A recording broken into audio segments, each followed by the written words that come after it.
Yo,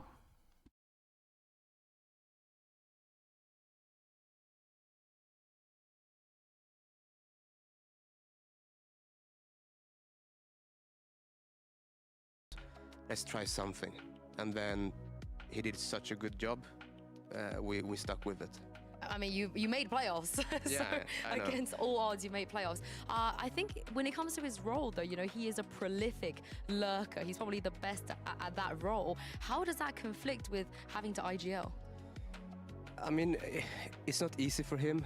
Sometimes what we will do is, if he's on a side, for example, then the people in the group who's moving around the map, they kind of will fill in the calling a little bit, right? So it's not calling for the whole team being on a flank somewhere on a B main, and the whole group is mid, and the group actually has responsibility to call, right? But usually, like, I don't think it's that much of an issue. Little bit harder, but he's making it work. And last question, not about NAS or the IGL, actually. Yumpy, how happy is he? Because I know he's been wanting to play Today we Europe have, for a very, very long time. He's finally got BBL to do Liquid. it. Was that his idea, him asking you that he wanted to do that, or is that you And then putting we him have, on this responsibility?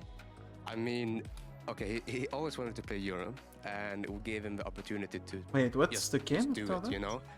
So he got his shot, he got his Oh, chance, Navi right? Giantex, I yeah. think he's very happy. I think I have you know, BBL and it's, Navi winning. you know, it's in Those, his hands to show kind of Liquid what he can do with fucking it. suck. So yeah, if They Joff is fucking happy, suck, I'm man. happy. If you're happy, I'm happy as well. Yeah. So thank you very much, Emil, for joining me, and best of luck today. Thank you. And I know it's like Well, the cat's out the an bag. It's upset, been but like confirmed with officially how that BBL Nats played is the against new IGL of Team Fnatic Liquid. last Well, week. not really new, because we heard it there from him. Bring back up our list. I mean, we heard it think- there from him. I think they It's can been make a it. while since he's been I think they IGLing, can beat and he was still Liquid. putting up the kind of performance we saw last week as well. Do you guys like this change? What do you make of it?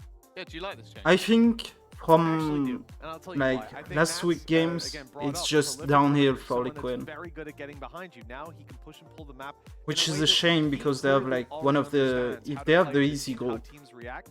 So I like that as a move as long They have as like it's something that he's Koi. comfortable with. A little left field for me for sure.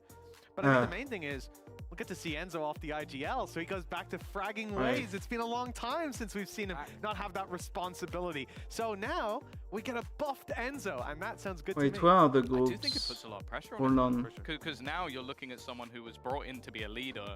You get that get out of jail free card a little bit of like, oh, he's the IGL, doesn't need to get as many kills as everyone else. Now people are going to be looking at him and going, okay, this guy needs to be putting up serious numbers. Otherwise, if they don't Fuck, I qualify, can't if find they the don't succeed groups. in the way they could, I think he's going to be the first man on the chopping block. And this is the thing, Nats, he's going to be tested because he's going to go up against But a they have lot a of very great easy group. IGLs in this league, and today that will be poorer. Someone who's been IGLing since first strike. And They had has had some Vitality, success, BBL. as well. Do you think that this is going to be a particularly difficult And I think matchup they're in the for group someone with like Nats? Genton Mates and The thing shit. with Pora as well is I think he's someone who likes, even though he plays supportive roles at times, he'll lead from the front. Sometimes that's good. They're in the sometimes group that's with bad. I Fnatic. think we saw it a week ago Because, where he was very Vitality aggressive on Fnatic. Lotus while playing a breach, and I didn't like it so much. But he also is very good at hyping. Oh the no, team they up have K-Cup. incredibly No, energetic. yeah, they have And the I'm hard not group. sure Nats is quite on the same like hype level Yeah, they that have, you get from someone uh, like Pora. So I think that's going to be difficult to play against. Also, they They play have a super Fnatic, explosive K-Cup, style, like where they can just BBL be direct a lot of the time. to That play. can be very difficult to call against. Yeah, for sure. I think that realistically, the responsibilities though having been taken by Nats for so And yeah, long now, it's I have them lose every game. Thought it was more of a recent change. I have going them back to the lose demo main this game, week that against makes sense. BBM. Now getting a little bit of a Next week read for how against those games KC, flow is gonna be a big and deal the against week a team after like that, BBL because I they have can come out Fnatic winning. swinging and not give you that room to push and pull the map. They'll just push You and know. pull you. And I had Well, I hope Vitality it's winning not over sure. Fnatic this week, but Fnatic won, so it Yeah, comforts yeah. me Gravity that win. last Yuppie, week. he In the finally week got 4 to of play Fnatic his Liquid, Yoru. He Fnatic was win. begging Sliggy to do it as well back in the days. Spent the longest time. But not yeah, they playing only have by hard Yoru. teams. Did you guys like what you saw? Do you feel like with the BBL changes that being came the in this easy league, one. you should stick with this agent? And they are not I like enjoyed it. I free. think he had a good performance on Lotus. A lot Especially of with, utility like, can be used, just how- like we're seeing here for clearing some of those closer how jump poorly points, they opening up fucking opportunities look. that normally you'd have to put your life How on the line poorly for. like Quicker fucking rotations as Liquid well, and looks. it's always fun to see I have Yuppie them push losing the map. everything. Yeah, I think as well. Like we've got the quote that we had from Mystic where they're talking about already moving to try and use that neon a little bit more. It was something that they were testing. So I think having those two in tandem could for be what they Navi, need. Like, you have these crazy I have explosive them rounds winning from a because Neon they and have a Yoru. like Giant X, Koi, I want to see the ISO though. and I fucking don't care who Gentlemen. plays ISO on that team. I So just they need lost somebody against to Foot. play. I had them ISO winning probably gonna against be Foot, Kiko, or but they Young lost Biel, against who Foot. yesterday. Oh my god, Enzo on the ISO. Let's do it. Let's do it, baby. But of course, everything is on the line here to get to playoffs, and but this yeah, is I a game think- that makes a huge I think difference. Navi Here's is winning BBL and the Team 3 Liquid games. taking the stage.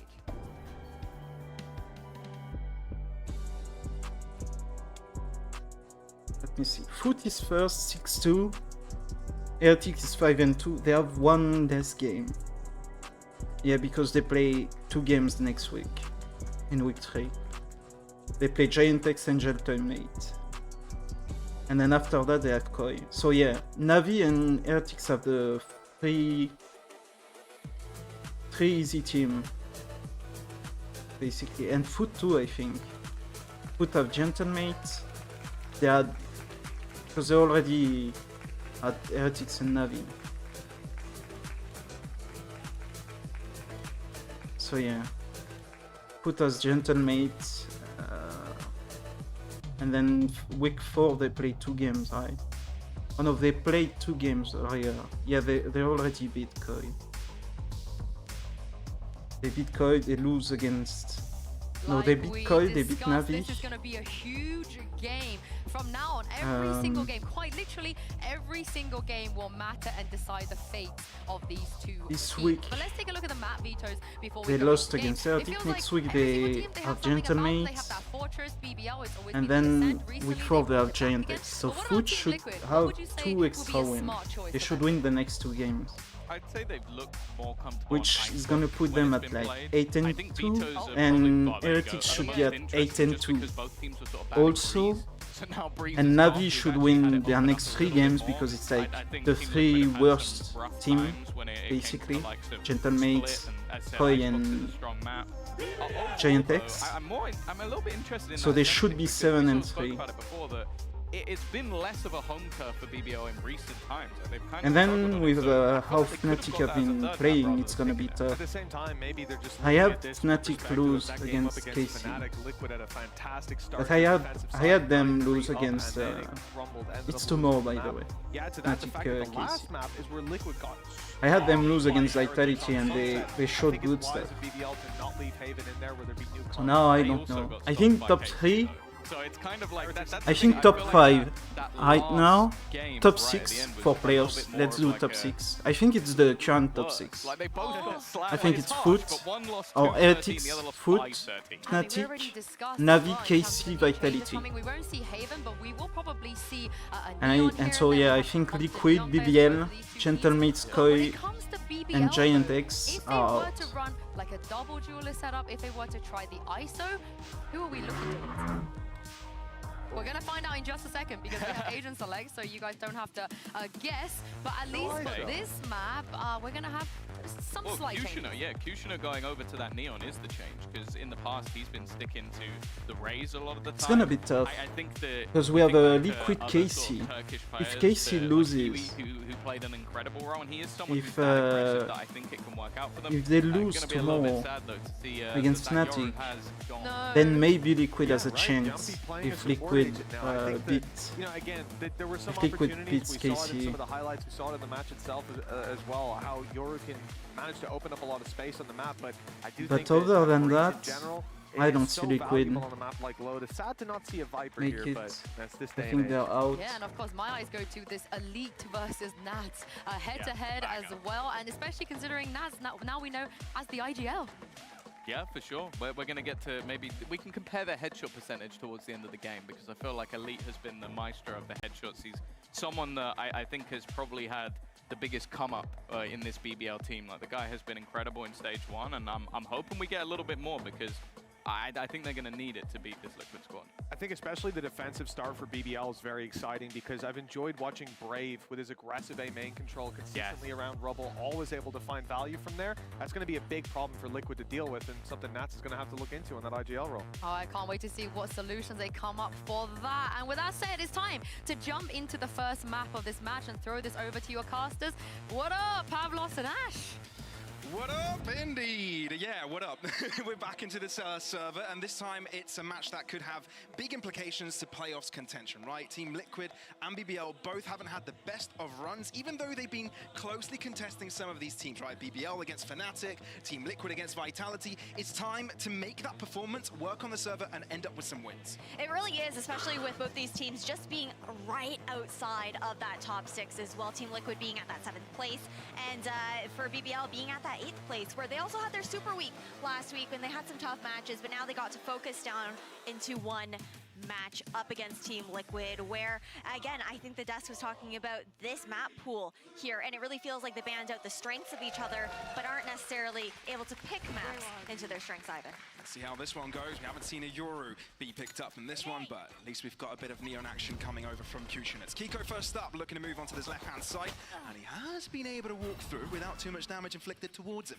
Now, Team Liquid are looking to back him up, but not before they want to inflict some more pressure towards this B side. Maybe more BBL defenders can be prompted to move further backwards. Kiko isolated, not stand up though, and crucially being able to shoot his gun up against Kushin. Arizi also having a hard time. Team Liquid. I think top 3 for you, for EMEA is gonna You see be this position from now Heretics, Foot, and Fnatic. Pora didn't have a chance in that. 2 players now for BBL. Last player standing. Make that just down to 1, right? Brave not even able to get I don't a see blank off on like Kiko, KC and being a clean round here for Liquid to start things off. This dominant. team I don't has see looked, NAVI being good enough. Progressive throughout this season. They had a bit of a difficult start with their identity. We've really seen them come to life as the season has gone on, but it still hasn't been quite enough. We have to remind ourselves that Team Liquid, this was a team that used to be the kings of EMEA last year, and they've fallen from grace a little bit in that sense. One enemy remaining. But I want to take the time now to talk a little bit about the difference in the agent pool. You love to see that Yumpy is starting off very excited here in that Andalusia Flawless. And yeah, of course, this round will be a bit of a buffer here for BBL Team Liquid. But yeah, you're right. This is sort of the period where they need to prove themselves again. That is it. And I feel like we're pretty surprised to see Yumpy actually back onto the breach, not on that Yoru, and be on that more supportive role when he did make such a big difference, had so much impact last time around on Lotus. But I do wonder if it's maybe a bit of a counter play, knowing that BBL is such an aggressive, explosive team that they wanted to have a little bit more of that control with the fault line, be able to counter some of those pushes a little bit better. But I'm curious to see how that kind of changes the plan here for Liquid after a very different approach last time around. Our Team Liquid looking to go in explosively. Kiko this time finds some upper ground to work with. It's changing the pace a little bit. BBL not really wanting to go in aggressive, looking to group up actually. It might be their best chance in finding some damage here. Enzo's want to get the spike down, relieved of his calling duties. We'll be looking an eye out on him, seeing if he'll be doing some more damage, as he has been trending recently as well. As Kiko will stick around, not yet able to find his mark. Actually, BBL are able to find a kill, get the Bulldog out of Kiko's hands. It might be doable, but Enzo is doing quite a lot with his ghost to assist Kiko in that. Oh, there is a new Liquid, The Boys episode today. No, and another Andalusia Flawless here for the side of Team Liquid. Again, looking very good, very comfortable for Team Liquid to start things off. A very different pace from what we're used to seeing from them in those early rounds as well. Of course, in this last one, it's a little bit different. They're on that anti-eco. They have that ability to know, okay, we have the advantage. Let's just take the fight to them. But it's a very vast difference from when we saw Enzo calling, where the rounds were much slower paced. We would see this team run out of that time every once in a while. And I wonder if that was one of the key reasons why they did go for this little change, see if that pace change is something that helps this Team Liquid side. Obviously, players like Nats, Yampy, they've been on the biggest stages before. Not going to take away from Mystic and Enzo either, but there's a bit of a pace change here for Kiko as he was the front line onto this B-side attack. Now, BBL might be able to pincer into this quite well. The stun can be quite the good one, especially if BBL are able to answer back like that. Kushin sees an aftershock in front of him and doesn't care a bit, goes back into the fray as Team Liquid look to pivot. Yeah, but Yumpy, the only one with a rifle is the one left on that lurk towards that B side, but they're going to actually look to regroup, sync back up. Yampy, the catalyst perhaps. Find another and maybe feasible for BBL to transition Kushina. Here's the next one, a contestation actually. This time, Brave will be grouping up. No paranoia available for them this time around. Team Liquid rethinking their options here. And they're bunched up together to go for this B-side hit. BBL have grouped up themselves. Brave finds an off angle. Yampy no more. Big kill. And Team Liquid left with 2. Archer can recover that rifle as well. Just SMGs for the last two on Liquid. I'll find They're just hoping BBL will just move out of dodge, get out of this B site's way, but they're not going to do that. They 30 know there's a good seconds left. chance where they're coming from. Elite will be the person trying to hold them down until reinforcements arrive, but it doesn't take long for Brave to be relevant. Prevalent also. Now it's only good for one in that one. BBL get guns and they get the round off the rip. Nice push and pull from both sides here. BBL able to just lock down that B site. I like the idea from Liquid though. They trigger that door, they make it seem like, okay, maybe we are actually heading back over towards C, and then they regroup towards B main, but BBL had such a good read to actually stick around, and it was quite unlucky that fight over towards A Link as well, with both players stunned up. Exactly right. I was mind blown by the fact that that stun didn't really do much, given that there were so many players that Sometimes even the though buff. there's a lower fire rate, they got the job done. Now we head into the full buy round for both sides. A very aggressive look over towards A Rubble. We haven't seen any Liquid presence over on that side of the map quite yet. Of course, we're only 3 rounds in. That's fair to say. They've been going for those free orbs so far. Shot connects for Nats. And Power softened up a little bit for this later stage of the round. It's only down to 10 HP now as well. Door triggered. You can see the pull back over from Waterfall towards B. But look how passively Liquid are playing. They're all the way in towards spawn. However, there's a long line sight for BBL on the other side of the map. A Rubble, completely maintained by Brave here as well. He does have the opportunity to TP away if needed with the Shrouded Step. All this early conditioning from Team Liquid creates quite the change now. Brave, thankfully for him, is able to get out of the way. Smoke allowing Team Liquid to just move a little bit more aggressive into the space, make it their own, make themselves at home. My ult's ready. But they need to be quick about this because you can already see on the map, already some rotations coming through. It's Kiko to initiate this, but shut down by Brave, and he hasn't really been replied to. 53 HP down to 20, and he gets away. No way that just happens. Team Liquid are in big time trouble. 20 seconds, they've got to start to move in quickly. Reezy's got the line covered, and he hasn't yet been challenged. Only good for one, but it doesn't even matter because Brave is on the lurk all the way behind. Spike is going down, not quite. The fake Team Liquid know they're under trouble. They need to get the Spike down. They need to find another kill, find extra presence grouped up together. Nats might be finding the turnaround here. With 10 points of health, they might be alive still. But Mystic caught out into the open, calls for Yampy to do it by himself. Revealing, this could give him a chance. That's a first 2 more. Fault line. This could be perfect for Yampy. If he can get this, the boost of confidence could be immaculate. BBL sticking together. And BBL aren't on the spike anymore. Yampy's read it like a book. That's another kill. Only 1 remaining. Not much health on him, but this seems doable. He's the one that's put Elite under pressure. Yampy, that was superb. A Red Bull clutch here for Yampy to earn that 3rd round here for Team Liquid. A round that he shouldn't have been able to secure in a 1v3. That timing through the tree was everything there as well. Just ships in the night. How? I can't believe he pulled it off. No. I hope we get to see a lot more Red Bull clutch where that came from. Just a testament to where this series is going to go. We'd love that, and you can see the satisfaction on the faces of Emil there. It's definitely a good way to get started and put BBL back in the rough spot, right? No money remaining for them. It's only Brave that has some sort of a rifle going on for him, and he's actually playing quite aggressive here. Has to move out of the way.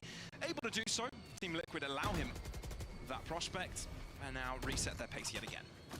Force has added quite a bit of utility out of the side of Team Liquid as well for this fight over towards Mound, right? But there's been a lot of focus in these rounds for Team Liquid to actually cycle up into Kiko's ultimate. Enzo was just 1 away from that Nightfall, and they actually opt to put it into the Showstopper instead, which is a little bit, I guess it's not too surprising because realistically it is like this eco round here for BBL, right? But try to get as much as they can for now.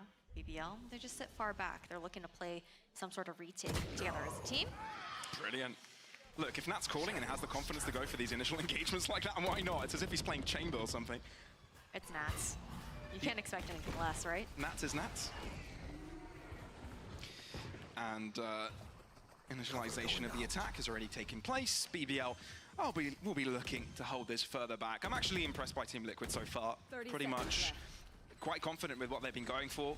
Whether that's aggressing, moving together, playing it safe. The game plan has been pretty well laid out so far, but Elite is telling us to be a little bit more cautious about that one. Maybe warning Team Liquid. Kiko, that's a rough one. Nightfall shown in, and it's for good reason.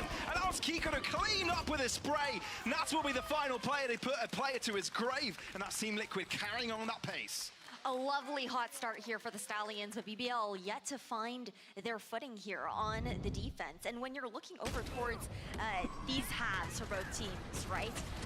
Attack has always been the stronger half on Lotus for Team Liquid, and you would say the same for BBL. Historically, this team has able to find that a 56% win rate on defense, and this is getting scary to me because they don't look nearly as good on the attacking side. Of course, it's a while until we swap back. Sure.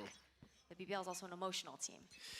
Yeah, not the best of starts, but we have seen them pull off some sort of comeback before. I'm not sold just yet early in the game, but this first blood is mighty helpful. I think somehow Kiko makes it away, but it's Enzo to die, leaving Team Liquid with 3. Straight away, Nats on a little journey of his own. Oh, he's doing amazing things right now. He is, but look at how much information. BBL, they're more than happy to play the retake towards the C site, right? Reezy has that Nightfall to work with. And they have the numbers advantage as well. Nats is so low on top of that. It's comfortable for BBL to play these numbers.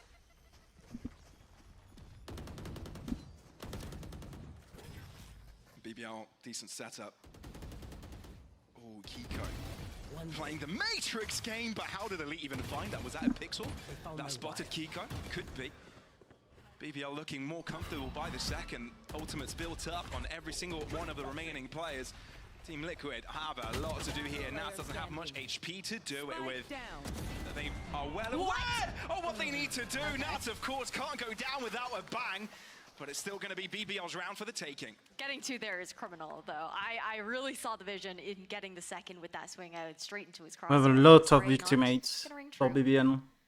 Now you look over towards, again, this snowball here for the likes of BBL. They've been able to cut up some of the momentum that Liquid have found. And again, Brave has been so good on this Rebel aggression. Previously, he had done it alone. Sure, there was the follow-up at times from Kushner as well. But Kushner doesn't usually stick around for those fights, right? Nice! Yeah, some more energy from BBL. You were talking about the fact that they are energy reliant, a bit on that pacey side of things. And you can see Team Liquid, they lose a round quickly, looking to get into their thinking chambers. I wonder if they've got a read in this. I like how proactive they're being with it, right? Because you look over at their ult economy as well, they're starting to cycle up to that showstopper, that rolling thunder of their own. So they're looking forward into their next anti-eco. They're full out to come up next. But then for the side of BBL, they've already got all of these ults online. Sure, Para has the potential to get that rolling thunder online once Liquid do have a buy. So it's a bit more forward thinking. What can we do to counter? How do we want to approach that next round and try and cycle up into as many of these ultimates as possible on our eco? Sure, trying to do some damage and keep this economy of their opponents a little bit more malleable. I mean, I feel like another thing though is that on the eco rounds, the meta has also been quite heavy on trying to even get ults up to try and shift the tide in an eco round for a team. So we could even see Team Liquid try to get that showstopper online, maybe even go for the Rolling Thunder as well. See if they can switch things up, find some sort of advantage. Seems like Team Liquid know what's up here. Some forwards placement of players here for BBL. There. Up into Mound, and this has caused a bit of a change. Pressure into B, trying to lure out BBL to defend with extra players here, but they've got plenty here already. They're not falling for anything. Or maybe create a different angle of attack, some extra pressure into Brave's position. Stun comes through. All this could be difficult for Brave to get out of, but he's got assistance, so they're chilling. Well, look how comfortably BBL can actually stack over towards the C and B side of the map, right? Previously, it's not there anymore, but there was a camera that was placed down by Elite over towards A-Link, and it just watches the cross from Rebel, so they know that no one's lurked up yet on the side of Team Liquid. Damn, okay, Nats has been finding a few of those shots. Yeah, some of that chip damage all the way down to 10. Good thing that Reezy invested in full shields this time around. Tripped by does spot one, but the Nightfall is a response that BBL are going for very aggressively with Power. Wants to walk in, but Yampi, even though he stand up, can do quite a lot. Oh, the overdrive, not really finding the answer you need. Showstopper there to interrupt him. Team Liquid might be doing the thrifty madness round to bring it all back for them. But BBL might have suppressed the Endeavor, as they themselves have got 2 players alive and they still have their rifles in play. The thing is, Nat has got his neural theft, and it just complicates the Endeavor just a little bit for the remaining BBL players off the spike, and Mystic going the full round the bout. And Nats just looks to show himself in the final moment, but I think Team Liquid have bought enough time. Mystic's position is being held. Yampi is left to do it. He's found the first one, not quite the second, and I think Brave might have it. Yes, he does! BBL avert the crisis! 1.81 seconds for that defuse was left over. Plenty of time for BBL, and Liquid, we like the idea there. I mean, that's why you see on these eco rounds, these teams will lean towards that B site. It favors a lot of that scrappiness. Some of those ults were used there as well, but trades for trades, and that was just terrifying. I mean, the fact that Kiko gets 2 there is insane. I don't think he even meant to get Reezy there. I thought he just saw Kushner zooming past him, so he just instantly pressed the trigger, and Reezy just happened to be low behind him due to the chip damage from Nats earlier. So, yeah, quite a close one, and comfortable. BBL will be happy they at least guaranteed it. Team Liquid looking to go out aggressively this time around. Geeko taking some early engagements. Are they going to continue with the same pace? Yes, they are! And even quicker! He's spotted. Rolling Thunder, Brave, forced out, so much thrown at him, but still manages to get out of the way, not taking one down with him. But look, BBL are reacting quite quickly to this. Power thought he wanted to go in for a bite, but stays out of the mess for now. For now, but the neural theft given here on the side of Team Liquid, information garnered. The pressures just keep on mounting. BBL not wanting to allow Team Liquid to get that spike down, so Nats is required to take an extra angle of attack. So 2v3, and Team Liquid, yes, they took a lot of space early into C, but now forced back, and BBL are the ones in charge in this round. They are. Power also only just 1 away from a Rolling Thunder. He's alone on that B site, but he knows the information is given. Sure, that door was triggered, but no one's crossing. This is the best case scenario for BBL, because Team Liquid are walking directly into the trap. And not being quiet about this. Pinging Herd, Power to the side, it's Elite to find the first kill, make it the second as well! BBL really happy with that equalizer. I feel like you never want to walk into Elite's site. No. Like, honestly, this is a player that was someone that we couldn't stop talking about during the first stage, one of the best players within our region, a big reason as to why BBL was able to finish in that 3-3 standing within Group Alpha. And, I mean, the headshots tell the entire story, right? I know it's not a statistic that we like to point out too often, but the consistency at which he's able to hit those and the numbers that he's able to put out while doing it say so much. Oh, BBL actually challenging very far forwards into this Brave. A ballsy play by him, illustrated by his name as well, quite brave. The Team Liquid are wondering what the next angle is here. Yeah, they kind of invested halfway into this round, so they wouldn't mind doing as much damage as possible, but BBL are budging. They've got all 4 players nearby posted up different angles. Team Liquid, if they're not careful, they're in big trouble. Mystic trying to open things up, but he won't account for Kushner's angle. Perfectly played. BBL catching Team Liquid by surprise. Flash comes in, a bit delayed. Yampi forced out into the open, where there are more BBL players waiting. Somehow Nats keeps it competitive, but that's going to be 2 survivors for BBL, edging ahead from their opponents. This is where BBL tend to thrive here as well, in a lot of these scrappy rounds when it comes down to these fire fights, no matter how much utility is being thrown out.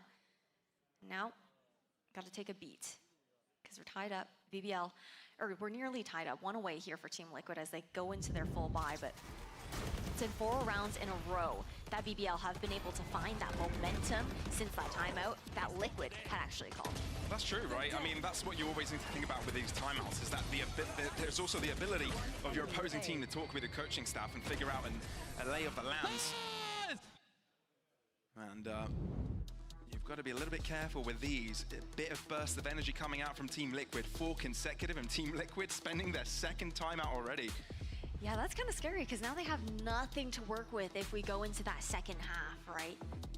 So of course, they'll be able to chat if BBL elect to use their own as well, but with the momentum that they've built up, this is not a team where you usually expect them to have those timeouts being called when there are up rounds. conversations to be had here on the Liquid side. They have to stare the Rolling Thunder in the face for this round. It's an important one for them to be able to win out. It is neck and neck. Nearly when it comes to that economical situation, Elite is really the only one who has padded that money a little bit there. But we can also look towards Enzo into this round as well, right? He's got that Odin on. That's when he starts to frag out. That's the first thing. Second, we've got that Nightfall just off of 1 to coming to fruition. They like to lean over towards the Sea Orb here as well, respecting the one way for now. But a different look, BBL, they've taken B main control. You already see Pora poised and ready with that fault line in case they have contact. I'm just waiting to see what Enzo can do with this Odin. Well, we've changed the setup here as well, right? See Elites on the other side of the map. One of the first times we're seeing him sit over towards A. Well, the camera is helping him in this defense attempt. BBL confident to hold on to the other side. This is going to be a retake approach for sure. So Team Liquid will be given free real estate here. I just wonder how far forwards they're looking to go into, right? There's the option of moving into stairs as well, but I think they just want to make sure they can get the spike down first.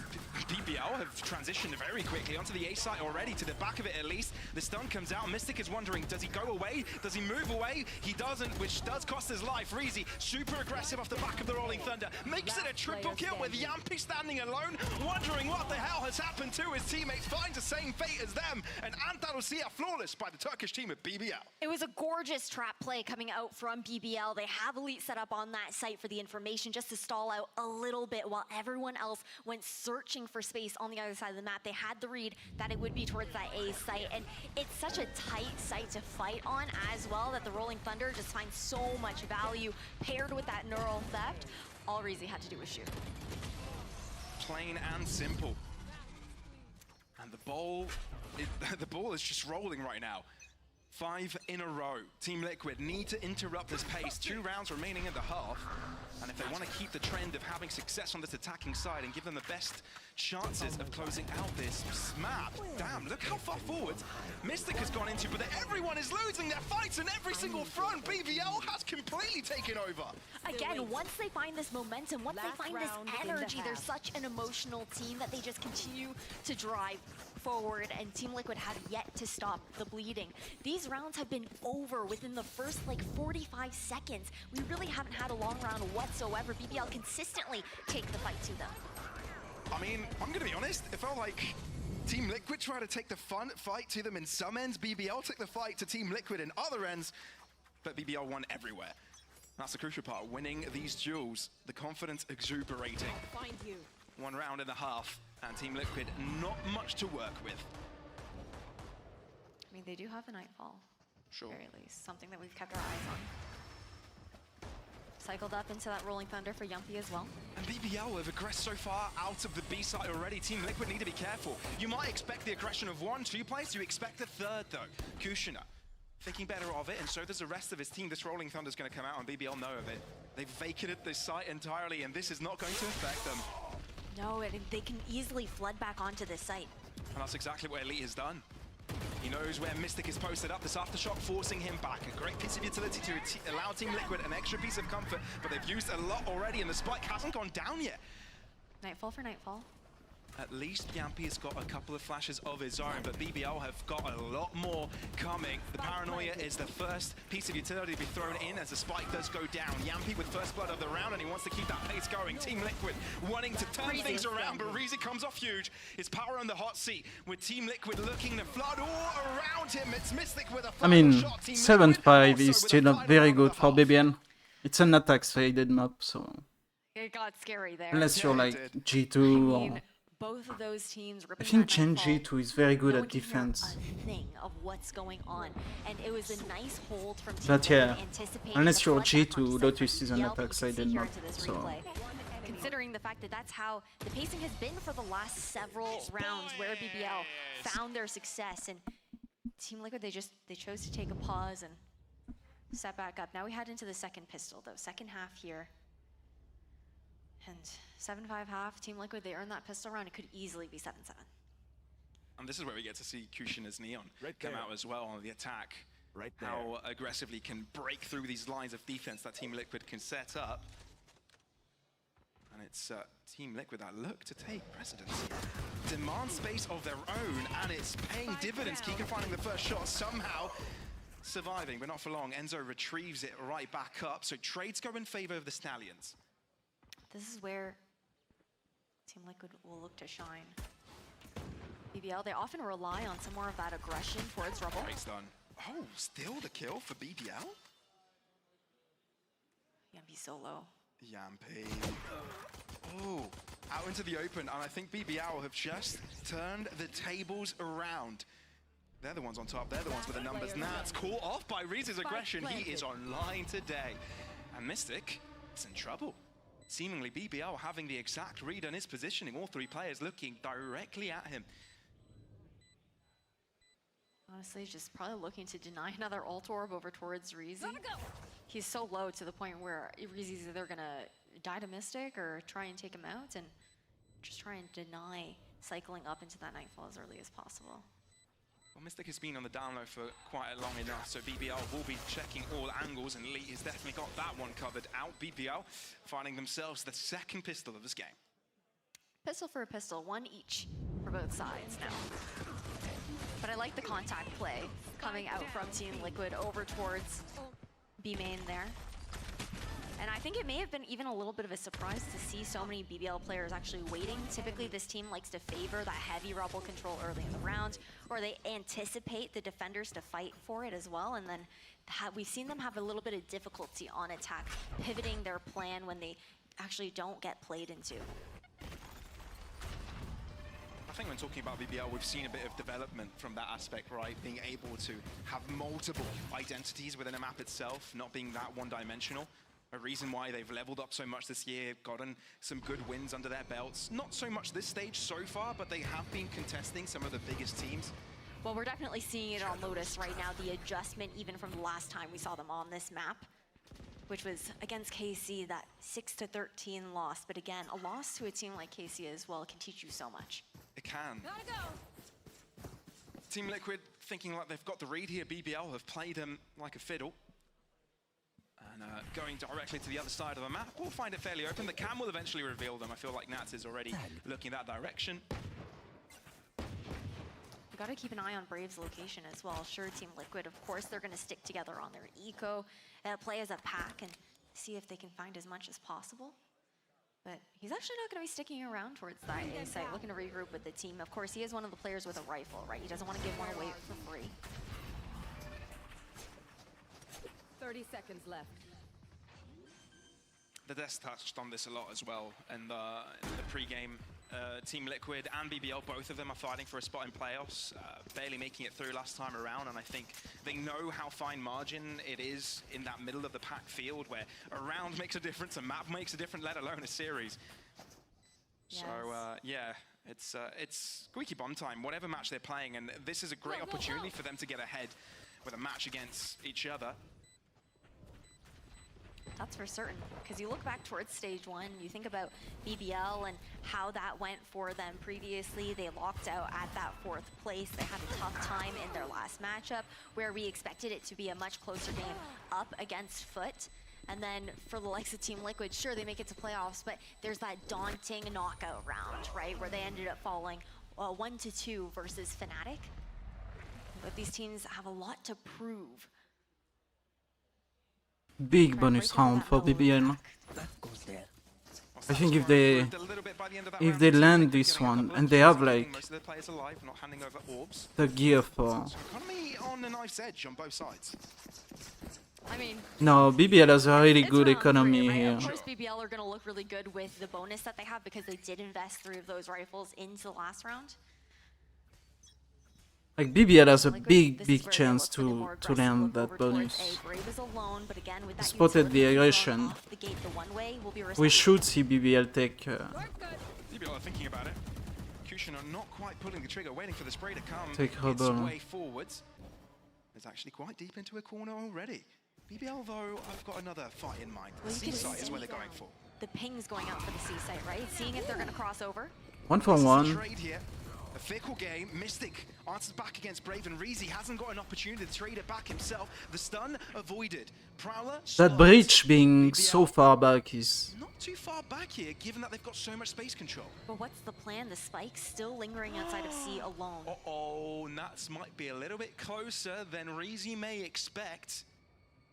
Prowler not checking. I think he knows his prowler's fucked up. Nats is just going to wait a little while to see if he can make his presence known. Enzo has wrapped around and he's got Yampy to work this job with him.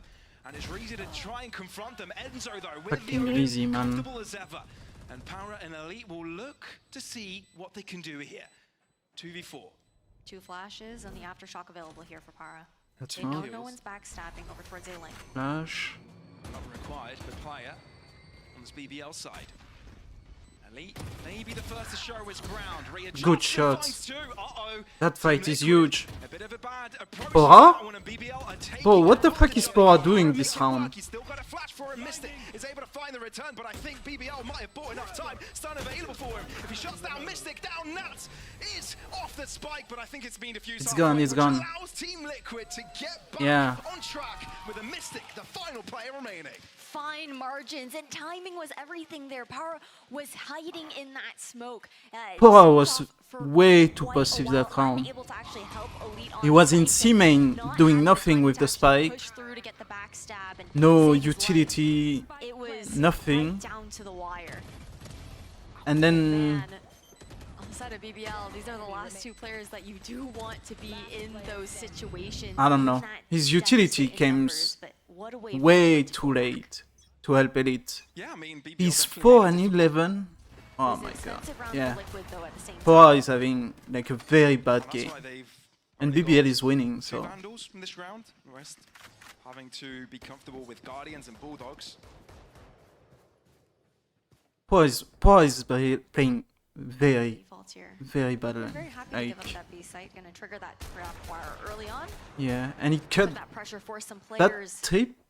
to cover Destroying the that ground. trip forced like Liquid to come back Nice round towards of B. reposition here for Enzo, backside of A. And you see 3 people Moving back over heading so we can towards keep B. rope up if the execution Harley does Quinn. come through, but BBL are still looking to sync up. Camera down. Walking up B alone with the spike here though is terrifying. It is. Imagine if you lose a spike, but imagine if you kill both of the players Okay. in front of you. Oh my goodness. And Team Liquid all of a sudden are lost in this round. BBL can just take over, move into B, get the spike down, and get rid of this round already. I mean, the B pivots have been lovely coming out from BBL. Elite should be playing on C. On B. He's gonna get a lurk on Mystic, Team but Liquid having a hard time. yeah. He's clear. Now his utility is dropped, A so little bit more leeway. Paranoia, it's good I don't know. to deter Power's vision for a little I bit. feel like if you have the lurk on A, It's marked just yet. you No, don't maybe necessarily not. to Oh, also have a lurk on One C. shot here with a shorty, but it just isn't the case. Again. Team Liquid have to drop back. If Mystic As would've soon gone as for they that kill, maybe criticize Team Liquid someone, could've they gone have a into good the on. attack, but I think they just call it off I was right saying after that. Pora had like a It's gonna poor be the round game, win for BBL, double and digits to then be here, and he Team gets 3 Liquid kills. starting to trail further and further behind. Yeah, money's not looking so good. Nats Possibly really has to 4. save this Vandal. At the very least, it manages to take Q-Sure down with him. But Enzo's also stuck saving a Guardian into the next no. round. No! Guys, hold on. Uh-oh. Just at the lip. That's so unfortunate. At least they're smiling, right? Yeah. I mean, it is Yeah, I what it mean- is sometimes, Sure, yeah. right? But we gotta remember also that Lotus is the map pick of Team Liquid here. That's very true. Then they have to go into the Turkish bread and butter, the Ascent. However, Pavlos, to be fair, BBL have not been looking too hot there over in Italy.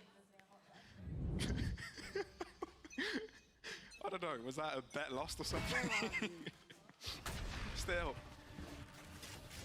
A chance for BBL to just extend their lead here. No matter if Team Liquid can find any damage. They bunched up together, a bit of a risk to be taken this round to Breach give them ultimate, fade ultimate. sort of the best chance of gaining anything substantial out of this one. Now it's left alone onto the seaside, and that's where BBL are fancying their chances. They're looking for the camera. Team Liquid are gonna start found looking it. though. They clear out towards B main. 4 people stacked there. Again, this is a set. Nice shot. Hold on. The headshot did connect. And Mystic is in trouble. Avoids the Rolling Thunder. I know Not exactly too shabby. Although BBL have the I don't know if advantage, Rolling has Thunder taken against down, like and so has a Enzo, guy with clears out a the site fucking completely pistol for is BBL to just walk in. Oh, the bravado Accusation is playing. Holy It's shit. just amazing at this point. And it's an Andalusia flawless round to just keep that lead going for BBL. The laughs and smiles on stage there for BBL. Again, the momentum has not really stopped for them whatsoever. 1 to 2 rounds here and there for the side of Team Liquid, but it's been BBL all the way. And again, we have to remember, Team Liquid, they expended both of their timeouts already in that first half. BBL are, I feel like, unless Liquid start to make some sort of comeback, they're not going to give them that opportunity to have a chat themselves and continue forward with the momentum. But at the very least, we look towards the snowball for Liquid. A heavy fight for Rebel Control. Oh, Brave, going very far forwards. And Kiko wasn't ready for it. A lot thrown at him, utility and all. So unable to take even fights here. And BBL, whatever confrontation they take, they come out ahead. It's insane. Mystic having to do a One lot for of one. hero work. But only good for one. And that's 4 again, the dead. captain slot. We have to do it all by himself, and I'm afraid they don't. He had have one anyone else good to do it. round this fucking... You can feel the confidence. This from fucking game. BBL, the fact that they're just searching for those fights, for those duels.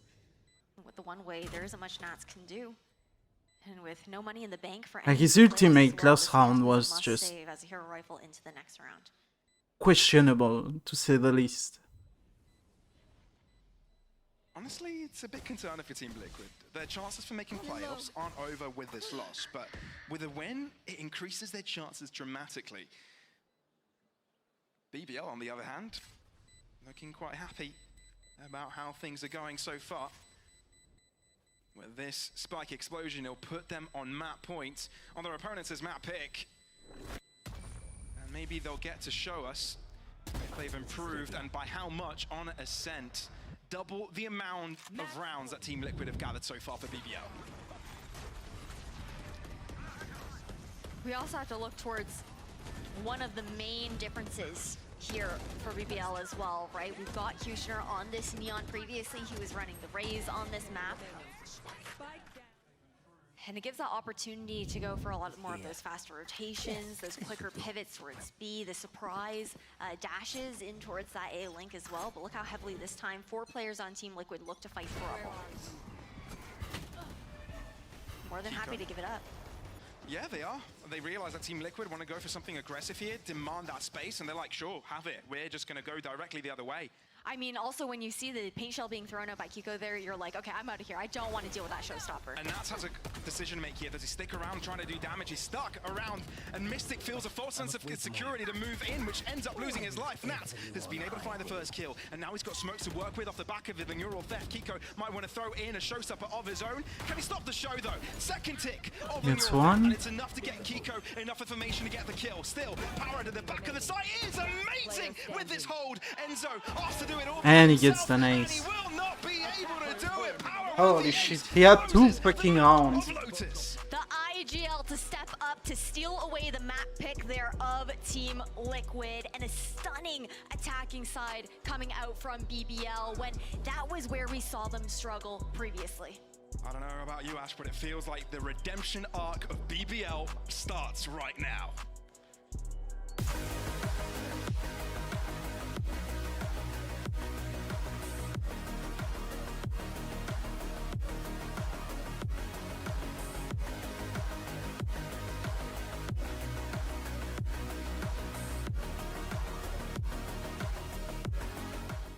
I know a place that will break you into 1,000 pieces.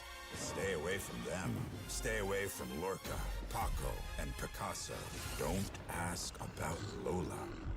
I, Caballo Grande. I, Dolor de Nieve. But, in spite of everything, it occurs to you to visit Andalusia. Don't say I didn't warn you. Be careful of the Andalusian crush.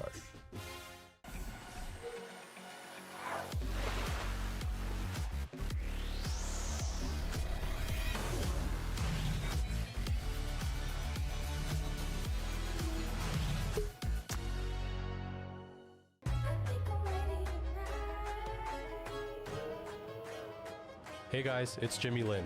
In this series, I'm going to walk you through attack on Pearl. Watch out for the stairs, clear this angle. You're going to be able to fight this.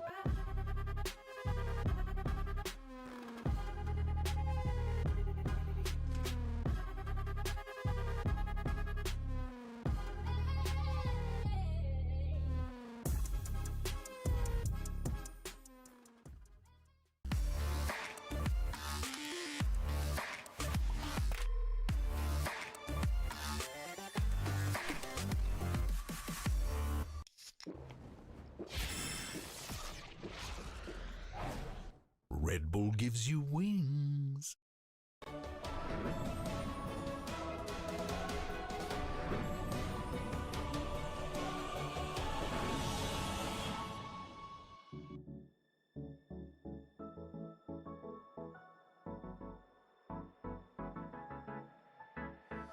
Let's do something crazy, get a bit wild today, cause we don't do this every day and we deserve it. Life is so amazing, nothing is in our way. Baby, let's fly away. Do you feel it? Is your heart rushing the way my heart's rushing when you take it all in? Baby, this is when we come alive. Do you feel it? Take the world by storm, just you and I. Can't believe it took so long to realize what makes us come alive. Oh, what makes us come alive? Let's break some rules. No, we don't always have to be good. Don't always have to do things that we should. We'll feed the fire. Let's see it through and let go of what's holding us back. Just light it up and we'll burn through the past and take it higher. Is your heart rushing the way my heart's rushing when you take it all in? Baby, this is when we come alive. Do you feel it? Take the world by storm, just you and I. You and I. Can't believe it took so long to realize. This is when we come alive. Do you feel it? Take the world by storm, just you and I. Can't believe it took so long to realize what makes us. This is when we come alive. Do you feel it? Take the world by storm, just you and I. Can't believe it took so long to realize what makes us. This is when we come alive. Do you feel it? Take the world by storm, just you and I. Can't believe it took so long to realize what makes us. This is when we come alive. Do you feel it? Take the world by storm, just you and I. Can't believe it took so long to realize what makes us. This is when we come alive. Do you feel it? Take the world by storm, just you and I. Can't believe it took so long to realize what makes us.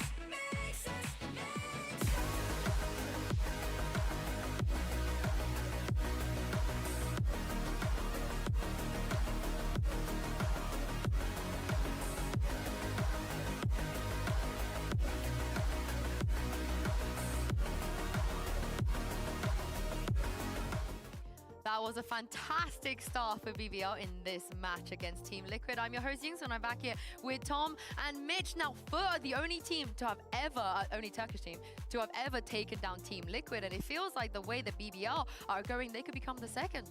Yeah, no, especially the way they were able to streak so many rounds together, like in consistent fashion. They looked like a much better team in that map, if I'm going to be honest. Yeah, I mean, the way they closed it out as well in style with an ace, it really felt like everything was just lined up for them. And you got to remember, about 13-6 in the end, 4-1 start. Yeah. This was just a masterclass. From the time they got the ball rolling, there was no stopping it. But this is the thing, it was close in the first half, you know. It was at one point after the 4-1, it was one round to BBL, and then the Liquid would take another, back and forth, and so on. It came down to a lot of clutches as well. But what happened in that second half? How did Liquid let this one slip? You loved this clutch. Like you were having really a did. great time when Yumpy won this one. Yeah, again, part of the 4-1 lead was this cerebral play from Yumpy. I started calling that he'd won it maybe like 30 seconds before because he just would not be faked out. Every time they tapped it, he was ready for them. It felt like they had control, and I was confident in Team Liquid's play. But from that point forward, again, we start to see some of these issues pop up.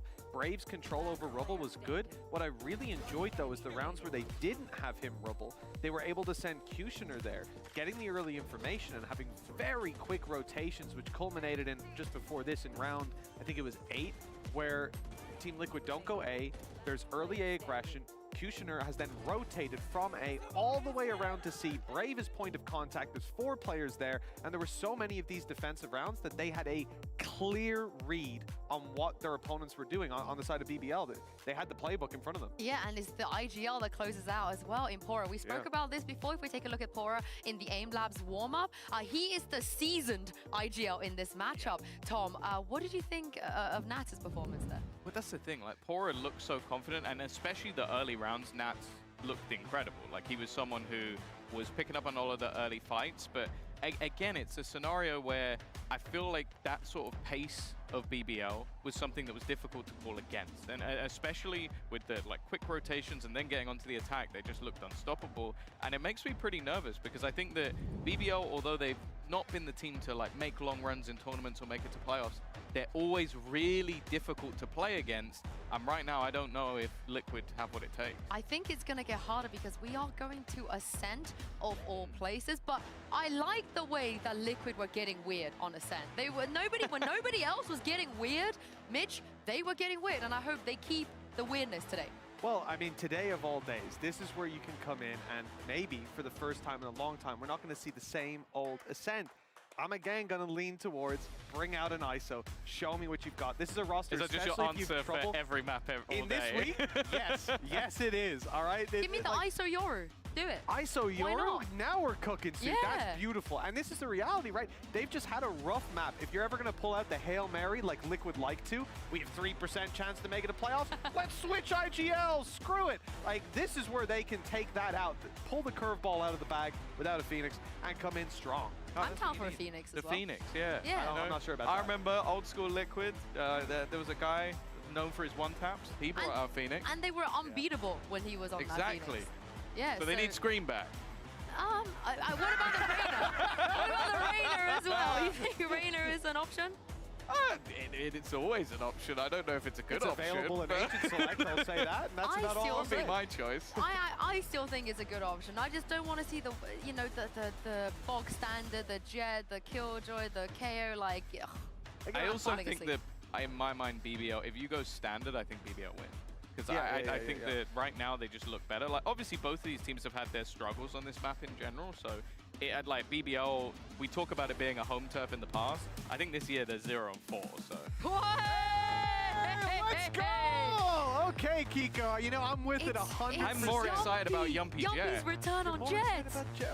You remember when he first came on the scene playing the Jet? Absolutely. He was running in with the Judge. But have you seen the ISO patch? Were you here yesterday? He wasn't just running in with the Judge. He was updrafting with a Vandal as well. It was incredible. Yeah. Guy's a lunatic. Oh, this is definitely exciting. I'm a little bit surprised it isn't the other way round, just because of what they've been playing more recently, but it definitely throws a spanner in the works, and I like that we're seeing something a little bit more experimental from Liquid. It's also kind of normal for Liquid, to look at high-stakes matchups, come in and play off comps like their Icebox where they pulled out the Chamber Reina type stuff. Like, there's a lot to be said for Liquid when they do decide to pull these rabbits out of the hat. They always tend to do damage. So I'm very excited about this. If for no other reason, it's not just a bog standard Ascent, and that is fresh. But we're talking about BBL's Ascent. They are just one map away from becoming Pavlos and Ash, the second ever Turkish team to take down Team Liquid. Let's see if indeed that will be the case. But yes, we do love Team Liquid when they bring out the spanners in the mix. And yeah, you can choose what you're most excited about. Is it Kiko's ISO? Is it Yampi's Jet? We'll figure this one out together. But yeah, it's time to see if Team Liquid can do damage against BBL's Ascent, which they haven't quite been able to get a win yet this season. No, it's a little bit difficult here, I think, for both teams on Ascent. Haven't looked the most consistent on this map for either of them. And we look towards this pistol round to start things off, right? Looking at BBL on the attacking side. First, it's a very deep setup that Nats has towards that B site. And Team Liquid, they go searching for information mid. They do indeed. It's Yampi to be the spearhead of this attack. Takes a little bit of damage and opts out of the fight, while BBL look to switch up the pace over to this B site. Power gets spotted early, so make sure that he's got some cover, as the smoke from Kiko may allow him to move out of there. But Kiko, yes, he wasn't vulnerable to the first shot, but the second one from Kushner was enough to put him to an early grave. BBL, they haven't quite made the decision to move into this B site yet. They're being very meticulous about it, which has bought time for Mystic to start to angle an attack from the back line. Brave only just breaking Nat's tripwire. They've only got a camera to watch that flank as well. It's just checked. And they will be looking to see if they can isolate Mystic, while Brave goes in for the fight against Nats. A successful first fight, which BBL will be happy about. They'll get the spike down, and Team Liquid unable to put the pressure on, dropping 2 players. Mystic, that's the first shot. Now Elite takes the corner, takes the fight, but is not able to take Mystic down. He'll end up dropping to Braves' hands, and BBL with first blood. Well done to pause after taking that B control. Just see if Team Liquid would maybe start to flood in early, and they waited for those fights to come to them. Looks like we might expect a similar buy going into the anti-eco, but again, to start off the pistol round here for BBL on their map pick is huge, considering the momentum that they found in that last map over on Lotus. There's definitely energy on that side of the table, that side of the stage rather. Well, BBL have got that energy for them. Team Liquid seem that they're still happy to take these early fights. Skirmishes, keep BBL on their toes, although this time they won't be going to fall into the attacker's hands. It's Elite that opts out of taking that fight early, and the A site is handed over freely, though Elite can still do a little bit of damage here. And he doesn't have much to lose either, right? Just the ghost, and he ends up with 1 before he drops. Team Liquid look for an upgrade. At least it's better than a classic. So Kiko will be taking that. Let's see if they can find any more damage in this one. BBL grouped up, bunched up. And Team Liquid making a lot of noise as they look to approach, but yeah, they're just gonna wait for the spike to explode. Yeah, they're just looking to get those exit frags here, right? Nats will be the one to pressure the exit towards CT, anticipating BBL to fall back in towards A main instead, where they will be met by 3 players just looking to steal the guns out of their hands.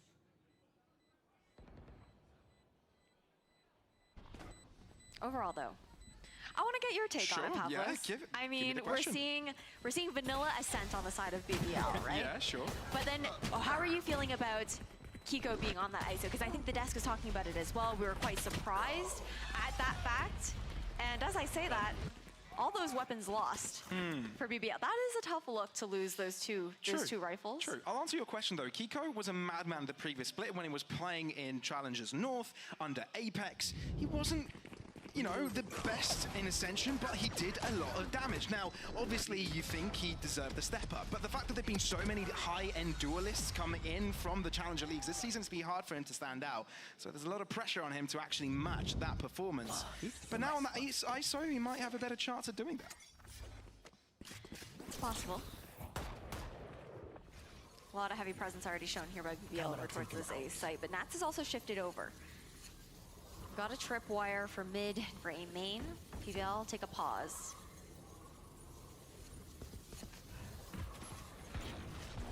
One suppressed. Well, they know at least there's one nearby, but can they expect that there's 3 Team Liquid defenders in this proximity? Nats doesn't even fall victim to Kushner. The blind is superb from Mystic, allowing Kiko to do his thing on an upper level. Reezy will try and take the fight, takes a lot of damage off of him. Yampi brings out the Outlaw, and Team Liquid deliver, finding their first round of this map. That was a lovely cleanup, and so much impact to be found from Kiko on top of Rafters there as well, playing with that double tap, refreshing that shield, allowing him to take that additional damage. Now as we head into the next round, BBL forced onto a save. They're gonna look to maybe build up as many ultimates as they can. The idea was there from Q-Sure. Nax was just too quick to look up. One enemy remaining. But this is a different iteration, I feel like, that we've seen of Team Liquid just as they've grown throughout this season. I feel like right now they're also synergizing quite well together. Yeah, they're starting to move like a unit, working around those early, difficulties that you do find when you do set up a new roster. Both of this team sort of trying to battle the identity crisis, and I think BBL is getting closer to that end. Team Liquid still on the experimenting edge.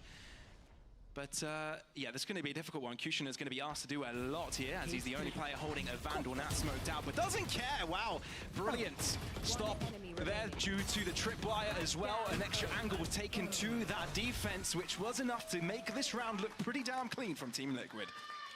That it does. Again, now we look to see what we have to work with here. Enzo's gonna cycle up into that Odin.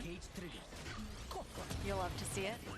But the little replay here as well, Nats had repositioned over into tree, making sure that he was gonna be dodging that 0 point that came through, guaranteeing that the trip would still be active on the execute. Here.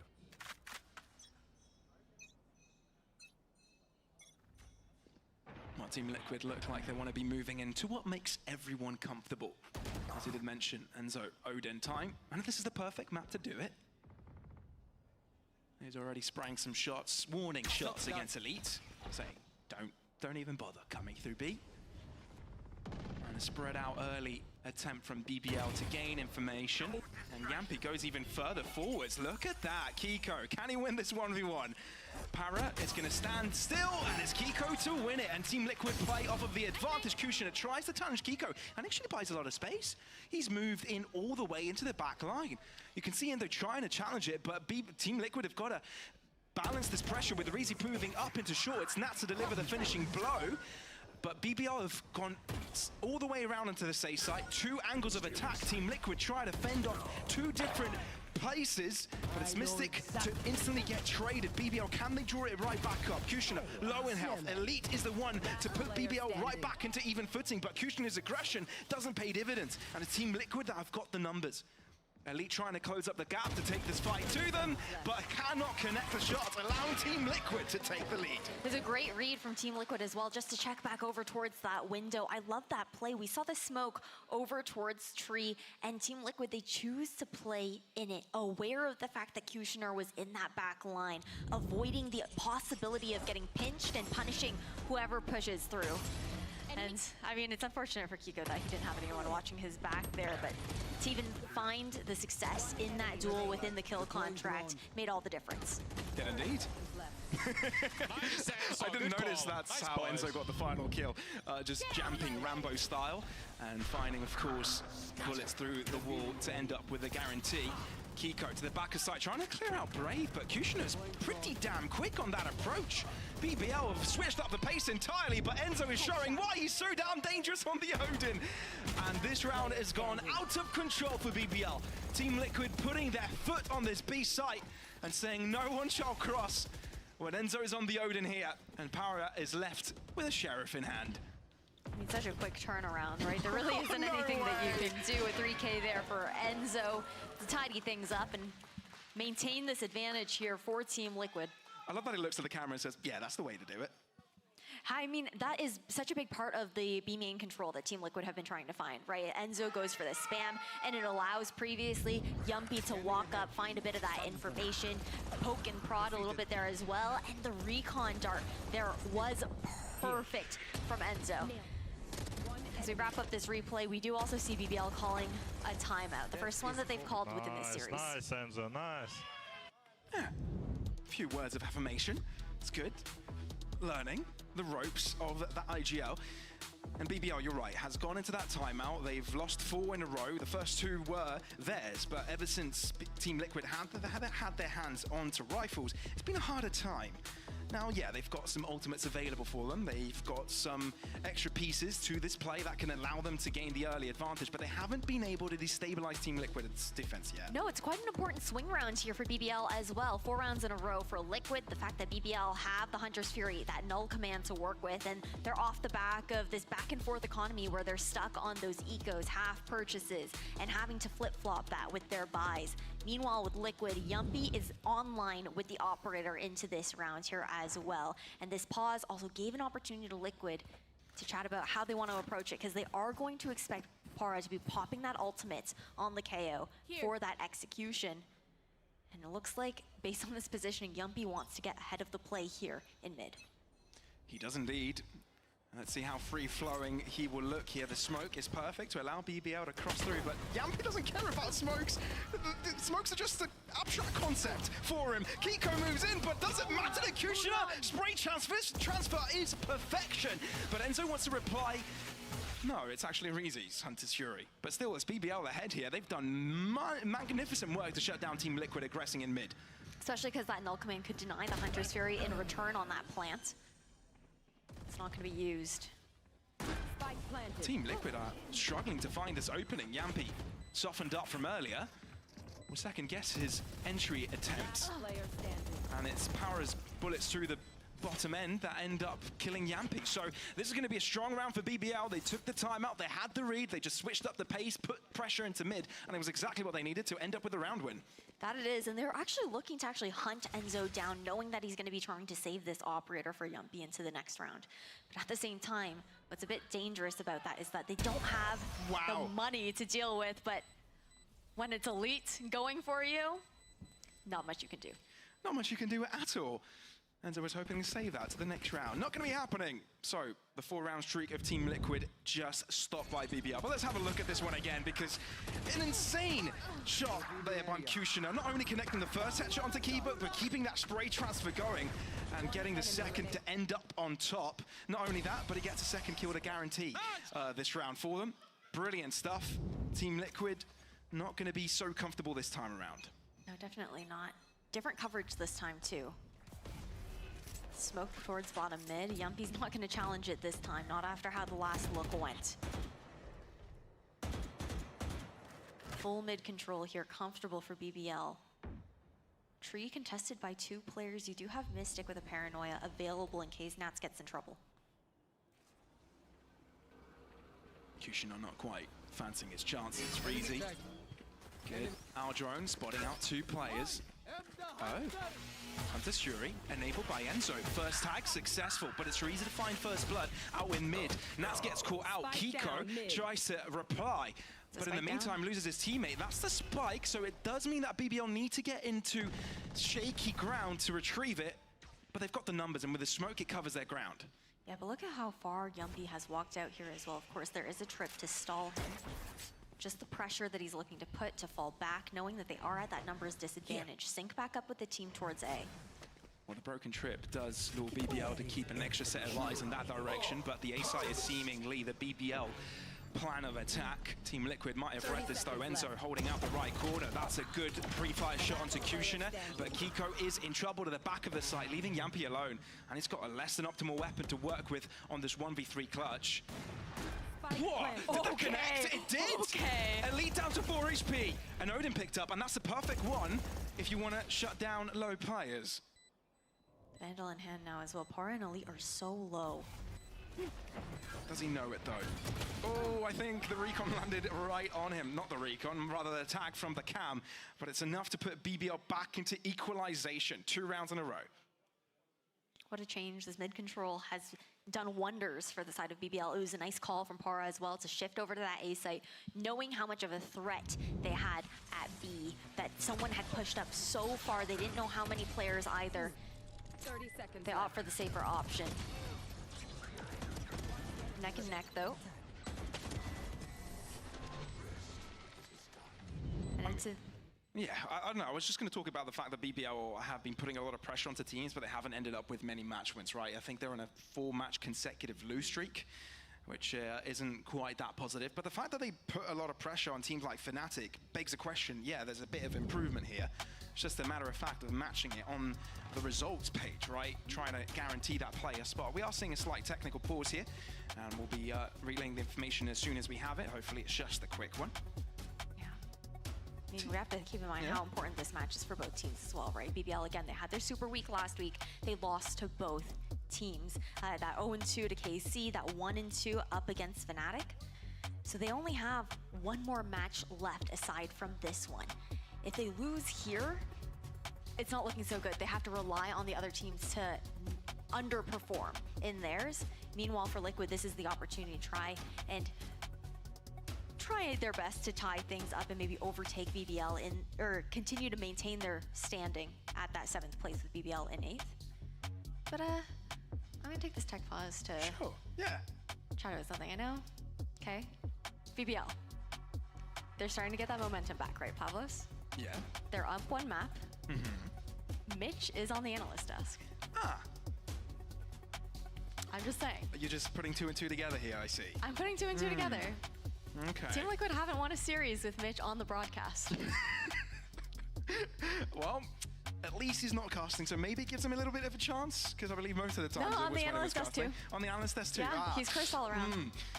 I can sense Mitch's face right now. No, he's upset. I know he's upset in the studio. He's upset in the studio. I was actually told that I was supposed to come up here with a mirror and say Mitch 3 times with the mirror, and he might appear. Yeah. Yeah, don't do that.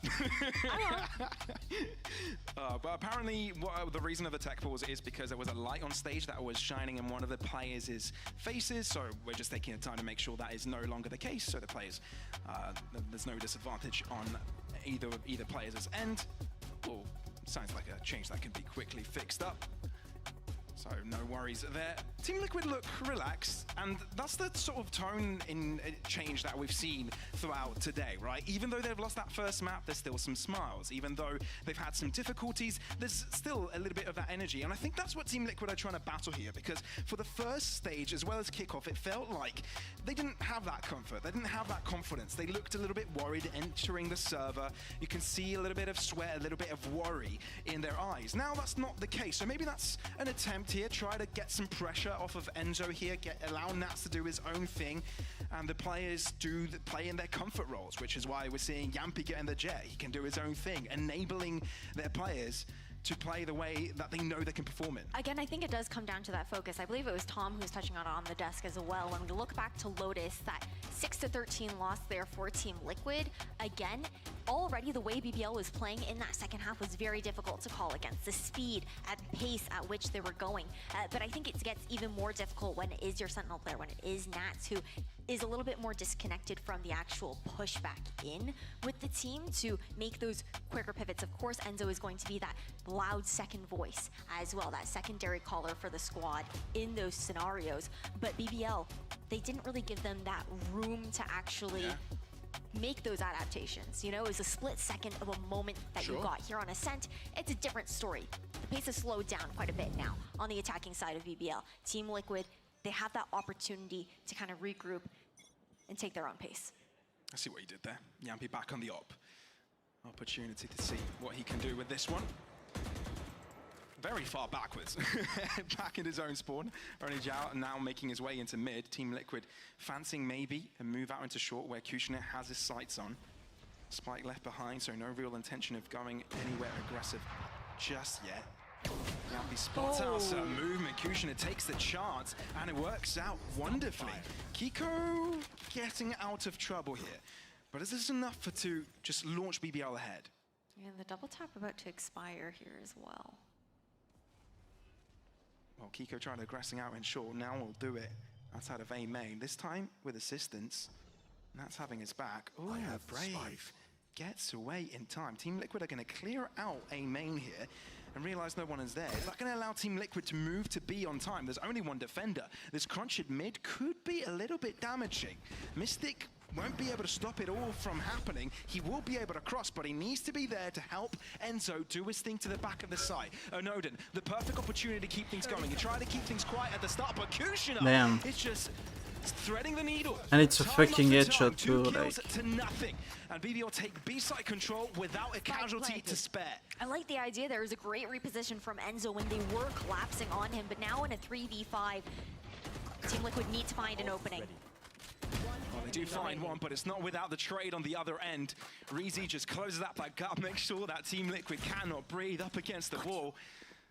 That's good little transition on the Brave. But I just wonder if BBL are going to be going for this one. They might want to go all the way around to try and pressure him. The economy isn't that bad on that end, so it will be BBL to gain the lead. But I think it's all down to Kushner there, really, right? That mid-fight as well as the hit onto Enzo in B.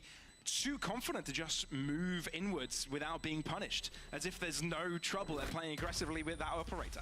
I mean, even just the ability to walk up mid there as well, right? Because it was Yumpy alone for the first time. Typically, we saw him paired with someone else and just not having that space, playing it so far back and getting it up very early on into the round.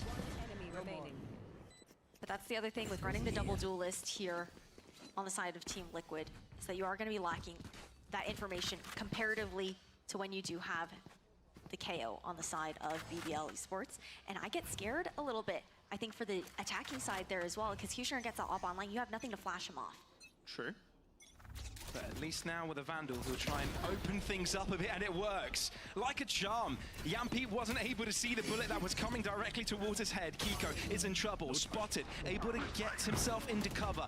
Kushner aggressing with his smoke and dash, but it's Brave to find the shot in. Doubles it up as well. Mystic desperately trying to keep his team alive in this one. Shock Dart doing some splash damage, but Enzo exposed with his smoke dissipating, and it's BBL to keep the tempo up.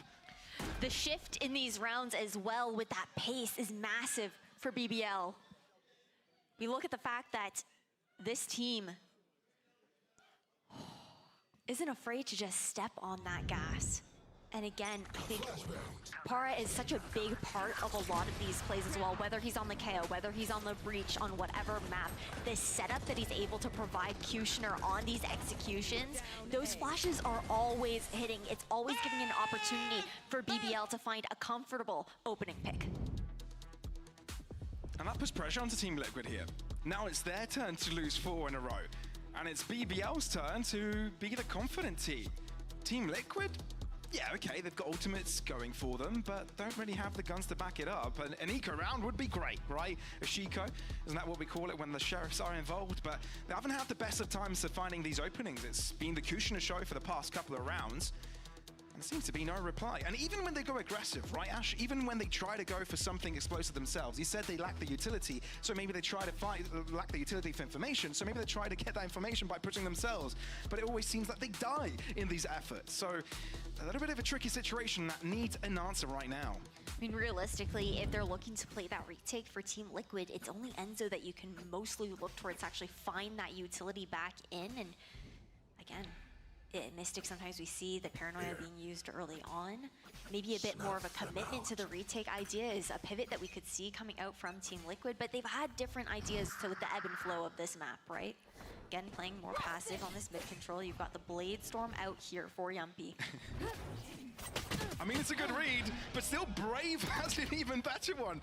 Knows exactly what Yumpy was going for. And it delivers on his end. Kiko finally finds a reply here for Team Liquid. Mystic, side angle, beautiful sidestep. But is it enough? We're still on equal ground, 3v3.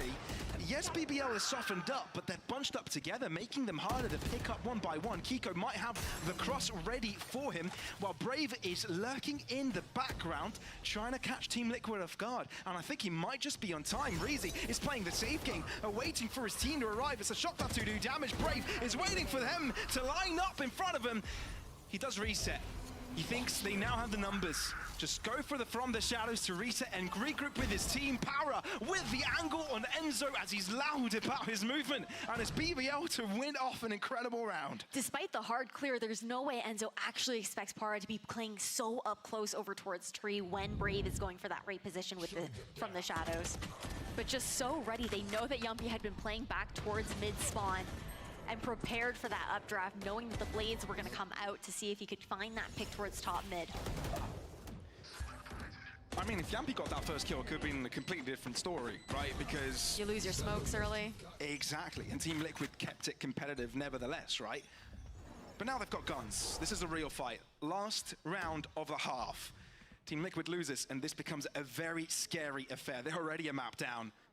And BBL could be running up, could be running away with a quick 2-0. Cage triggered. I mean, 7-5, 8-4. Neither are too shabby here, but again, on Ascent, you expect to rack up a couple more rounds on that defense. Well, it's BBL now leaning towards this left-hand side. 3 players strong on their attempt to take Garage. Now, Team Liquid have placed players here before, so BBL doing their due diligence to make sure everything's cleared out.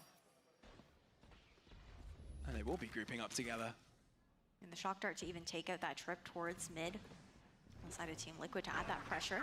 It's important Kiko gets here on time. The updraft from Kushner isn't quite enough to stop Nats from shooting at him. Kiko looking to move out of the smoke. That's a ballsy move. That doesn't pay dividends. Hunter Shuri, though, tagging up a lot of the players, but not quite the finishing blow. One more chance, and it does pick up Razy.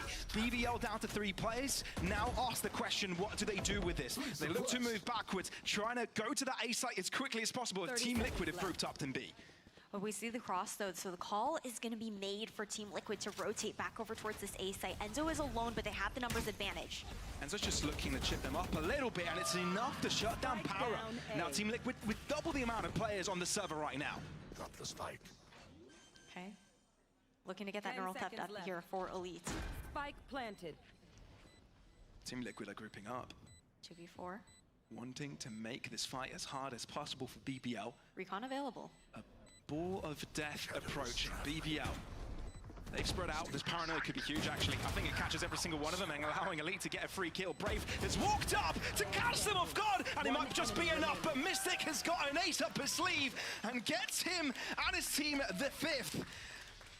Essential, absolutely essential for Team Liquid to pick up. They can turn it around in the pistol once we swap sides, but the play was bold from BBL. The idea was there to push up, but Mystic to be the hero for the team.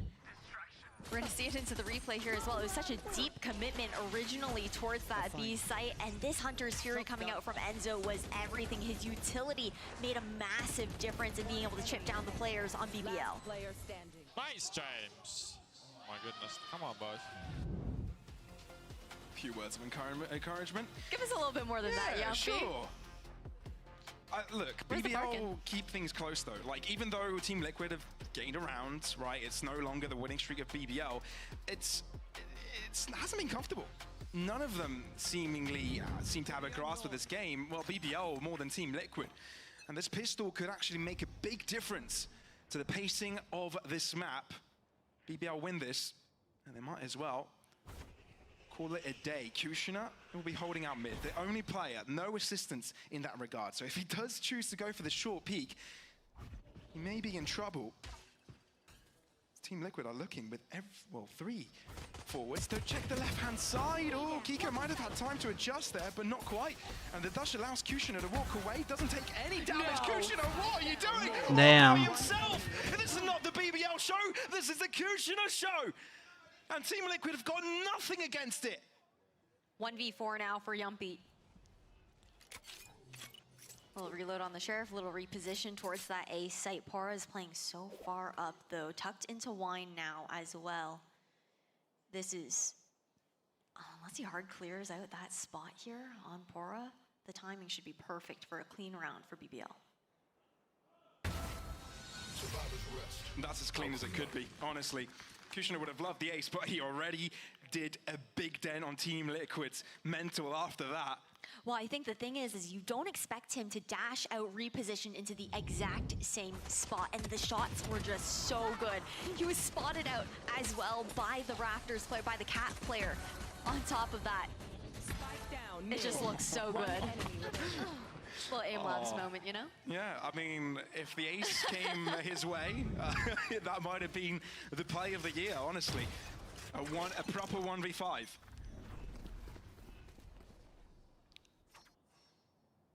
What's the pivot here? Walk up contact here for Team Liquid. On towards Cat. Power there, I'm waiting. Yeah, I mean, well, he can just slow this down with the molly, right? Sure, but he doesn't have the molly out. He's got his gun. Will throw the molly out eventually. He doesn't keep the jet back. Enzo dies already. And I think BBL have got a clear idea of what is going on. Rotate around this area. A smoke has been placed to maybe allow Team Liquid to find multiple angles of exit, but no. BBL just crunch upon them, close the map around them, and just inching themselves ahead. Only one casualty for them as well that round. Really nice response from BBL on towards Tree. Sure, the fragment comes out a little bit, I mean, you can't even say late because it's right off the back of contact, right? It just takes a little bit of time to pull that out. But then you also have Brave backing up Cora in that situation. You've got the paranoia being thrown out there as well. And such a quick pivot on the rotation from the rest of the team to clean up. And this is where we gotta have our eyes on Team Liquid once again. The buy to come through. Haven't been able to find much cycling into any of these ultimates early on either, with how dominant these BBL rounds have been for the last two since we swapped sides.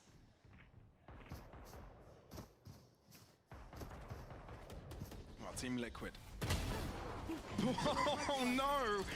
Kushi is on one right now. Insult to injury. Kushina, even up against ISOs, he doesn't care. He is enabled today. He's still alive. He doesn't really need to get out. He knows there's a chance that he can end up on top. Reezy there to support him. Mystic, he really wanted that kill, but it does cost him his life. Team Liquid losing player after player. Don't have an answer, even on their buy round. I mean, you look towards Kushner's positioning, right? Previously, he was playing over towards bottom mid, over towards arches, and at that point, he was often running it solo, but he had two players to back him up into that market position, and they didn't reveal themselves until Team Liquid continued to funnel and push themselves forward. I'm just impressed.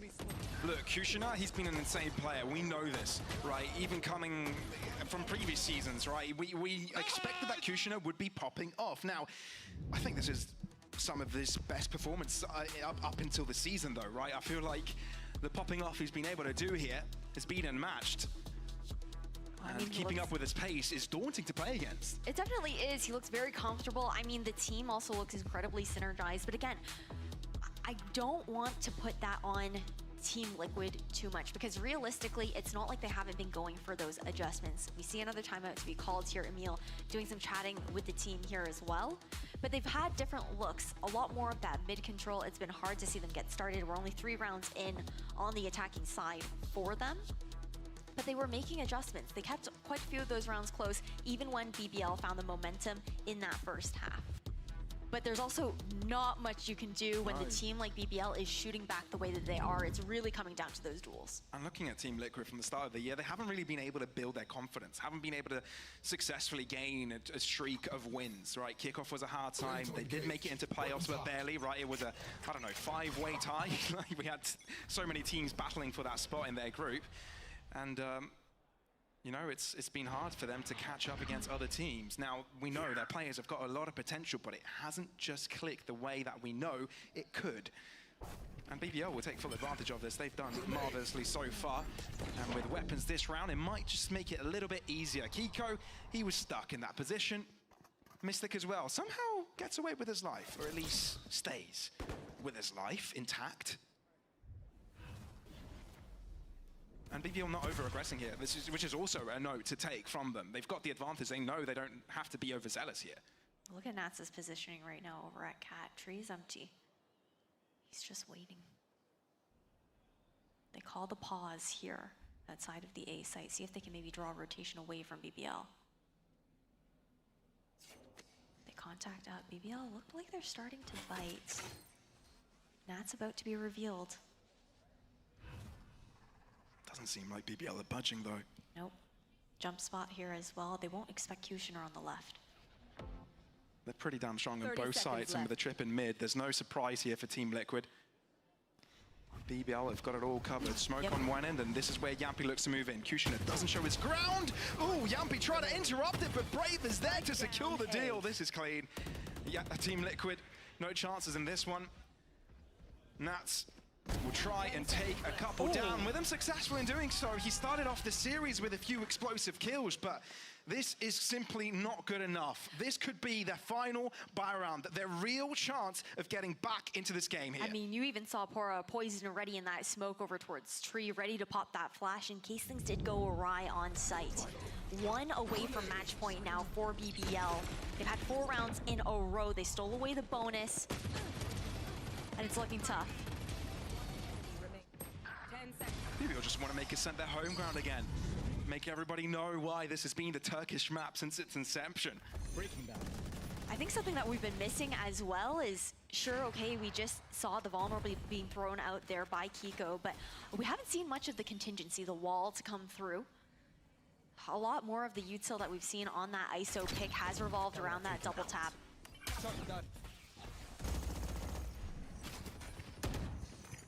And so finding success in the defense with his Odin. On the attack, a little bit harder to do.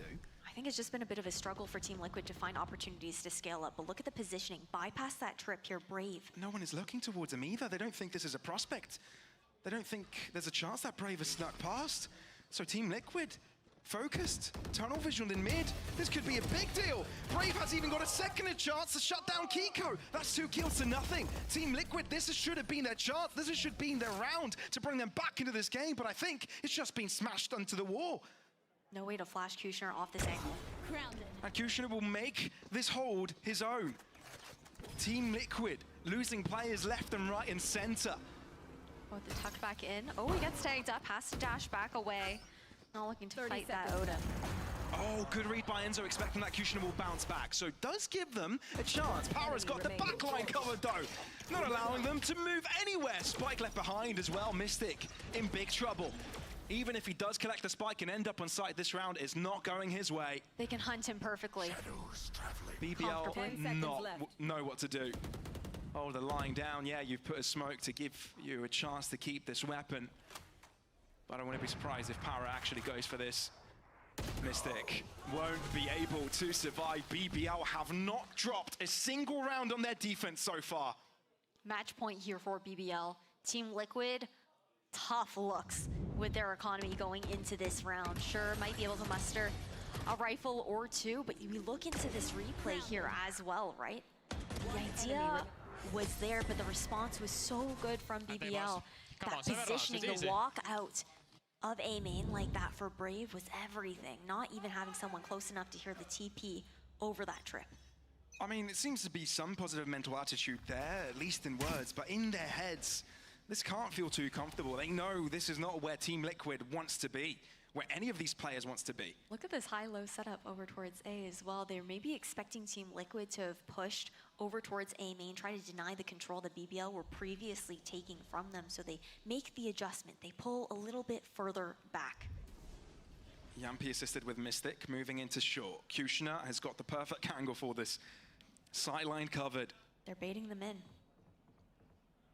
Funneling them exactly where they want them. Slight adjustment to avoid the cam. And goes in for a bite. No good smoke, but he can be above it. That's a quick kill for Kushner. Kiko trying to bring a 1v1. He's won it last time, and he will win it again. Brave on the backside. Team Liquid eager to get around on the board, but surely they need to take it a lot further than that. Kushner looking to cause more trouble with his blades, but unable to do so.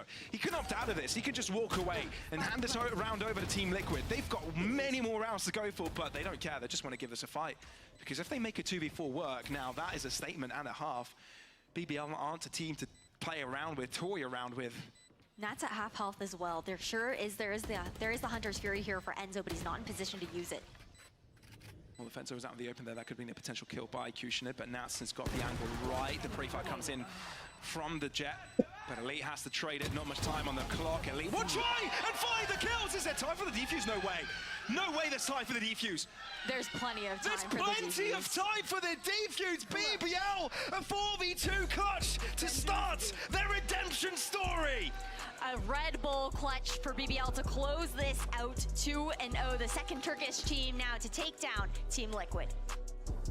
And what a way to do it. A 2-0. That ascent is back on Turkish ground. Able to muster that back up, right? Kushner with 8 first bloods in that in that map here on Ascent. It was a gorgeous showing coming out from BBL, not to take away from the adjustments that Team Liquid were able to find, but again, I think it came down maybe just to the composition.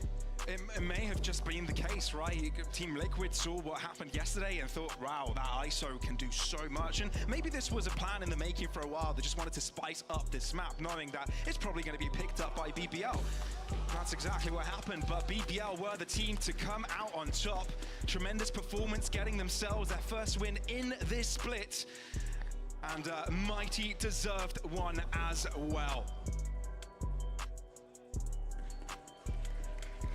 Taking a bow here for the boys. BBL on stage. Their first match win as well here for stage 2. Absolutely. We'll be looking to see how much more they can bring out. A lot of expectations on their shoulders now. We'll see if they can do any more damage to the rest of the teams. I believe we'll have an interview, so stay tuned for that. But I'm just excited about today as well because there's a Giant X match against NAVI later. Both of these teams also looking to get back on that confidence. Giant X, you know, they've had some pressure being at the bottom of the table. NAVI not at their best. So today is all about trying to find their redemption arc. Team Liquid, you can see some faces there, a little bit disappointed with today's results. And yeah, on the other end, it's complete elation, and they must be really happy about that win. That they And again, are. And on top of that, Liquid is harsh. I love seeing this BBL where they have that energy going into these matches. The question is that can they carry forward into the next week? Well, I believe we do have an interview ready with Yinzu. It's BBL's coach that will be staking the stand. Take it away, Yinzu.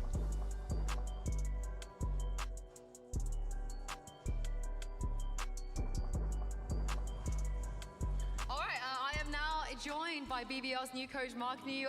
Congratulations today. I'm very, very happy that you finally made it here. We didn't get to have you last week, so when did you arrive? Today morning. This morning? Yes. Oh my goodness, what a trip it's been. Now, I have to say, this is not an easy job to take, you know, with how heartbreaking things have been for BBL in the past. What was the reason for you accepting this, and what kind of vision do you have for this team? Actually, I always dreaming here because of the after get a partnership, we didn't get partnership with my ex-team. Then I was dreaming about this day for all my career. I accept that because I can fix a lot of things in here and I have a lot of experience, and because of that I choose here. I will do my best in the future. I mean, you're doing a great job so far. What is it about BBL you think needed fixing? What did you think was the issue? Actually, we did we focused our chemistry because last stage is a little bit heartbreaking for us because we won against the Heretics, NAVI and Koi, but we lost against the Gentlemates or etc. And it was heartbreaking because we missed the playoff only one map, maybe 2 rounds, I don't remember exactly. Actually, we prepared very well on Fnatic match, but we lost 8-0 on Lotus, and it was heartbreaking too. And 2 days later, we had a KC match, and we didn't focus the game.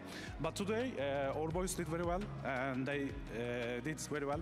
Has it been difficult to watch that from home? Because you're not here, you can't really influence it. Yeah, it's to be here, and I saw their faces, and they were so happy because I'm here. And I can't control everything on Discord because they own the gaming house, and they did a lot of things together, but I'm not here. Actually, we will see the future. And speaking of some of the things we saw today, now, of course, as you know, Haven is here. We have the new buffs for agents as well. But in BBL fashion, you go with the Ascent and you make no changes. You keep Kushner on the Jet. Why? What's the reason for that? Why not, you know, try him on the ISO, for example? Actually, ISO is not broken to me right now.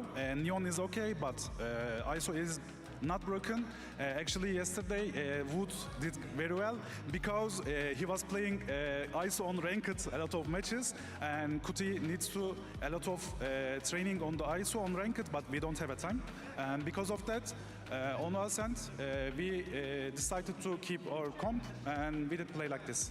Kuti's kind of broken though, right? Yeah. He's insane. Yes, he's insane.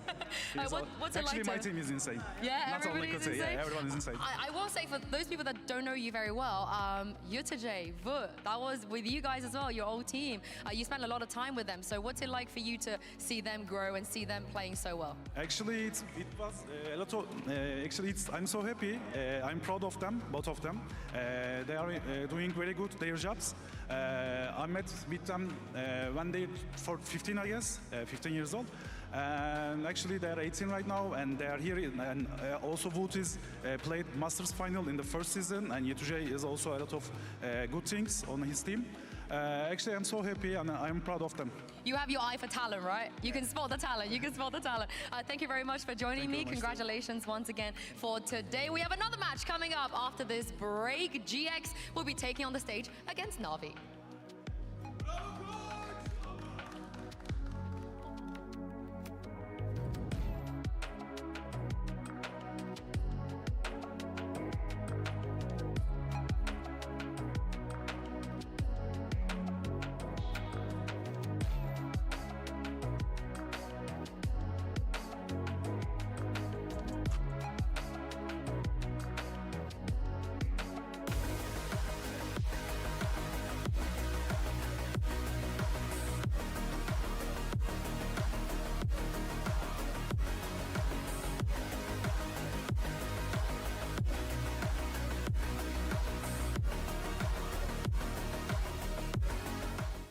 I know a place that will break you into 1,000 pieces. Stay away from them. Stay away from Lorca, Paco, and Picasso. Don't ask about Lola. Ay, Caballo Grande. Ay, Dolor de Nieve. But in spite of everything, it occurs to you to visit Andalusia. Don't say I didn't warn you. Be careful of the Andalusian crush.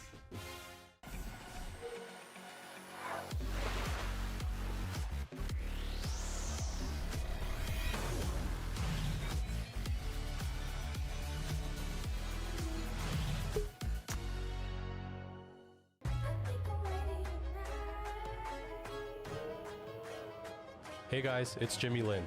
In this series, I'm going to walk you through Attack on Pearl. Watch out for the stairs, clear this angle. You're going to be able to fight this.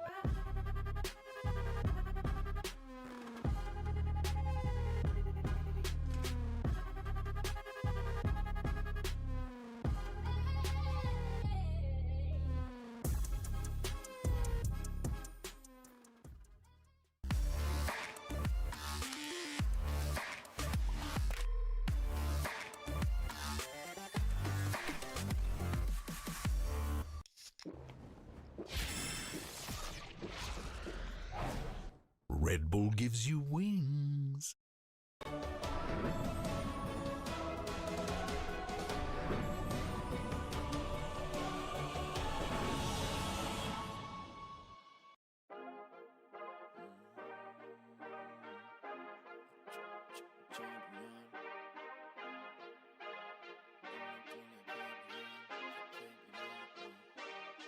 feel like a champion.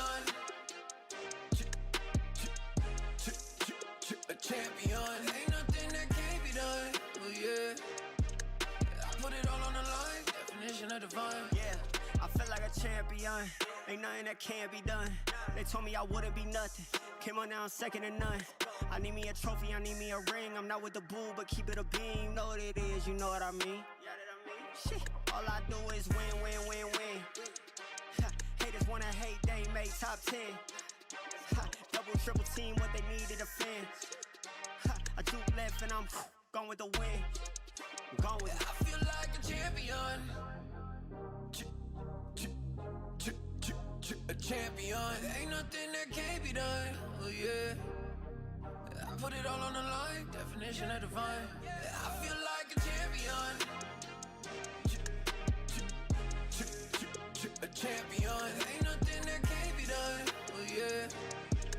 I put it all on the line. Definition of divine. Feel like a champ, MVP status.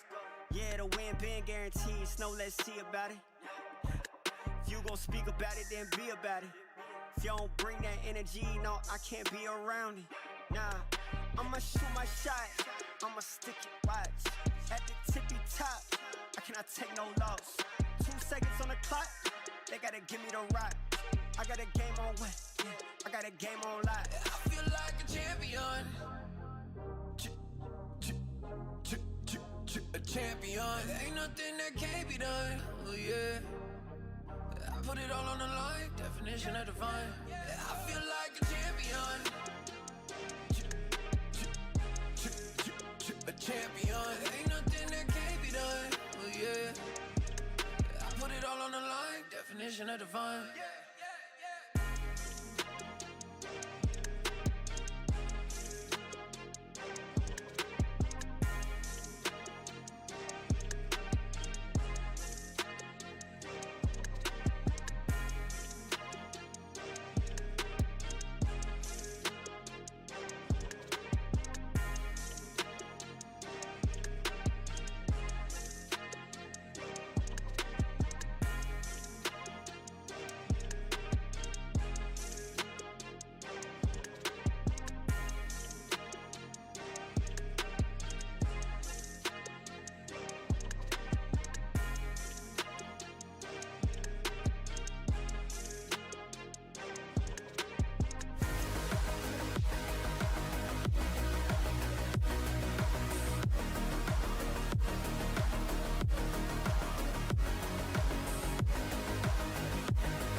So nice to have some new faces here in the studio, or should I say mark new faces? I'm sorry.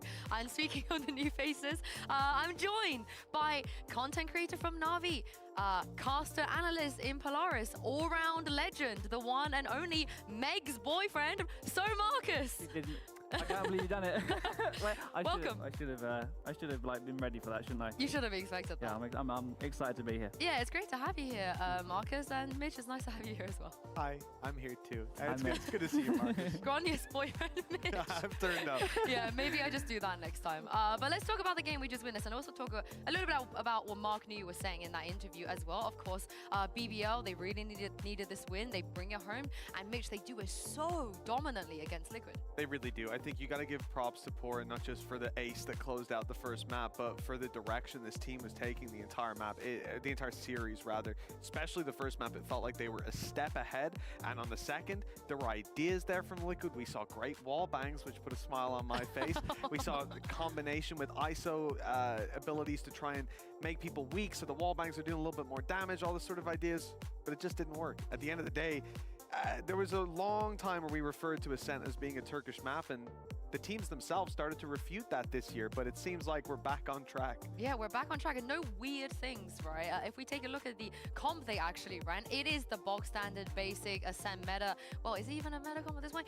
Yeah, the one that everybody used to run, at least before this patch. And we heard it from Mark New. They don't want to put Kushner in a position of being uncomfortable. His jet is great. And Marcus, ultimately, that felt like a really great decision from their coach. Yeah, I feel like there's the saying, right? Why fix? No, what? Yeah, why change what isn't broken? Yes. That one. That, you know that saying.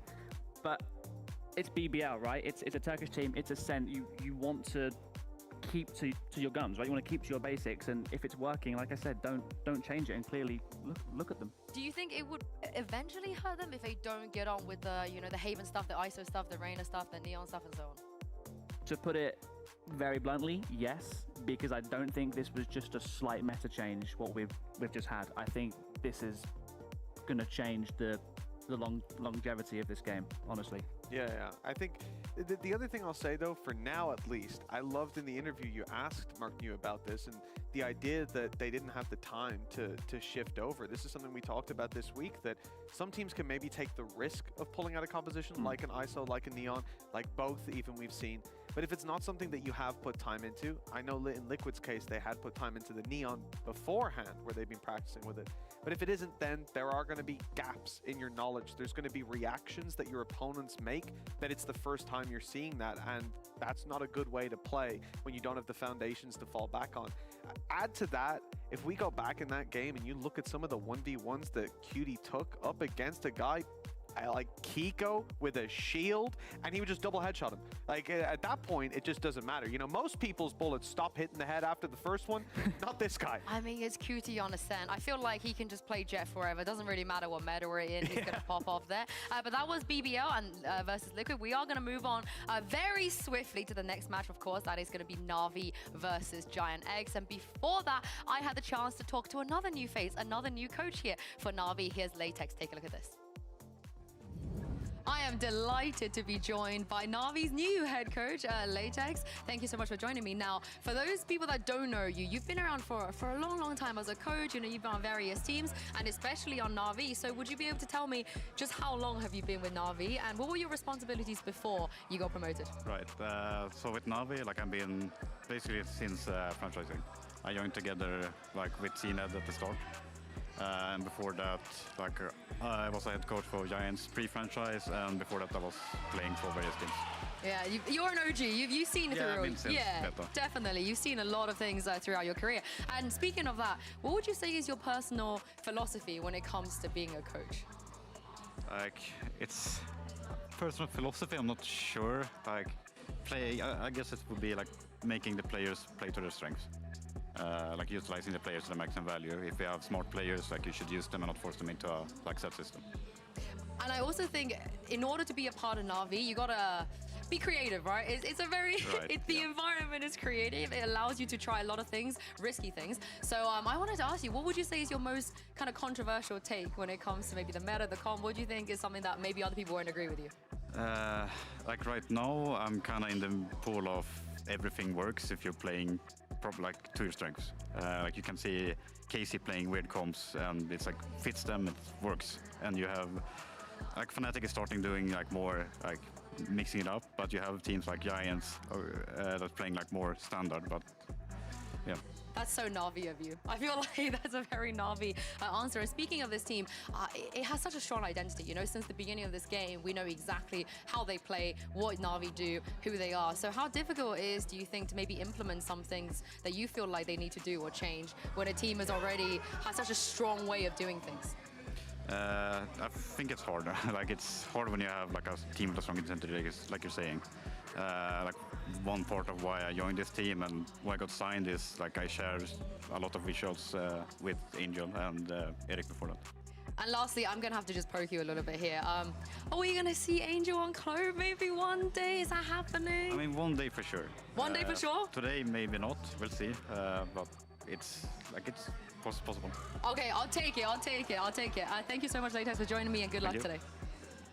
All right, no Clove for Angel today, but this is the thing. Latex saying the most Na'Vi thing you could possibly say, Marcus, which is anything is viable, everything is doable, and I feel like even you have that little bit of creativity in you. I feel like you have to as part of Na'Vi. Yeah, but I feel like we've branded ourselves like that, right? I mean, we've seen some wacky things come out from our side, and I mean, like Breeze earlier on, was it during Split 1, right, when we brought out the Astra and the Yoru? Yeah. No one else ever played that comp ever, you know? I had no say in that. Breeze, I mean, it's just so many tight corners for you to use those abilities in. It makes sense. Is that what you think is going to happen in this meta, this patch in particular? Will we see them quickly just go straight into the ISO stuff, or does it get more weird? I think you have to look at the position we're in before the meta, right? We're in a tough split. Yes, we had a really good first split, but we are now not in the greatest position in comparison to what we were. So you've got to weigh up, do we make those changes, or do we stick to what we know and solidify what we know and actually try and get these next 3 games under our belt? Well, the surprising thing is, Midge, of course, we know Na'Vi, they love to change things, they love to give us different comps, but if we look at the way that they've changed their things this year compared to last year, it's actually drastically less? Because, I mean, on Lotus, for example, they changed their comp 9 times, Split 8 times, and they feel a little bit more, what's the word, apprehensive when it comes to experimentation this time around. Yeah, I think that's fair. We've definitely seen that from the perspective of just watching the games. It doesn't seem like the same exciting, crazy, ludicrous Navi as we had back in the past. I mean, even their Split, you'd have like Yoru one day, Raze the next day, Jet the next, then Chamber, then Yoru and Jet. Then it was always all over the place, but we very much standardized it now, and I think that speaks to the level that we're playing at, the consistency in which there's constant tournaments going on, the same tournament, a lot of the same teams, and I think you're rewarded longer term for, like you're saying, instead of building new foundations, trying new comps, to actually focus on the fundamentals of how your composition works, what are the things you've learned in your previous games, and continue to build rather than rebuild. Yeah, I feel like they need to do that now more than ever, because for the first time ever in this Na'Vi core of Angel, Xiao, and Zipan, they've managed to go 3 matches in a row, Marcus, without getting a single map. That is very uncharacteristic.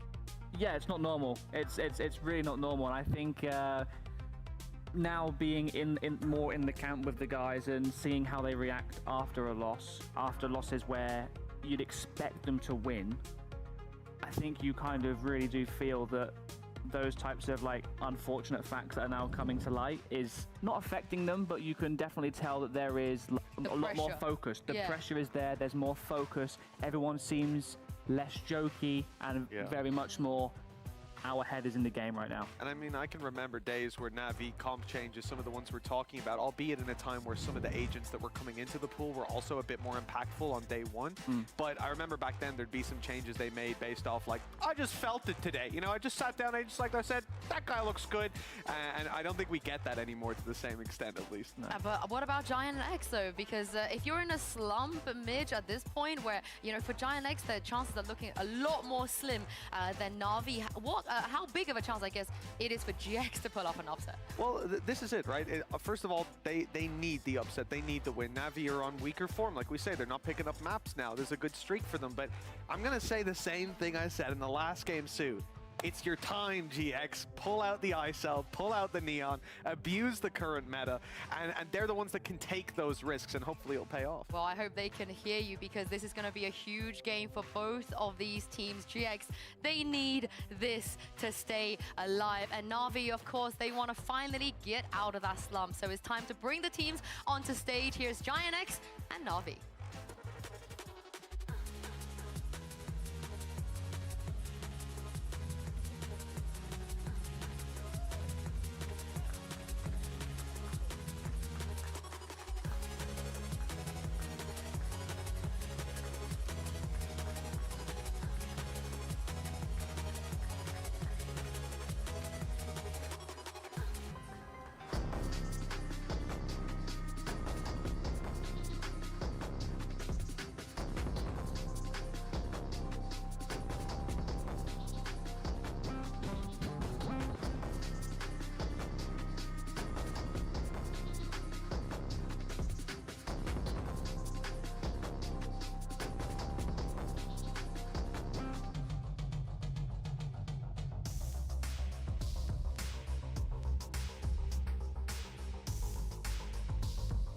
As you guys heard it there from Marcus, this is not a time to joke around. This is not a time for hee hee ha ha. This is serious.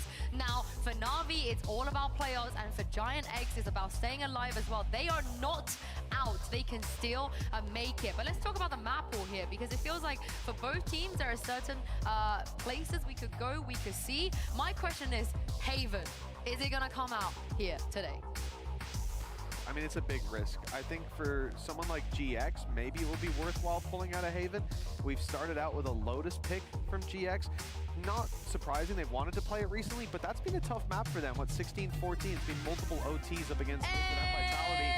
And then we got the Haven in the end, okay. I'm not being funny, but Na'Vi, you won't ban Sunset against Heretics, but you'll ban it against Giants. But this is the thing though, we talk about BBL being good at Ascent. Marcus, Na'Vi historically probably the best Ascent team in the world.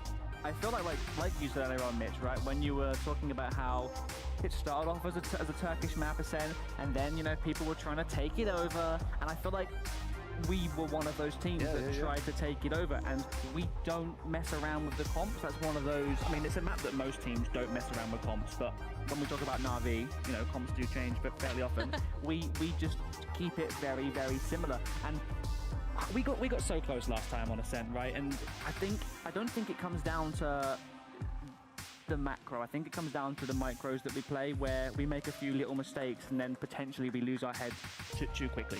What about Lotus though? Do you want to see that? I think it was a Sova comp they were running. You want to see that come out again? Do I? I think there's many comps we could do on Lotus. I don't want to. At least 9 from last year. I'm not going to leak anything. Yeah. We might get something new. Honestly, we might not. Our jobs are so hard when it's NAVI because they ran 9 different comps last year on Lotus. So if they bring out something we've already seen, we have to check our notes being like, oh, what is this? What is this? Oh, wait, we got back to the Brimstone. The Brim is back. The Brimmy, you've Brimmy got a reach in there, same as before for Zipan. You've got the Killjoy in play now as well. Swap over from the Cypher. You've got a Raze. I'm excited to see this, and I think it's the right call. Like you mentioned, Ascent was close last time. That was the Foot game you referenced, right? 13-11. It wasn't so close on Lotus, though. Foot absolutely stomped, and I think that it's a good idea to go back to the drawing board there. Yeah, and what about this Purple Neon and also Hoodie Sky on Lotus? Do we like it? That Neon pick is going to be scary for us, I think, because when we looked at Giants as a team, obviously I don't know the ins and the outs, but are we going to be ready for those fast plays? Right? Are we going to be ready for the new Neon? Without the Cypher also. Exactly, right? Because prior to the Neon buffs, Neon is a fast agent. The pace is picked up. Yeah, and I don't believe we've seen Purple or Neon for Giant X either, so this is a nice little new change. Thank you very much, Marcus, for joining us, and it's time to jump into game and throw this over to your casters, Pansy and Steel. Thank you so much. Wonderful to have Marcus there joining them on the desk. And I'm, of course, joined by Steel. And we kind of saw the comps coming out here, a little bit of an adjustment, a little bit of a change. What's indicative about this in your mind? What's it kind of leading towards here, especially for NAVI? Let's start there. When I look at NAVI's composition with that Brim, with that Breach, it tells me that they want to do something that's very execute heavy on the attack side, and I'm going to double down on that because when I see that Lotus is picked by Giant X and NAVI choose to start attack, that means that they have some sort of game plan, some sort of idea of how this comp is going to work, where its strengths lie, and that's going to be on its attack. I don't know if I like this Sky pick for Giant X here. I think it's going to be very difficult for them to get anything done in this head-to-head specifically. I feel like I might be a bit biased there, but I don't mind it actually coming out. We have to see how it actually suits them. Does it work well? Happy as well to see Purpo on that Neon. Got to see it in action though. And we'll wait and kind of with bated breath to see how NAVI look with this composition change, because we were left wanting more, right? NAVI weren't doing what we wanted in those previous games. I think they can happily say that themselves. They weren't achieving to the level they could. So this could be a big step up, I think, on paper. If you're looking at pound for pound where you put these teams, NAVI should be able to close out this series. This is one that you'd put in their favor. But Giant X, even historically, seem always good for a map. They'll nab one away, but unable to always close out. I mean, roll your mind back just to that Icebox recently. They were fantastic on that, did lose out in the end, however. So one of those situations, there's certainly some threat to this, and a very patient pistol round.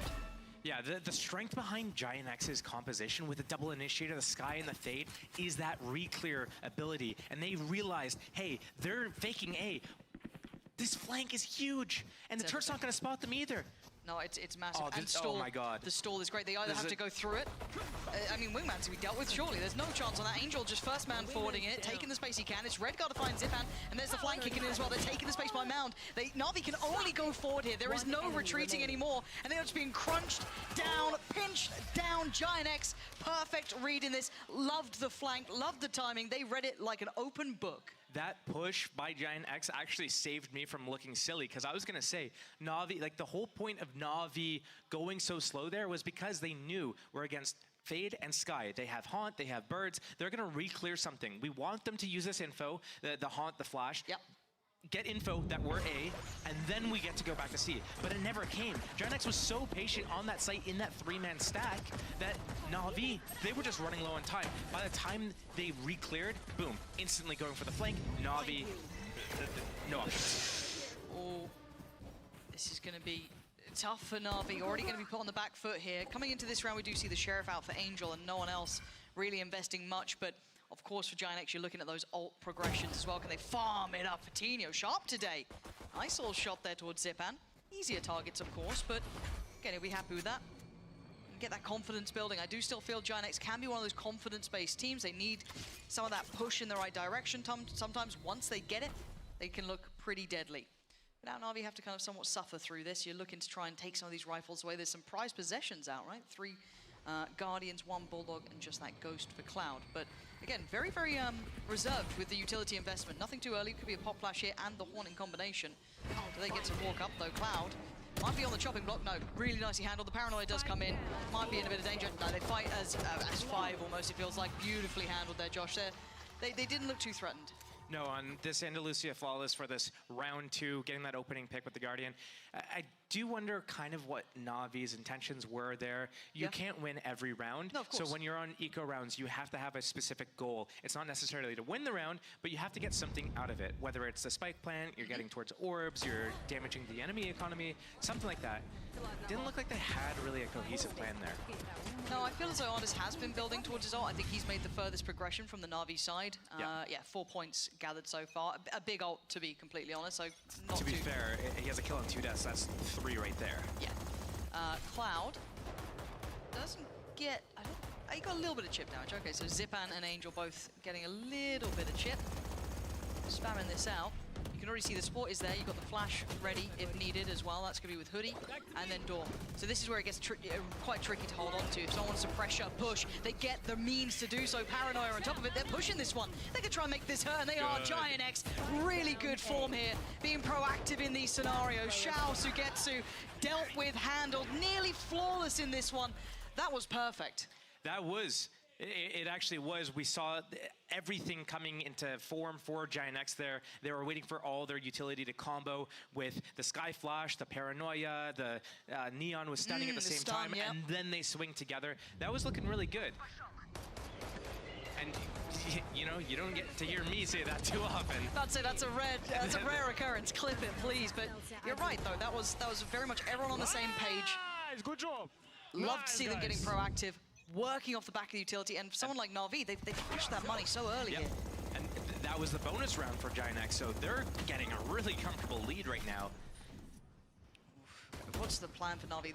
You can test the waters, right? You can kind of run through this a little bit more, maybe try and get the lay of the land, but this is a tough one to convert. Lots of stall here. Okay.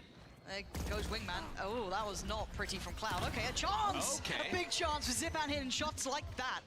Brilliant connection back-to-back. He's given them masses of opportunity. You can see them trying to isolate Sugetsu potentially here, trying to check deep towards Rubble, maybe noting the chance that someone's there. Purpo starting to clear house. Redgar in unison, they've cleared the extremities a little. Now, it's the vast majority on the site. They haven't recovered weapons from this. I'm looking, Angel, Shao, Artis still finally picking up what was dropped, but maybe not the ideal situation to gather. Still got the turret and a stun.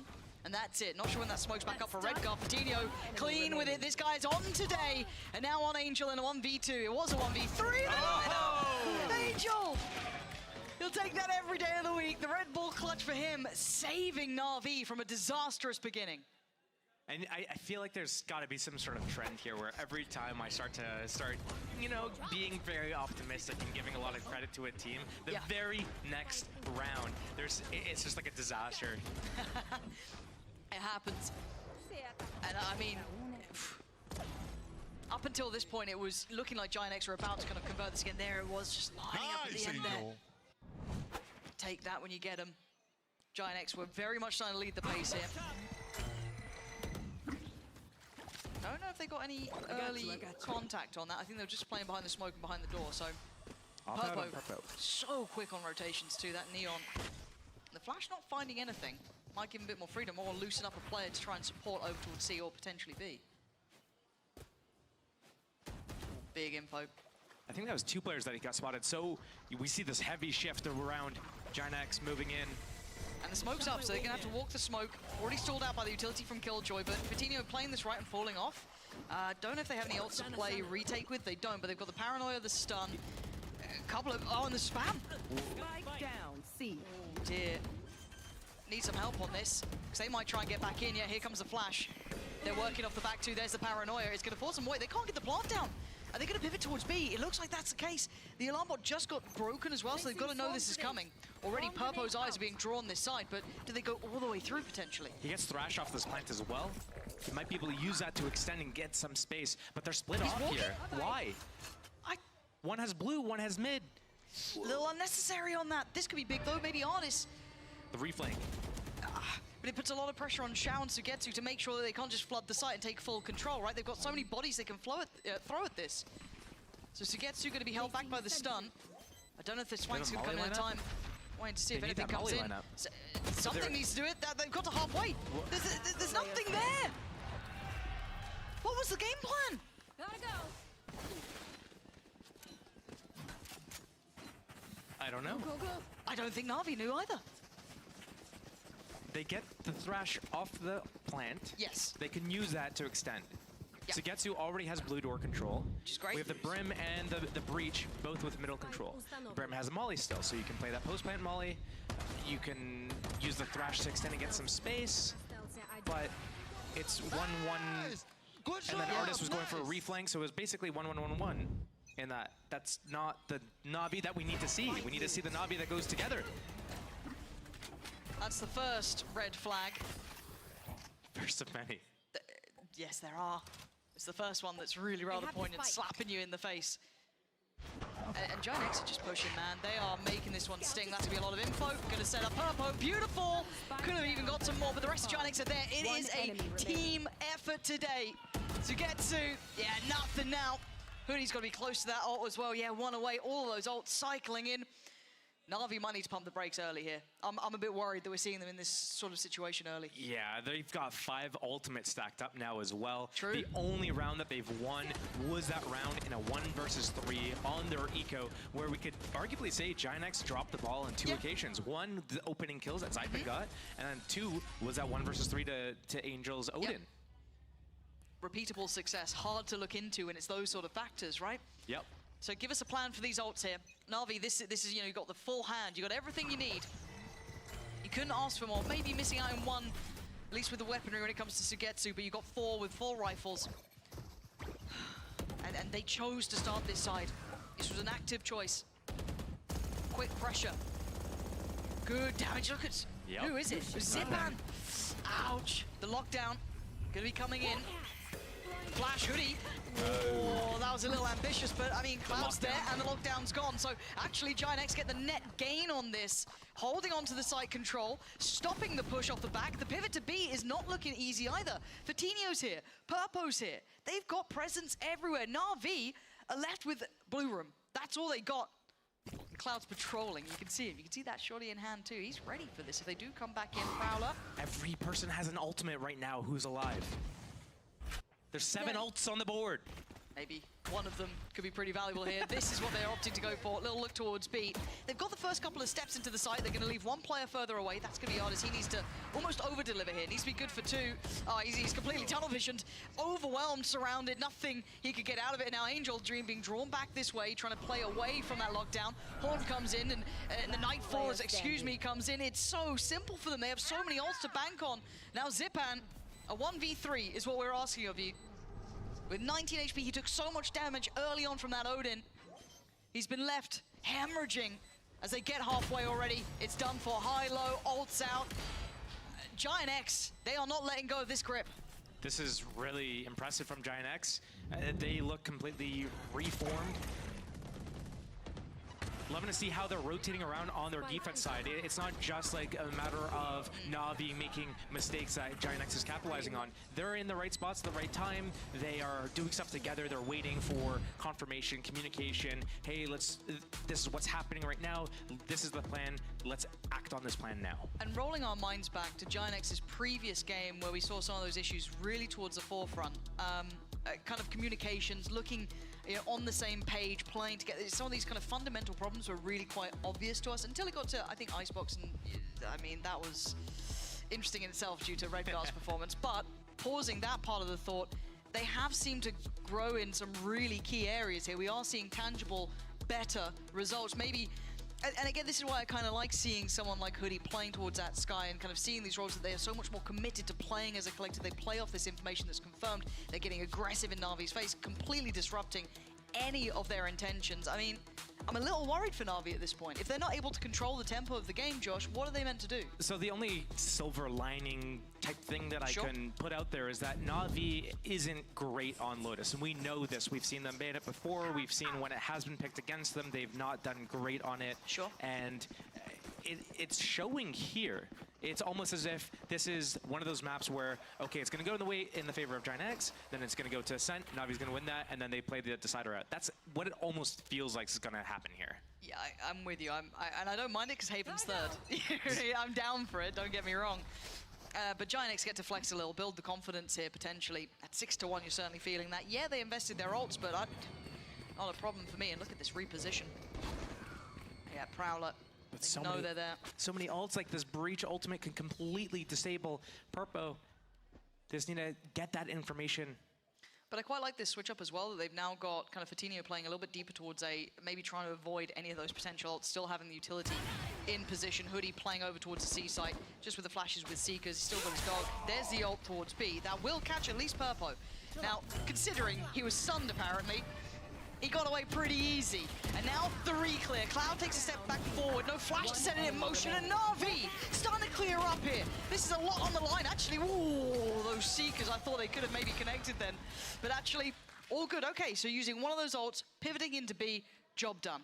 It was a job well done. Yep. I like the start from Giant X, the opening, they clear C mound, they open the door, they're clearing B. Oh, yeah, get confirmation. Na'Vi had a really good counterplay with that Breach Rolling Thunder coming in from the side. It affected everyone on the site. That Brim's able to call down multiple smokes all at the same time. They go in together and fight this through. But notice how Artis already is at 3 ulti or points. He just used that Breach ultimate in that last round to initiate that fight. He's almost halfway through to his ult again, and he still has 3 teammates that have had their ults for multiple rounds. Well, speaking of, Angel. There we go. Gonna go for it this time. B looking like the vulnerability, and they've got the go signal. This is everything. And it's a 1-1 trade. I felt like they could have doubled down on that, done even better, and now they're being held back on the other side. They can't capitalize it, and you're right, it is far too late. Thanks, Wings. Ah, missed opportunity there. Yeah, they get the fish ult back, but it's still a 3v4. Very tricky. What do they have to re-clear? We still got Cloud's utility, and Hoodie still got a flash. They clear close with the Prowler. Now 1 flash with Hoodie. Better to be on the money. There's the re-hit with the Thrash. Clears out towards Blue. Sees nothing, so might have caught a glimpse at the end, not sure. Flash goes in, but time is starting to tick here. Na'Vi have the time on their side, and they need to lean into it. And actually with this, with the molly on top, it could be highly valuable. That should buy enough time, it feels like. This should be job done here. Giant X, I think, know that. Time to back away if you can. Yeah, get out of there. Very well converted after some real fumbles at the beginning. Honestly, these rounds that Na'Vi are picking up, it is kind of off the back of a disaster class type situation. They do fumble early on. Somehow they recover in the end. One time it's Angel getting a 1v3 to a lineup with the Odin. This time it's, I'm not exactly sure. It was kind of messy on this retake. But considering the fact that Na'Vi had multiple people there, they saw them with the Thrash. They got at least one person detained. They had that Brim ultimate the whole time. They could have used that right behind Blue Room, right at the entrance of A lobby. And they could have ended up with 3 kills and lost nobody. Instead, they go 1 for 2. Yeah. Now, starting to see the pendulum swing though. Na'Vi don't have as many ults now to bank on, of course. Just Ziphan's left here. Be Fatinho. 4 to clear, 4 to handle. Oh! Told you he was sharp today. Well, there goes the ult. And there goes Ziphan. Prowler noting Sugetsu. Starting to get a good read of maybe what Na'Vi are up to here. Maybe expecting that later approach towards B. Seeming to be the salve for Na'Vi's woes going towards that B side. But as it stands, Na'Vi just kind of going back into a very spread approach.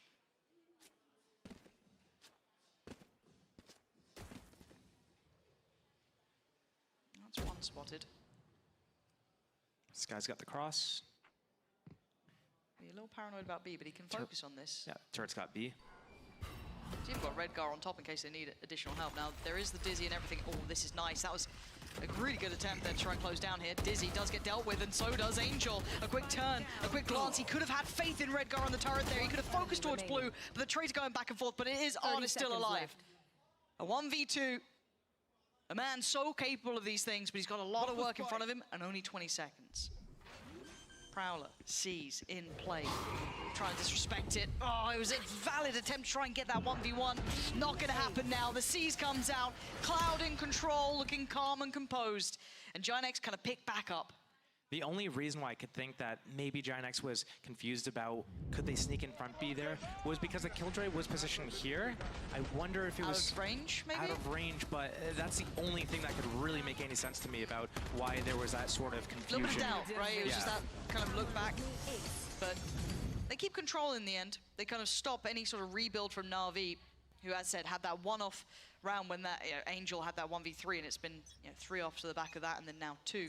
But still, 7-3. This could close up the scoreboard here. Dizzy gonna force away Fatinho. Purpo with a quick rotation. It looks quite similar to last round now. Sugetsu, I think, has gone unnoticed. This is gonna be huge. Massive. Opening. Yeah, that's an issue now. They were kind of almost gamble stacking the third body towards C.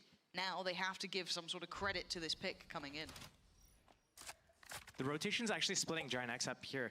They've been rotating so well all game, but now it's kind of one of these things where we're seeing 2 people playing towards C, including the Killjoy with all the utility.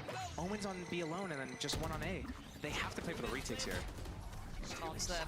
Whoa. Red Gar. Okay, well, he's bought time, I don't know. It's and they're just going in 1 by 1. NAVI will lap this up. They'll love a bit of that. Couldn't quite get on the same page there. Spike planted. And Fatinho found. 1v4. Got that slow creep from Sugetsu as well. I don't think Fatinho's going to be able to get away with this. No, absolutely not. Yeah, Sugetsu's going to try and find him. But, I mean, NAVI have found some safety here, Josh. They've got themselves a couple of rounds now to play with. Timing. Oh, that's so sad. That's unlucky. But yeah, I mean, this is where, okay, so where we saw Giant X towards the beginning of this game, the first 6 rounds, and we're giving them all these props and praise, the game plan, look at how they use the utility, how they're fighting together, all these things. That looks good. But this last round that we just saw was so reminiscent of what we saw earlier this week when they played. This is when they have no plan. They're going out 1 by 1. They're just bleeding out. That's all that round was, bleeding out. I'm not going to say I forgive Redguard, but if you even saw then just even Hoodie and Purpo able to get on the same page, that could have been a different fight. But as you said, it was so 1 by 1. Yeah, it's hard for us sitting here looking in to know whose fault that was. Maybe Redguard was saying, guys, come. I'm going to flash, we're going to run through and we're going to fight together. And they were slow to like react and move. Maybe it was that they were like, hey, we're coming, don't go yet. And then he goes out. We don't know without the context of the communication. All we can see is what happened, and what happened was not good enough. No, you're right. Now we're looking at the odds online here. Angel's got his back and ready to go. And they're looking like they want to try and fall towards Sugetsu. Now, there is support this time. Last time, we saw Giant X overwhelm. The flash was good. It forced them away, but Zip out with a fair fight, but he loses it. Purpo going to carry on forward. The timing, good enough. Hoodie keeping those scales tilting in their favor. Angel and Xiao now. The problem is where the spike is. Oh, Xiao. 2 kills so far. Going to make it up to 3. Angel needs a 1v2 here. That flank coming in again. I got the spike. Okay, he's got the spike back. And he's been found. Done. Fatinho. He tried to stop to get his wingman there. Feeling like he lost track of everything, really. Anyways. 8-4. What do you make of it? Because, okay, let's kind of put it in context. If you missed the start of the game, if you're just tuning in, we were kind of talking about the composition choice, opting to start on the attacking side. Is 4 enough? And the way they got those 4, is it enough? I don't think 4 is what they had in mind. Is it enough? It can be. You still have that breach on defense, and if Giant X goes for all these plays with the Neon kind of sending it out places and gets caught by the breach stun, plus the Gecko flash, and just comboed a bunch of utility, it could be really disastrous. Also, Xiao has multiple smokes for the retakes. Anything could happen. It's not horrible for Navi to be in this situation, but it's not ideal. They were probably looking to get 6, 7, maybe even 8 rounds on their attack side. So the flip happens now. Oh dear, he's so clean. And Giant X just leave Navi in tatters. The Artist has the world against him, and he can't handle it. You can't even blame him. There's so many bodies on the other side, and it's just Sugetsu. Yeah, this is, it looks like 9 all day. Plant there. Sugetsu, a 1v4, only a classic. Hello. Oh, not gonna get past first hurdle. Giant X, so well equipped. They're moving together so well in some of these rounds where there is some sort of contact play, whether it was on their defense when they would push together through C long or when they would push through A together. They were so tight-knit together. But I can't stop to wonder why, if Navi wants to do an aggress on A main here, why is Artis not in the back with a stun ready for that entire line? That as soon as one of his teammates takes contact with either a jump spot or a jiggle or anything like that, boom, stun comes out, and then they triple peek. That could have been a one fight for Navi. That's going to haunt them there, and you're right. Nice to see some further intent behind it, really. If you're going to commit to those things, double down on it. Speaking of doubling down, Navi going for the gamble stack. Now, as it stands, Giant X carry on this way. There is no one waiting. It's an all-in from Navi. Just the Sheriff with Shout. Everyone else on Classics. Artis does have his util at least, so he can try and find some impact. Oh, well this... Oh, don't tell me. Don't tell me the timing. Oh, this is heartbreak. Navi aren't going to be happy about this one. Just as they back away, the smoke comes in. They must have heard that. Surely they've heard it now, but what do? They've now had contact on both sides of the map. Coutinho putting his body on the line here, dealing with the turret, keeping 4 players drawn in. Just such a tantalizing prospect himself, apparently. Does get found, but they now need to commit towards A. It is only going to be Xiao, but he does have the Sheriff, and they do have the man advantage. Guardian's all here. Site is cleared. Plant should be in. No threat to that. Look at the post plant. They're going back through main. Spike planted. This is a little risky, especially with that dizzy. I mean, Angel catches Purpo completely off guard with that dizzy. And now the plant becomes harder to defend, tricky to work with, and they're just gonna stick on this one. They gotta find a way to deny this. Angel ain't gonna be stopping. Oh, he finally goes down. They got it to halfway still. There's so many bodies to put to this. These smokes last so long too. Cloud gonna find Zipan. Finally the stun's coming out. Sugetsu, he's got the defuse. Oh my god. Right under their noses. Navi will be grinning with that one. That's not an expected outcome, but they'll take it when they get it. Bloody hell. Oh, Giant X is kicking themselves after that one. Such a good job to go towards C, keep them all occupied. Just Vitinho is there, alone, keeping 4 people there. Give that hug to the X. Stop, pause. Oh, we're too serious, you know what I mean? Gotta bring it back down to the ground. Uh-oh. Oh, and it's rinse and repeat here. You saw a little bit on that first half. We're seeing it here on the second. Very proactive over towards Rubble. Happy to brawl out on it. Of course, on the other side, it is the Sheriffs that they're coming in with a lesser purchase. But Navi pulling no punches, making sure they keep that control early and shifting away.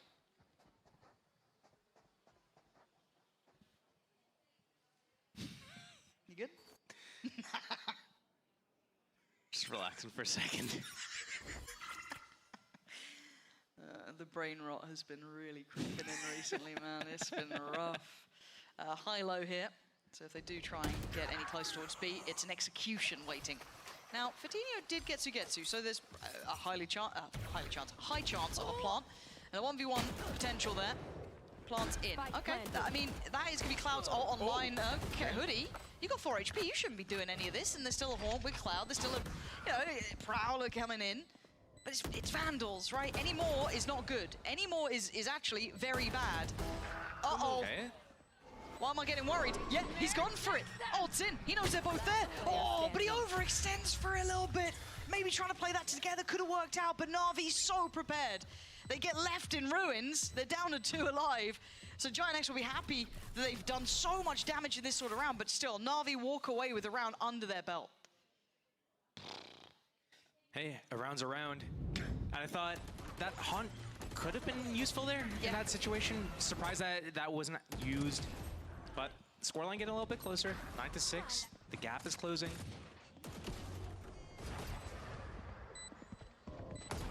These were some good shots, so this was a nice attempt. I thought with that Nightfall there, they could either double peek right away or use that haunt or something. That Nightfall alone is going to stall them a little bit. No heavy shield for anybody on the side of Giant X. Luckily, no Outlaw to punish it, but No still. Outlaw, yeah, that's true. I mean, I'd hate to see that coming out for them. That'd be so difficult, but a very all-in. That's a 5-man approach. They're just, and Sugetsu reading it right, just going to back away. He's not going to be able to take a 1v5, so just kind of fall off. Keep control of CT if you can, and allow Giant X to get that plant in. All right, playing the post plant from Mound. Full abilities on multiple members of NAVI. They have the wingman for the defuse. Stun, aftershock, flashes. Lots of util. Everything they need. You couldn't ask for any more, really. But I don't want to see anyone die ahead of them, you know, using this util. Trying to, you know, be methodical about it, be smart about it, use it in the right sort of way. So trying to clear through the site first. Dizzy going to go in. It's going to be Redguard who's going to be trying to stick around. He does have his TP, so gets away. Na'Vi now starting to get in control of the site. The double TP gets him up on the box, so he gets a little bit of vision. Now, denial on the first attempt of the defuse. And time is ticking. This is getting a little bit closer, and actually, Redguard doing damage. Oh, this is cleared. And Giant X hold in the post plant. I am so surprised they were able to hold that. Getting that right in that situation was fantastic for them. I don't know how, considering the utility Na'Vi had. You thought that was on. I think that idea was drawn up start to finish before they even called it. I think they knew exactly what they wanted to do. They wanted to go in. They knew Sugetsu was going to be alone. They knew he was going to have his mollies lined up towards the ramp. So they go in close right. They chase and push back into spawn. They get the plant. They reset. They leave the Omen in. The Omen's there. Makes a little bit of noise. Defensive smoke on the site. Here comes all Navi's retake utility. Boom. Omen's out. And then they just play the post plant. And Na'Vi has nothing for outside by the mound. They use it all just to get into the site. And look, we'll bring it up when it happens, you know, when we see someone like Redguard having a nightmare of a performance, but right now he's having a very good game. And I feel like Giant X are calling very well. Their mid-routing looks good so far. Obviously, it'll be a little bit clearer once we see it get into the thick of things on this half, but still, want to give him credit on that front. And, well, Purpo's right in on the side. Again, a passive hold from Sugetsu. Sitting a little bit deeper because of what we're seeing on the other side. Look at that push up from C. That 3-man hunting squad has been identified. Coutinho's going to hear it. Does he reflank? Does he go back by door? His choice. The door is open, but the Killjoy turret's up there. They might know about that. Oh, the timing because of the ult. Coutinho gets to get real close. They know. They have an idea. They're thinking about it. They're definitely thinking about it. But time. Na'Vi are going to start running low on time here. Yeah, they're flying slowly but surely coming, but Na'Vi are running this real late. Coutinho's probably going to not even see the end of the round. Finally gets to pull the trigger. Shows his hand, but overextends a touch in my book. Could have maybe played that just to be a nuisance, be a threat on the side, but maybe worried. Redguard, though, again, safe pair of hands, readdressing that approach. Wingman on the spike, they do need to deal with this one. Oh dear, this is now a problem. This plant is for him, but he falls. He got the wingman, though. Whoa, look at the time! Look at the time! Oh, Na'Vi, you are holding on by the seams of your pants. How are they up to 7 here? That was so close. This fight, I just wish Coutinho paused for a second. He knew he'd drawn them. He knew that he'd done so much work there. Maybe he wanted to just be as valuable as possible. I get it, but yeah, you're right. He could have waited a little bit, let the enemy get on the spike, start the defuse. Yeah, Gibson. True, though. Okay. I mean, the gods are on Navi's side today, apparently. We've seen it before, some luck here and there, but that one, that was real close. And now, I mean, Giant X are going to be suffering, right? Their money's going to be in the bin. Purpo's still got a rifle, and he's been headstrong on these approaches to sites. He's been taking that space, doing well for him. They've got what they need, but not full control. We're looking to see if maybe Coutinho can catch a player on rotation. These are shift walking. They're not even going for the plant right away. They're actually going to go for a pinch on beef through waterfall. Oh, because of the paranoia. Maybe trying to catch Shaq. And then they're forcing them back into Coutinho, and now they can try and chase him through connector. This is a really nice plan. Forcing Zipan to invest the ult as well. This is still pretty good. I mean, Redguard just got 2. 4 HP. Redguard, this is it. This is your moment. Time to shine, baby. Show us what you got. 45 HP, 50 seconds, and Xiao 4 HP on the other side. But out of all the players, Xiao can be so cold. He got 3 this round already. He's starting to read the timing. He's starting to consider where the hell has Redguard gone. Has he guessed right? But now Redguard gets to take a step closer. missing each other slightly, but the 30 seconds left. swing around. This is nice from Xiao around the world. Maybe giving Redguard just enough room to make an issue for himself. Doesn't make noise. It's all about timing now. Now he steps, and Xiao has played this so perfectly, but his HP is so dangerous. Oh my god. Oh, he can TP top side as well and get the plant insta. Big man. Oh dear. Time? There's nothing you can do. I think he's out of time unless he tries to tank it. He can't do anything. Xiao has just galaxy brained him out of that one. Went all the way around the world, playing the clock perfectly, allowing Redguard to feel he had this freedom, and he had the ult. To be fair, I mean, the 1 versus 1 by both players were played pretty well. Pretty well, yeah, pretty absolutely. Well. That was an eco round for Giant X. Yes. They did that with Sheriffs, with maybe a Stinger, 1 Vandal purchased, and they were able to kill 4 players, destroy the shields of the 5th player, and get also ults. get ults out. Yep. Redguard, he's having a game. Left. Oh, this is nuts. Look at it. Okay, 10-8. The scoreline closing in again. Ult starting to hit for Giant X, so they're still stuck on that 10 round. What is their solution? Close isn't good enough though, right? These rounds have been close. They've been winning those silver lining moments. They need a round on the board because NAVI getting a little hot on the heels here. They're trying to bait out a trap at C, and also disarm at B, the Killjoy trap. Here comes a little bit of a fake at B. Almost traded out there, but Coutinho's drawn his blood. He's done well. He's got his this round. He's taken away Angel. And it makes it so difficult to Na'Vi. Where do they go now? Do they try and just play together, kind of 2-2? Or do they try and continue this hold? Everyone kind of congregating back towards that C side of the map. Quick little hill, get Coutinho feeling good. Still got his lockdown, still got Neon's ult, still got the Seekers. So many options. Seeker's going to be pretty good on this, followed by the Flash as well. Counter lockdown in. The Purpo's there, but he better win this fight because that lockdown is ticking. Purpo has found Sugetsu, but now it's Xiao on the case. They've got to respect this one.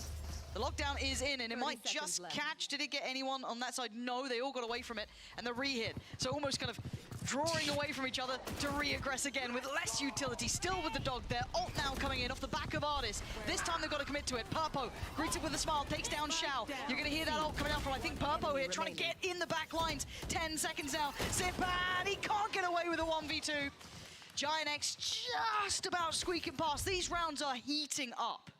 That round was like a schoolyard fight where someone like gets hit accidentally or something in a certain way and they get hurt and they're like, wait, pause, and then they just completely reset and they're like, okay, let's go again. Yeah, it was that kind of like gentleman's agreement almost. Yeah. Just like, hold on, all right, we're coming back. Woof. But you've got to say this half still, even by hook or by crook, it doesn't matter how they got there, still has been determined by Na'Vi. They've closed this scoreline pretty well. But Na'Vi deciding it's time to just take a second because, I mean, their money's not good. See a couple of players down on 1.9, 2.7, 2.3, 2.7. It's not perfect. They don't have any ults to bank on. Closest one would be Zipans and Angels, and they're not, you're not imagining they'll be next round sort of hitting. So it's time to get to that crunch time, right? Because 11 is looming. It's a big score to play up against. When I was looking at this composition coming into the game, I'm thinking, wait, Giant X doesn't have any utility that can destroy the Killjoy Molly setup. So the Killjoy could set up with Molly's turret or alarm bot to initiate and trigger a trap, and then you have Artis in a position maybe towards B, the center of the map, where he can use his stun on either side. We haven't really seen any of those sorts of traps from Na'Vi yet. We haven't even seen Giant X really worry about those Killjoy Mollies. The way that they enter the sites with the double initiator, finding out the lane of least resistance, and just running through. They know that Sugetsu's alone a lot of the time. They don't even care. They don't go to clear the site. They just run in. And they run into spawn, basically. They just run at Sugetsu. I'm seeing where they're pinging. I want to see if that's where they're heading. It's going to be Xiao then with 5 against him, maybe? Maybe starting to read into the aggression over towards Rubble and trying to just cut through. Not sure. Let's see. Again, the buy here for Na'Vi is going to be lacking in quite a few areas. And this little bit of a potential off the back of it. No one got caught too deep, so they're able to get back around the corner. But an early tester for Giant X. That's both attacker smokes used right then. I don't think we're going to see another smoke for another at least 15, 20 seconds right now. Yeah, I want to know how long's left on that. I guess they have Purpo's wall to kind of maybe apply some pressure, but thank you, No, they just observers. used that already, yeah. There's one smoke back up for Redgar. But again, this will cause a pause in the game, basically, because, you know, as you said, they invested 2 very early on. I'm just concerned that Giant X is about to play themselves by playing it too slow right now. They used a lot of utility. They didn't use like too much. They baited out a lot from NAVI on that little pump, and they only sacrificed their rechargeables for the most part. Is the smoke coming in now? Next one's up in 2 seconds. Paranoia towards kind of tree, kind of backside, looks like. That's cleared through. Zipan had a chance. It's actually going to be connected in the end. Redgar's gone down. Don't know if he got that second smoke in. I don't think he did. So now there's problems. Paint Shell going to go through. Cloud should be able to get the plant here. He does. No threat to him. And Giant X leaning a little closer towards CT. Turns the flash, but Dizzy, what he meant to do. Now he's going to be... Oh! Gotta use Nightfall. You gotta use it. Surely. You're feeling the strain. You're feeling the pressure. Apparently not. Apparently Giant X don't think it's necessary, and now they've lost out on the chance for it. Hoodie and Purpo. It's mostly Hoodie they're holding on. And there, in the end, it's going to be Purpo to get across the line, but that was around with so little. That was shares, bits and pieces, a stinger or two, and it still got damn close, but it's 12 now for Giant X. All of the ecos all game, both sides have been taking it really to the end of the line. Like right here, it could have gone either way. That lineup from Hoodie on those 2 players, that was an advantage for NAVI for a brief moment, but right here, that was where the tides change. I thought for sure that Nightfall was going to be expended on Heaven, maybe stabilize there a little bit. You have players up there, anywhere really. But now they get to keep it for this round. Yeah, I guess, and there's still a buy here for NAVI. The purse strings are certainly being pulled at this point, considering they've Guardians out for Ardis, bits and bobs missing here and there. Whenever Giant X hits C, they always path up through this lane. I'm surprised that we haven't seen any mollies placed on that lane yet. It's always in the same spot towards that ramp, that elbow part of the site. They're never there. Here comes the rotation back to from Giant X, though. This isn't the first time that Navi's played this, so there should be utility to clear it. And now seeing the Paint Shell as well, they've got to know there's more here, but Purpo's still fallen. Nice follow-up from Angel, holding the choke point well. And now Giant X left with 3, Redgar, Cloud, and Hoodie. Still 2 flashes, still kit to be played in, so it's certainly not without threat, but the numbers so good for Na'Vi. You've got to be imagining 9 here. I think Giant X just needs to work the next 30, 40 seconds looking for an opening pick, not even necessarily forcing the execute onto the site or trying to get the spike planted. They just need to get an opening. Yeah, a couple of question marks being made, though, with the door being opened, the smoke coming in. They've been able to close in. Hoodie again. Getting close. Na'Vi none the wiser. They don't know. They don't know about how far they got, but Xiao's been holding the angle, but the flash was good. Overwhelmed in the end. The numbers trading very well here, and Cloud copping a whole load of damage. 20 HP is not enough to really do this with, and I mean, I'll eat my hat if he does. Don't have a hat, but still, doesn't matter. He doesn't have his life. Angel got it in the end. That's 9 now for Na'Vi. Can they keep going? Empty threats. Don't even have a hat. I can buy one. Okay. They pay me enough for that. I can afford one singular hat, thank you. That's about it. That was a real close-up on Angel. Thank you, cameraman. It was a good counter setup, though. The nade ready, Angel taking contact. As soon as Angel sees them, here comes the nade. They double peek together. And I'm seeing these ults starting to come back in for Na'Vi, so they have a couple of options. They still got, you know, the fish ult for Angel there. You've got Showstopper for Zipan. The Nightfall has been left with Cloud for some time, and we see 2 rifles kept in hand for Giant X. One with Purpo and one with Hoodie. And the early attempt just seems, you know, test all the extremities, show a little bit of presence, see what we can get. Last time they did this, they had this wonderful crunch kind of towards that BC connect. Ardis, even he's a little stun locked by that one. But does it get Fatinho? Oh! Fitty is on form today, can't say it enough. He is hitting like a damn truck here. Surely not again, he looked close to that, but luckily, well, I'd say who flashed him off there? That might have been a little unfortunate for him to get to. Makes a mad go of it. This is falling to pieces. Xiao and Angel, the last 2 hopes, and they seem none the wiser as to what the plan is. Angel's still over towards B. This is falling apart right in front of their eyes. There's that Nightfall. They use this as a fake as well. It scanned nobody, though. They still choose to go to B, even though nobody was an A site, because they knew the rotation came A. And they stopped her. He's got the info. Do they have anything else? Okay, they still got the Dizzy, the Wingman, Mosh, Molly. 2-on-4, though, and everyone's got a gun from GX. And no chance of the back of Dizzy either. and seized, slowed down. It then falls onto the shoulders of Xiao. Smoke's down. This is so uphill. Especially with the angles, you're going to have kind of high-low setups. You still got Cloud to clear on a dirty angle, being kept safe by the smoke as well. Purpo, how are you meant to clear this? One right, one left. He didn't even get past Purpo. It's done for Giant X with a great display here, 13-9. Probably some of the better form we've seen them in recent times here, Josh. I think this is a tick in the box for me. This is definitely a tick in the box. 13-9. Obviously, it's their map pick, and they're looking really good right now. But Navi, we need to see more from them. Just straight up, we need to see them do better. Well, they've got to send next. It's their choice. They better turn up today.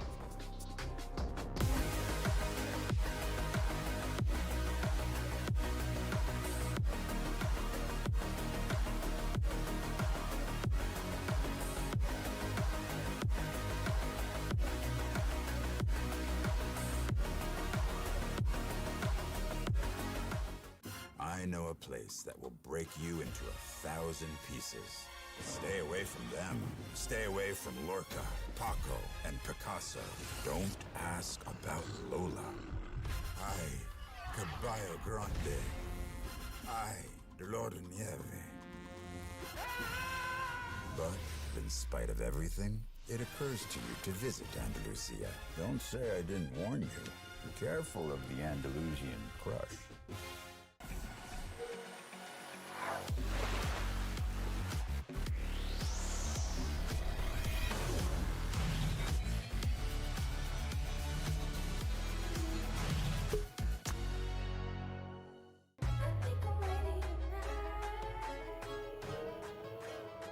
Hey guys, it's Jimmy Lin. In this series, I'm going to walk you through Attack on Pearl. Watch out for the stairs, clear this angle. You're going to be able to fight this.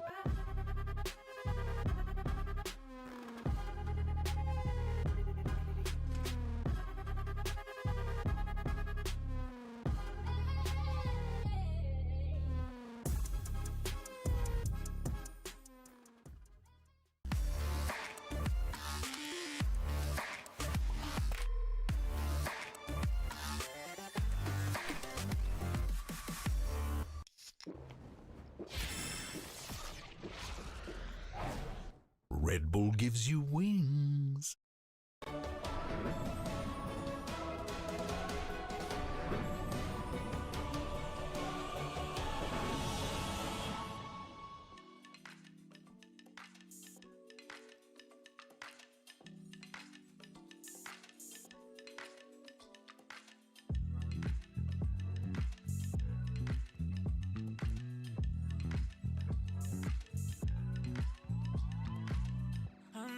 Stressing right, you need some meditation.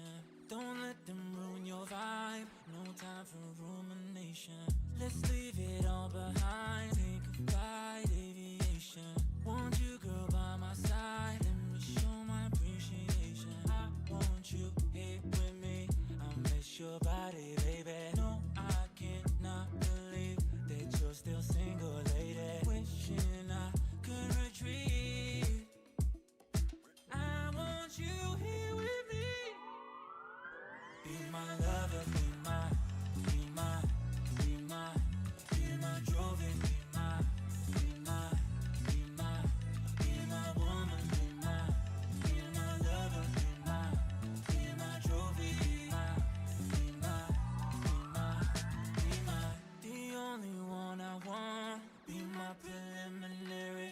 Let me caress the way I think it's necessary. Monday, Tuesday, Wednesday, babe. 7 days, are you ready? I don't need to say you know it, girl, you're extraordinary. I want you here with me. I miss your body, baby. No, I cannot believe that you're still single, lady. Wishing I could retreat. I want you here with me. Be my lover, be my trophy, be my woman, be my lover, be my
incredible start for Giant X. They are on the precipice of pulling off an upset here against Navi. I'm your host, Yings, and I'm back here with Tom and Mitch.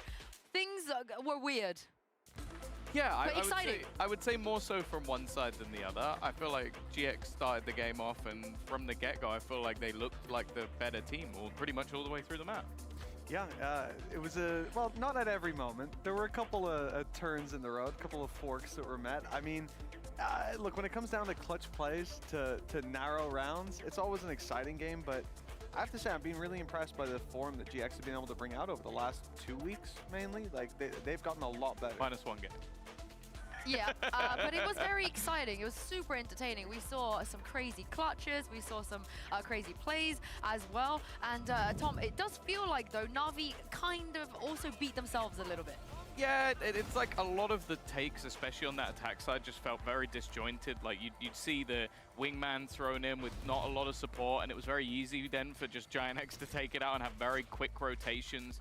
It just felt awkward at times, and I don't know. I feel like we saw that throughout that first half, where there was expectations for them to be quite well set up. They changed their comp, they sort of build into this one, having that Gecko, and I'm not gonna lie, it was just messy. It was, but that Shao versus Redgar 1v1, that's one for the ages, Mitch. I mean, anytime Shao's at a clutch, it tends to be. I think that, for me, coming out of this game, like, one of the most impressive things is Purpo. Like, obviously, we're seeing the stats there, and he did a fantastic job, but the Neon pick coming into this, it's almost essential to pick up a Neon or an ISO in this current meta. The only downside I thought that on NAVI's side was in the first 10, 11 rounds, mainly the first half, it felt like GX had a read it felt like Navi were running into a read constantly. Like, the rotations were there from GX, they stacked up the right sites, and maybe a little bit of telegraphed gameplay coming out of them. I am glad you mentioned Purpo, because he is in the AIM Labs warm-up, and this might surprise some of you, but this is the first time Giant X has ever run a Neon in the partnership era. They've never done it before, and you can see the value of Purpo here, but also I want to give some credit to Fatinho as well, moving over to the Killjoy this year. Yeah, I think that's what we're seeing a little bit more from them, is that flexibility. Like, we've seen Fatinho have to take a lot of roles that I don't think have suited him as well, but going onto the Sentinel definitely looks pretty good, and I think allowing Purpo to sort of be that first man in sets him up to have those lurks. Like, his Sheriff kills on the lurk were absurd. You look at the way they closed out the map as well. I think we've seen some sort of success from both players today, but it's definitely been shaky at times. So I feel like they've won that first map, they've won their choice. Now going into Ascent, we'll see if that continues. I'll take a Neon on Ascent. A Neon on Ascent? Yeah, maybe. I think I'd lean more to the ISO. I think ISO, although the results that we just saw from Liquid weren't necessarily the best, I do think that ISO fits that a little bit more. Why not both? Why not both? Why not both? Good question. Yeah. I mean, what's the bet that, you know, they'll just go Jet, KO, Sova, Omen, Cypher again? We'll find out now. Same old, same No way. What are the chances of that? That is mind-blowing, and I could never have seen that happening ever. Me neither. Can't believe it. Yeah, it's the standard comp. And also for the side of Navi, other than the loss that they had to Foot, this has been their best map, not only this year, probably for a very long time. It's not a bad map for them to turn things around on. It's probably where they feel a lot more comfortable, but it's still, if this one isn't like dominant in their favor, I'm very nervous for this team because they're not looking like themselves. Yeah, especially when you look at GX. In their position, what, 13-11 over Liquid on this map, but that came at the behest of, I think it was Cloud, like dropping many big rounds in there, and it was a tight margin that they ended up taking it across the line by. So it's not a map that I'm super confident in them being able to take. And Navi, like we said, even the loss to Foot was incredibly tight. Yeah, it's been 7 maps in a row where Navi have not found a win at all. But this is a Fortress, and Pansy is still, if there's anywhere they're going to make a comeback, it's going to be Ascent. Everyone on the desk is right that there is an air of worry about what we're seeing with Na'Vi here. They've not had the solutions in map 1. They came in with a plan, didn't quite get the end result they wanted. Close, but not close enough. Now map 2, yes, it is their map to play. It's what they often lean towards when the chips are down. They still look okay. But it's looked shaky recently, and I think that's a fair assessment of where they're at. I think Giant X has done a really good job of showing us what they've got and kind of where they're going, the trajectory they're on. I think if Navi lose here, it's unacceptable. It really is. It's nothing short of unacceptable. Yeah. They need to post up a win. I think if we're going to look at Navi still as a team that goes to internationals, you're right. We have to hold them to that standard. It's only fair. Cam's looking a little different. Ardis looking a whole lot like Cloud, but still, all good. Get that fixed up for you as soon as. For now, Giant X on that attacking side, of course, Navi on the defending side. Giant X going right up middle, looking for a challenge potentially on Ardis. Flash did go in, and the first fight found on towards Xiao, but still, right up middle there. They're not stopping anytime soon. Yeah, and they've got the smoke there to cover them off. They can pinch towards the A site. Angel needed to bail them out here. They're being surrounded. The only benefit here is that Sugetsu's a little bit safe. I mean, a little bit, right? A real little bit, because there's a whole lot of players there. He couldn't outstand that, and some really unorthodox approaches from Giant X inside these rounds, and I really like what we're seeing. It's well-crafted, it's creative.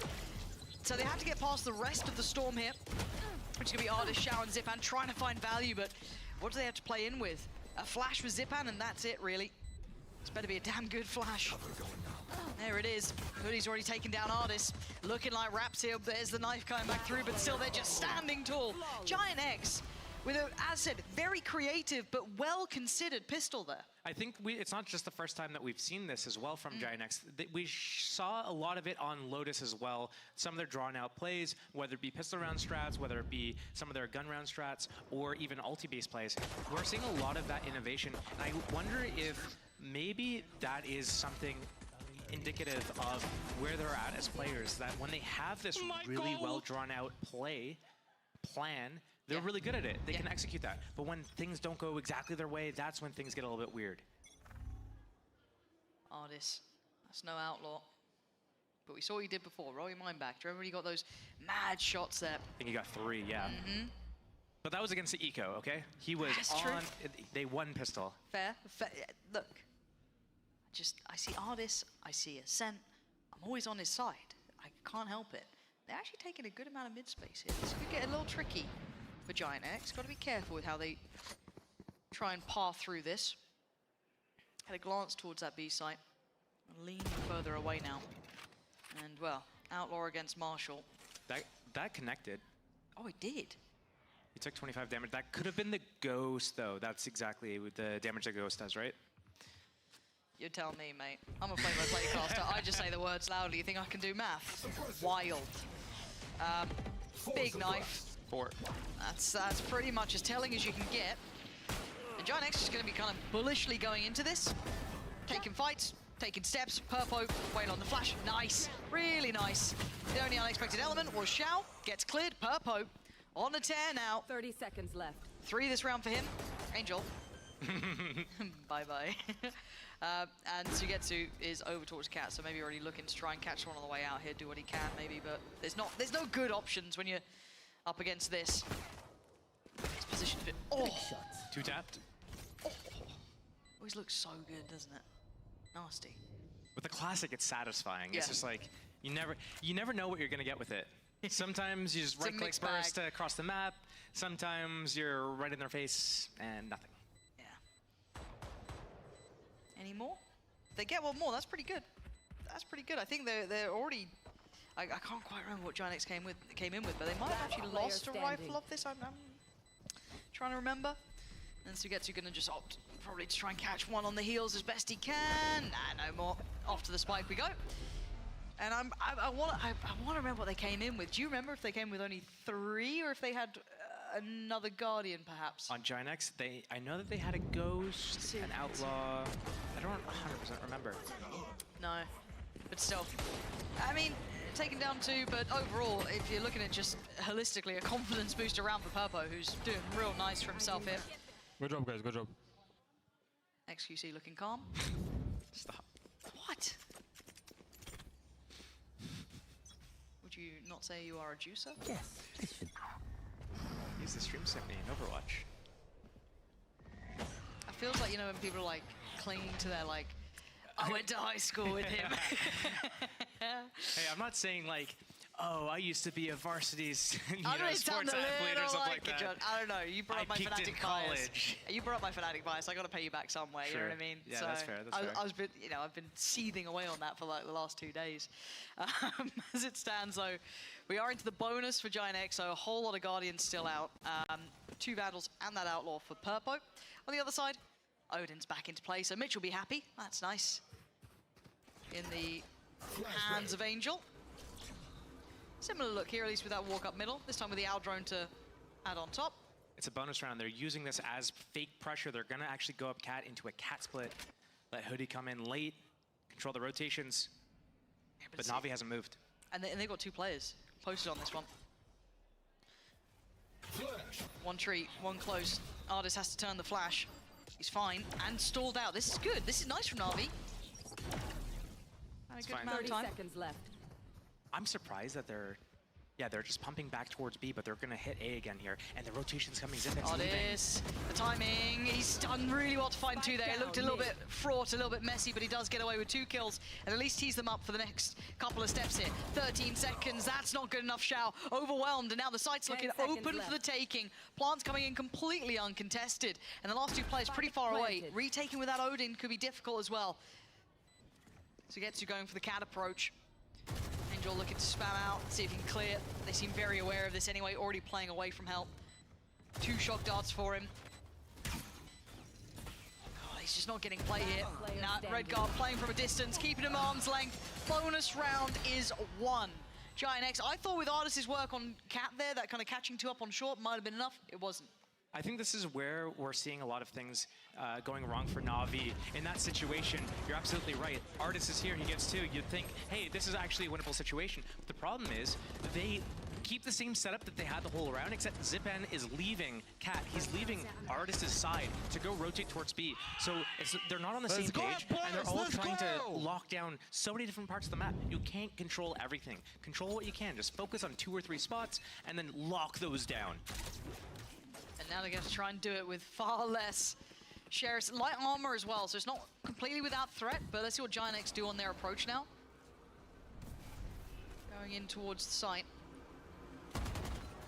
At least test a little here. Can't where?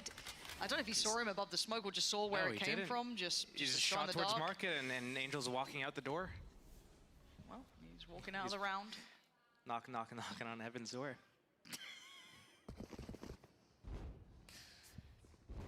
It's a good song. Yeah.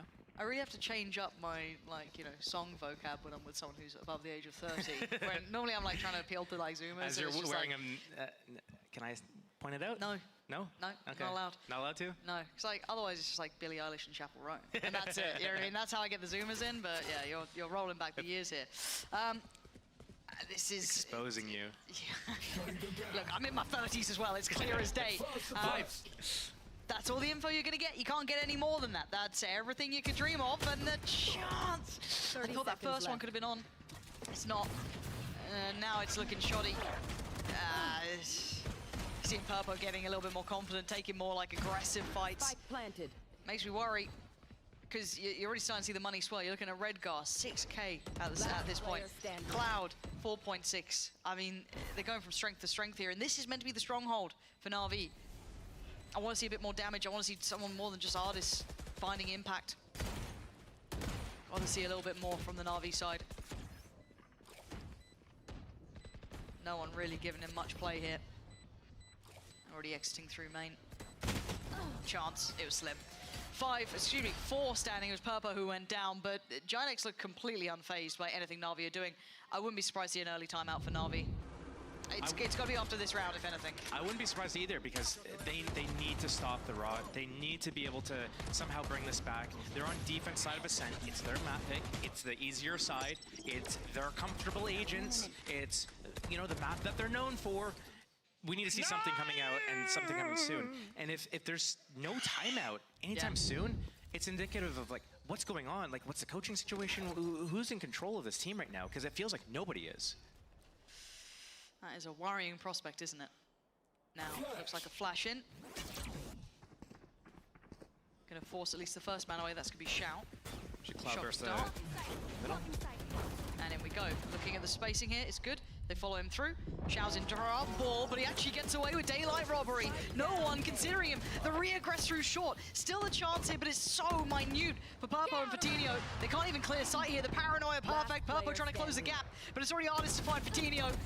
Okay, that's one. One's not enough. Na'Vi finally get the players in the right place. They finally punish Giant X. Yeah, I'm surprised Giant X had so many players turn around to shoot that dart instead of just focusing forwards. You need to have a protocol for it. Like if you're going out and you know that the Sova, they had to have assumed that the Sova was playing B. There's no other ifs, ands, or buts. There's no way around that. That recon coming out completely disrupted their plan. You can't turn your back to the enemies just to shoot a dart. Someone else in the backline needs to be able to break that and call, I got the dart, don't worry. Artist trying to get the boys pumped up as well. You can hear it. Trying to lead them by example. See what he can do now. Operator in hand. Hey, if there's anything I've noticed from the last map, it's as soon as you make a bad play, the next round you turn into gods. So I'm expecting Giant X's to clean this up, and Navi's gonna look really silly at some point in this round. That's my prediction. I don't know. I just go based on, you know, trends and what I saw last map. Fair play. We do have the operators out for both players, though, on either side. So Purpo one, Artist with the other. That'd be a nice little head-to-head if it does come in, but as it stands already, Na'Vi taking space over towards B main, pushing. Nice one. A little deeper. Stop. Show me that lineup after. Oh.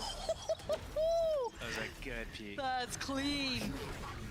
And Purpo's been punishing over here as well. He did that to Artist before with, I think it was the Outlaw, but in we go. Happy to be the one to go forward. Waiting on his boys to then back him up here, the second to the third man in. They now know that there's one on the side. That's clear. That shout down. Oh, Purpo is hitting today.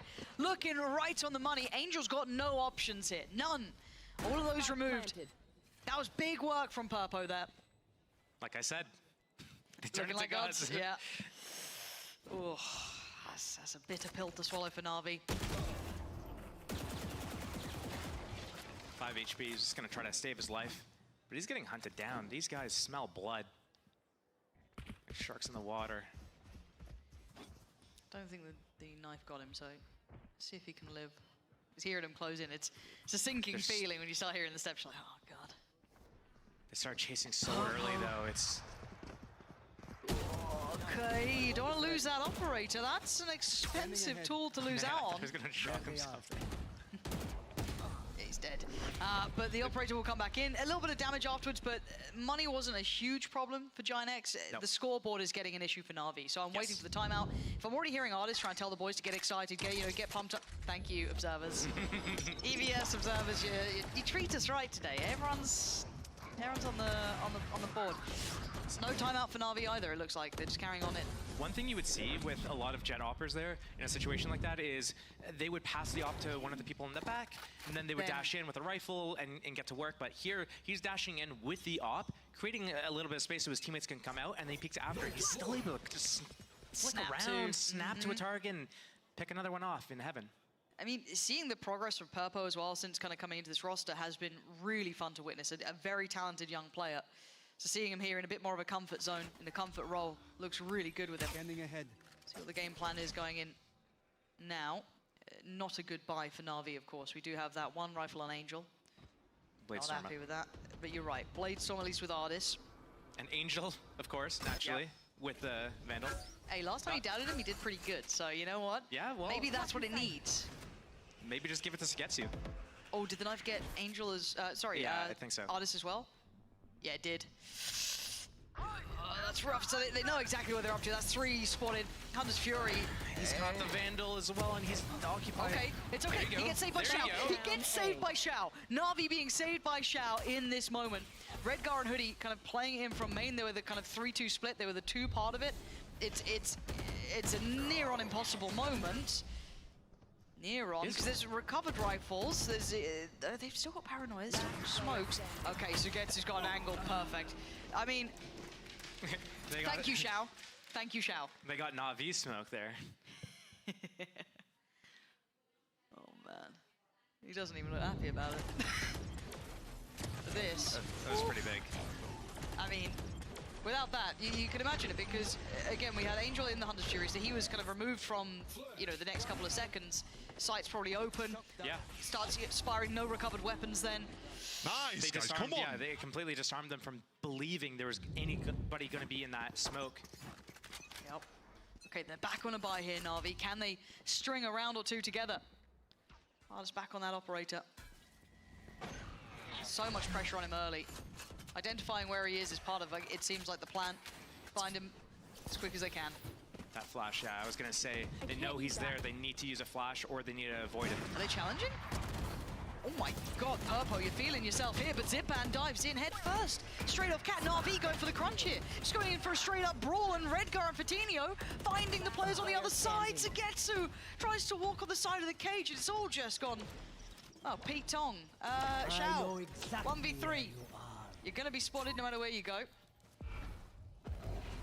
Watch them run. Redgar just going to make sure they've got safety on the back of the site as well. So they should be comfy here. Shadows traveling. Shao's going for it. I mean, he got through before. He's got one now. He's got a second. Shao is on this. He's absolutely on this. 2 rounds now he's given them.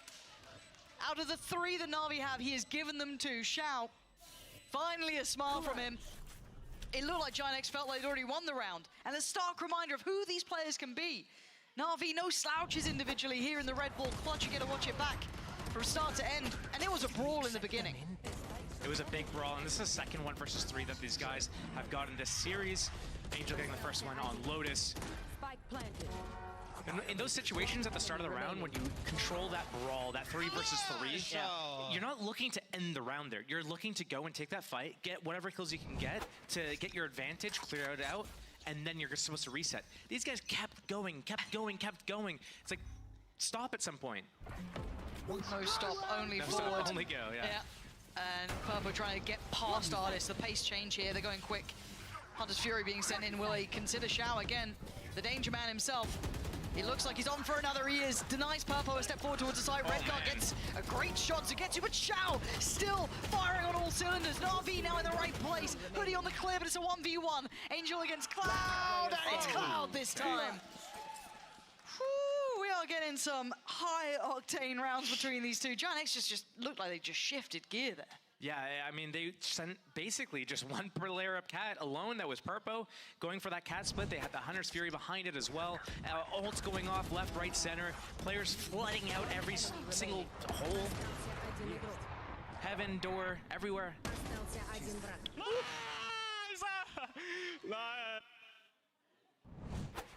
Okay. Well, what more can you do? Yeah. Not enough to have full faith in either side here, because it got rocky, right? We've seen Na'Vi find a little bit of new lease of life in the last couple of rounds, but... The start is going to go and scan... Okay, Artist is backing off already towards Market. He knows that the start lands here. He's going to regress. He's going for it. He's going... Yeah, he's doubling down. Oh, and he gets a freebie on Purpo, but it's traded. Cloud doesn't let that slip too far away. A 1-for-1 trade out. I think he meant to dash away, but the knife landed just as he got that kill, and he was unable to do it. Stuck. Forced to commit. What do they do now? How much util do they still have left for Giant X? Quite a bit. Waiting for Clouds to cycle back on, so that's about 10 seconds for his, but he's found some real spacing here, because Na'Vi are opting to re-clear middle. It's just the Jets down for both teams. Angel, don't get caught in the open again, man. Oh, bloody hell. TP. That was for info at A main. He sees it's not there, here comes the rotation. Paranoia is good. He's got dart. He's not anymore. Not anymore. But was that Paranoia? That was so good. That was so damn good. Again, Shao. Just a hero in these moments for Na'Vi. Angel can just hold the back of the side, let the rest of the boys flood on in. Shao is having so much impact in these last couple of rounds to keep Na'Vi within touching distance. I can see why Navi is going for these early fights, early, aggression towards middle, trying to pick some players off, because it comes down to the talking point that I made before, which is that Giant X, when they have everything drawn up and they can execute everything perfectly, that's where they excel. And Navi, they lean more into their individual play. They leave things a little bit open-ended, and they have the individual skill to do it. They lack the discipline in some moments here and there. But this is a perfect example of it. Navi gets that opening, they take out Purpo, they reduce a little bit of abilities. Giant X needs to make a decision. They need to call, hey, what are we gonna do next? Make a new plan. They're gonna go B, and Navi's perfectly just individually. Okay, Xiao's teleporting towards A. Hey, A's clear, mid's clear. Process of elimination, it's gotta be B. Paranoia in the back on the entire lane. Angel's able to peek out, get one. They flood out for market, just swarm the site. That's where Navi gets to excel. So as long as they don't give up these little early fights, early duels, undisciplined things like rotations, chasing frags, stuff like that, that's when Navi's gonna do their best. Giant X needs to basically go uncontested for them to be able to execute their ideas. And I think we might see them going back to their fast-paced stuff because that was working out really well, and Navi wasn't able to react and make the adjustments to it because they're not prepared for it early on. They're just like, you go here and hold their spot. I wonder if that is what is going through their minds, because we saw Pipson just running through it. That man, it makes the most of the time. So we'll see what the pace change looks like probably once we're back on the buy here, because we are seeing just, you know, Sheriffs and a hero Vandal with Purpo. Outside of that, the money's starting to get, I wouldn't say stable, but in a much better place for Na'Vi. Revealing area. There's pressure over this side. Lots of info coming out. We got scanned by that. At least 2. Ardis up for the challenge. Holds over towards B main. Looks like a 3-2 split potentially. Again, you're looking to kind of play in Purpo if you can. Still got Redguard with all his kit. Still got Fatinios as well, so they've got a couple of bits they can set in motion, but it's going to be tough. Already Zipan's watching towards this. They're aware that they've given up that mid space. They're faking piss around strat here, where they actually won A, but now they're going to use it and go B with it. Yeah, you can see that Xiao trying to gap close a little bit, but it's hard to take down Hoodie. Again, you're looking for when Purpo falls, if he falls, and he does. That's the Vandal gone, and Zipan clean. Down on 15 HP, that's fine. He's done his job here. Trying to toy with their expectations, but Na'Vi in control. And just last man alive now, Redguard. Sheriff in 40 seconds and spam. Does he get anything? Nah, Ardis clean, sharp, Andalusia flawless, and another round in the right direction for Na'Vi. They're starting to close this scoreline. This round is what the timeout was for, though. What can they get done here? You want to see me show my age? God, go on then. Eggs, bacon, and spam. Spam, eggs, bacon, and spam. Oh my god. Was that just the OG Monty Python, or is it the... Which way do you take it? Yeah, we are aging ourselves. Josh, please, they'll find out. They'll find out I'm not one of them. Shush. Keep it to yourself. All right, KO ulti, Bladestorm. Yep. And the spam battle. Hello. But you're right. It looks like Na'Vi leaning back into these strengths, trying to find those early fights and take a brawl. Oh, this is... Hello. Bye-bye. You know, Ponytail giving it away. And Purpo. Oh, how is he alive? Sugetsu tries to quickly look for another target, but actually there's support here. The rest of Na'Vi crunching in on this. We've seen it before. It's almost like they don't stop on these fights. Where is everyone? That's huge.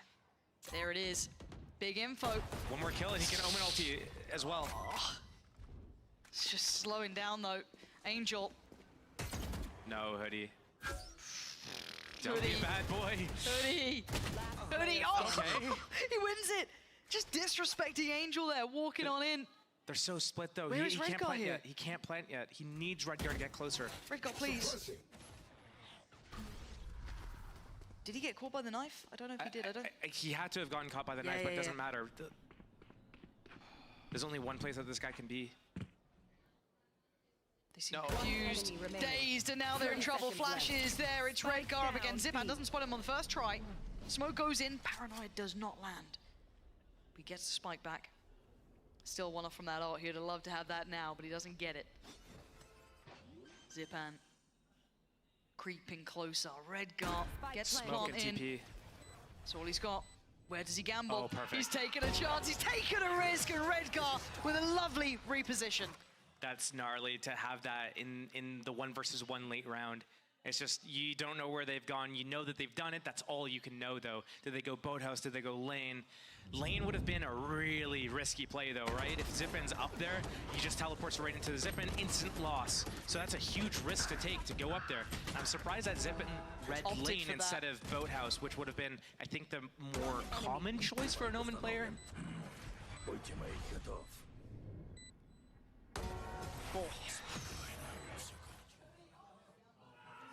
Yeah, Yeah, you can see the frustration there a little bit as well with Angel. It's just like, you know, it came down to a coin flip.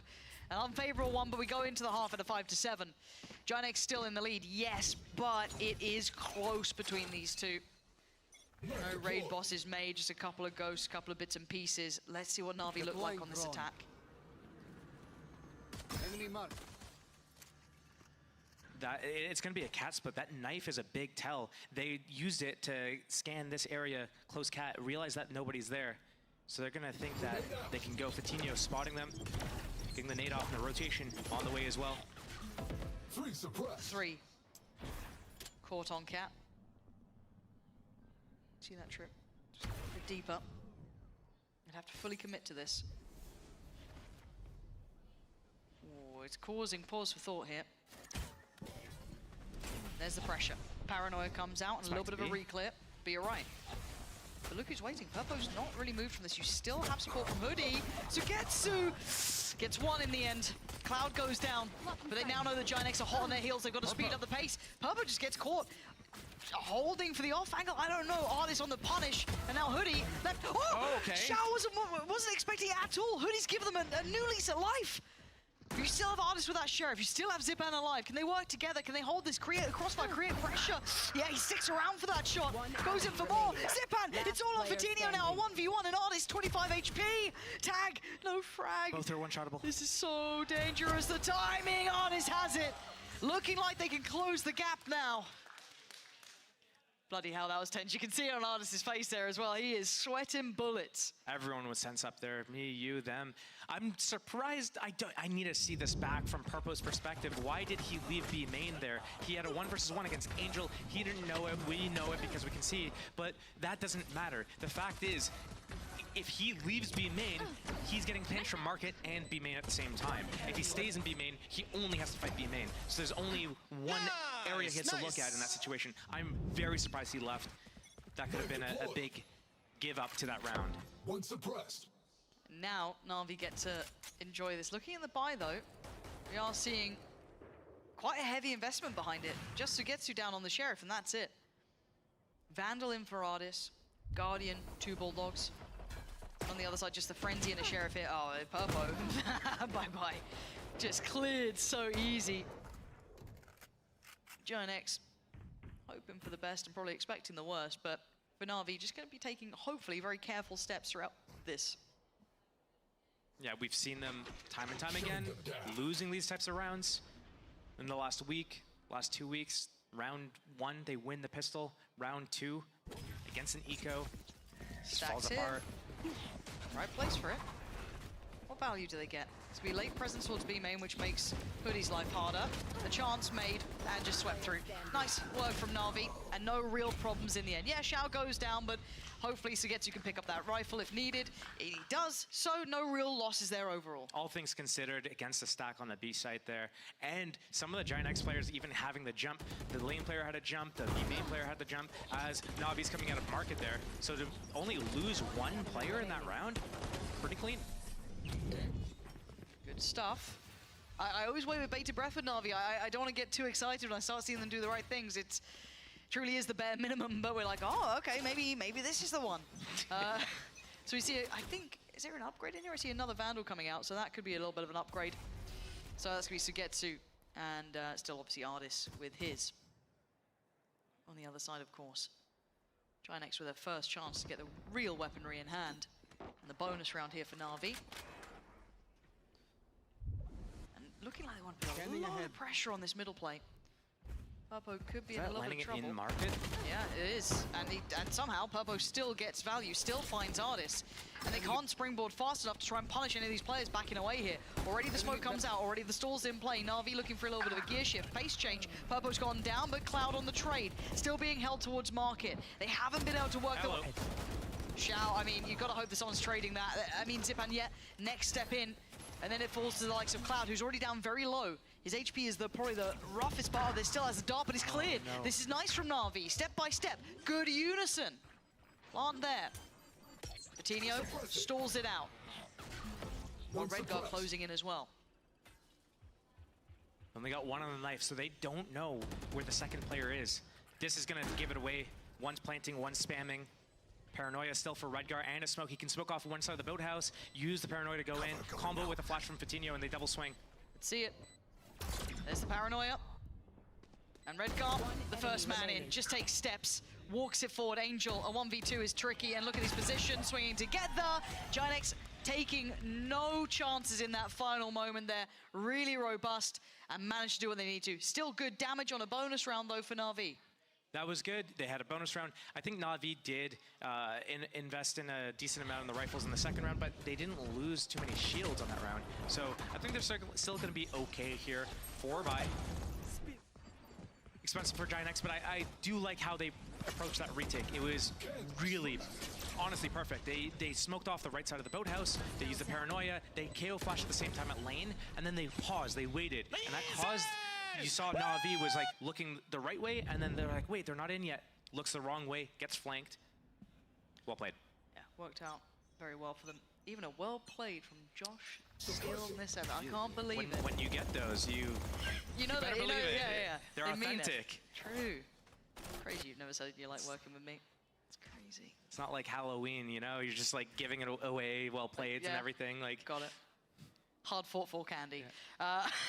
On the other side, we got to see what's in mind here. Purpo. Trick or praise. Easy. Oh, wait, he didn't get caught by the Paranoia? I thought that was on it. Apparently not.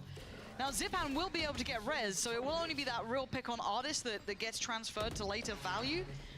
Cloud is... Oh yeah, there you God. go. Oh, what? How did that happen? How was he alive? I don't know. I couldn't tell you. Hopefully we get that on the replay. Just watch it one more time because the HP is dreary. Look at the state of NAVI. Shambles. They're still standing and still with guns in hand. 18 HP on Sugetsu, 11 on Shout, 21 on Zipan. This hat is going to give away all the information that they need. Paranoia and 2 KO flashes to move in. And all the players are so low for Na'Vi. I wonder if Sugetsu can maybe find something from his position, maybe. Where the body's at, both main. Yeah, needs to either commit to that or just kind of write it off here. They got to get a move on though, because the time is ticking. But you're right, the HP being so low just allows for steps in. Hoodie completely disregarding it. Xiao gambled on something, didn't work out. Not much you could do there if you're Na'Vi. Maybe you could do something like a high-low setup, or it's just so risky to be in certain places. Behind the tall box, you get spammed, 1 bullet, you're dead. You stand on the box by Dragon, 1 bullet, you're dead. So you have to pick your off angles and your double peaks, your high-lows very specifically. That's ridiculous.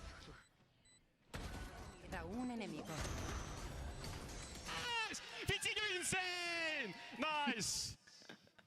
7-9 now. That goes there. So Na'Vi, after losing 2, going to be left dealing with whatever buy they can fashion. Ardis.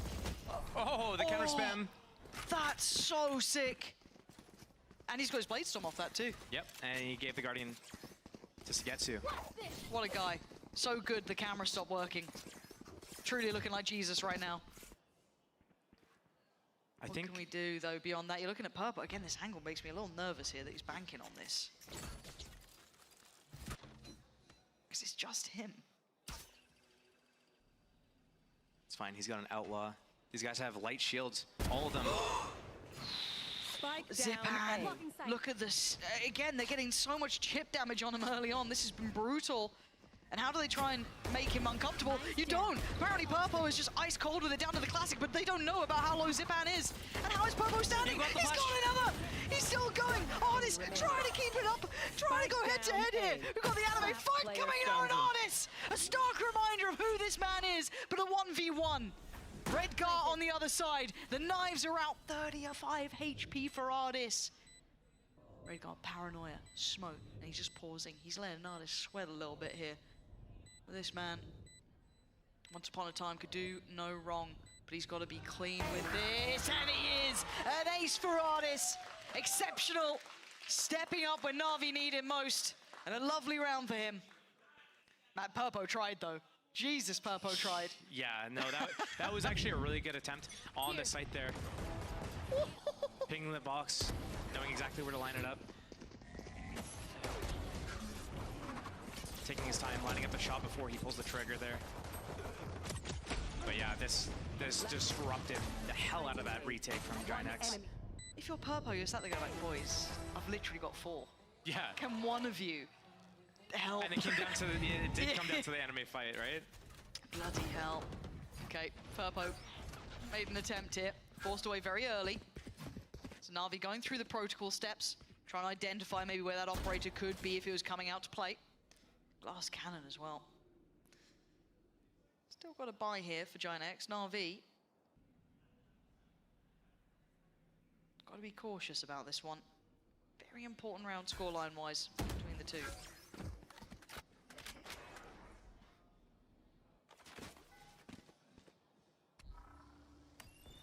Scanning ahead. What are they gonna do with this dart? Scans if they're close, maybe if the jet's out of position, but feel like not a lot of value from that. Okay, that's 2 attackers spotted. Towards B, that's the jet and the KO. The KO flashed. Seeing that, Fatinho is still leaning towards A. They're putting a lot of stock in the 2 players holding on that B site, and maybe just having a decent read on how Na'Vi like to approach, but... Well, we saw the other round, Fatinho in this position was able to throw flashes over the heaven wall, and his teammates were able to fight with it with a defensive smoke in the middle of the site. I think we might see the same thing again here.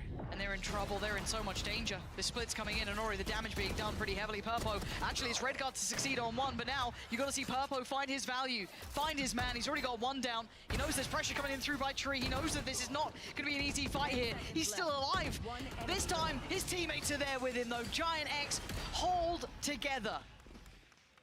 And you can tell that this is a designed setup for the defense by Giant X, because where are the Cypher trips located? There's nothing at middle. Fatinho is positioned himself towards that middle gate area, fast rotate to A or B. His teammates at B, if it's a B hit, they tuck in the boathouse, flashes come over, and he supports them that way. If it's an A hit, he runs over to A, throws those flashes over heaven, and floods out of heven with his teammates. The tripwire was positioned for Redgar on Cat to defend against that Cat split. Those sort of rounds compound the faith in the IGL, the calling, everything you've prepared for. Makes you feel like you've got the right reads in this.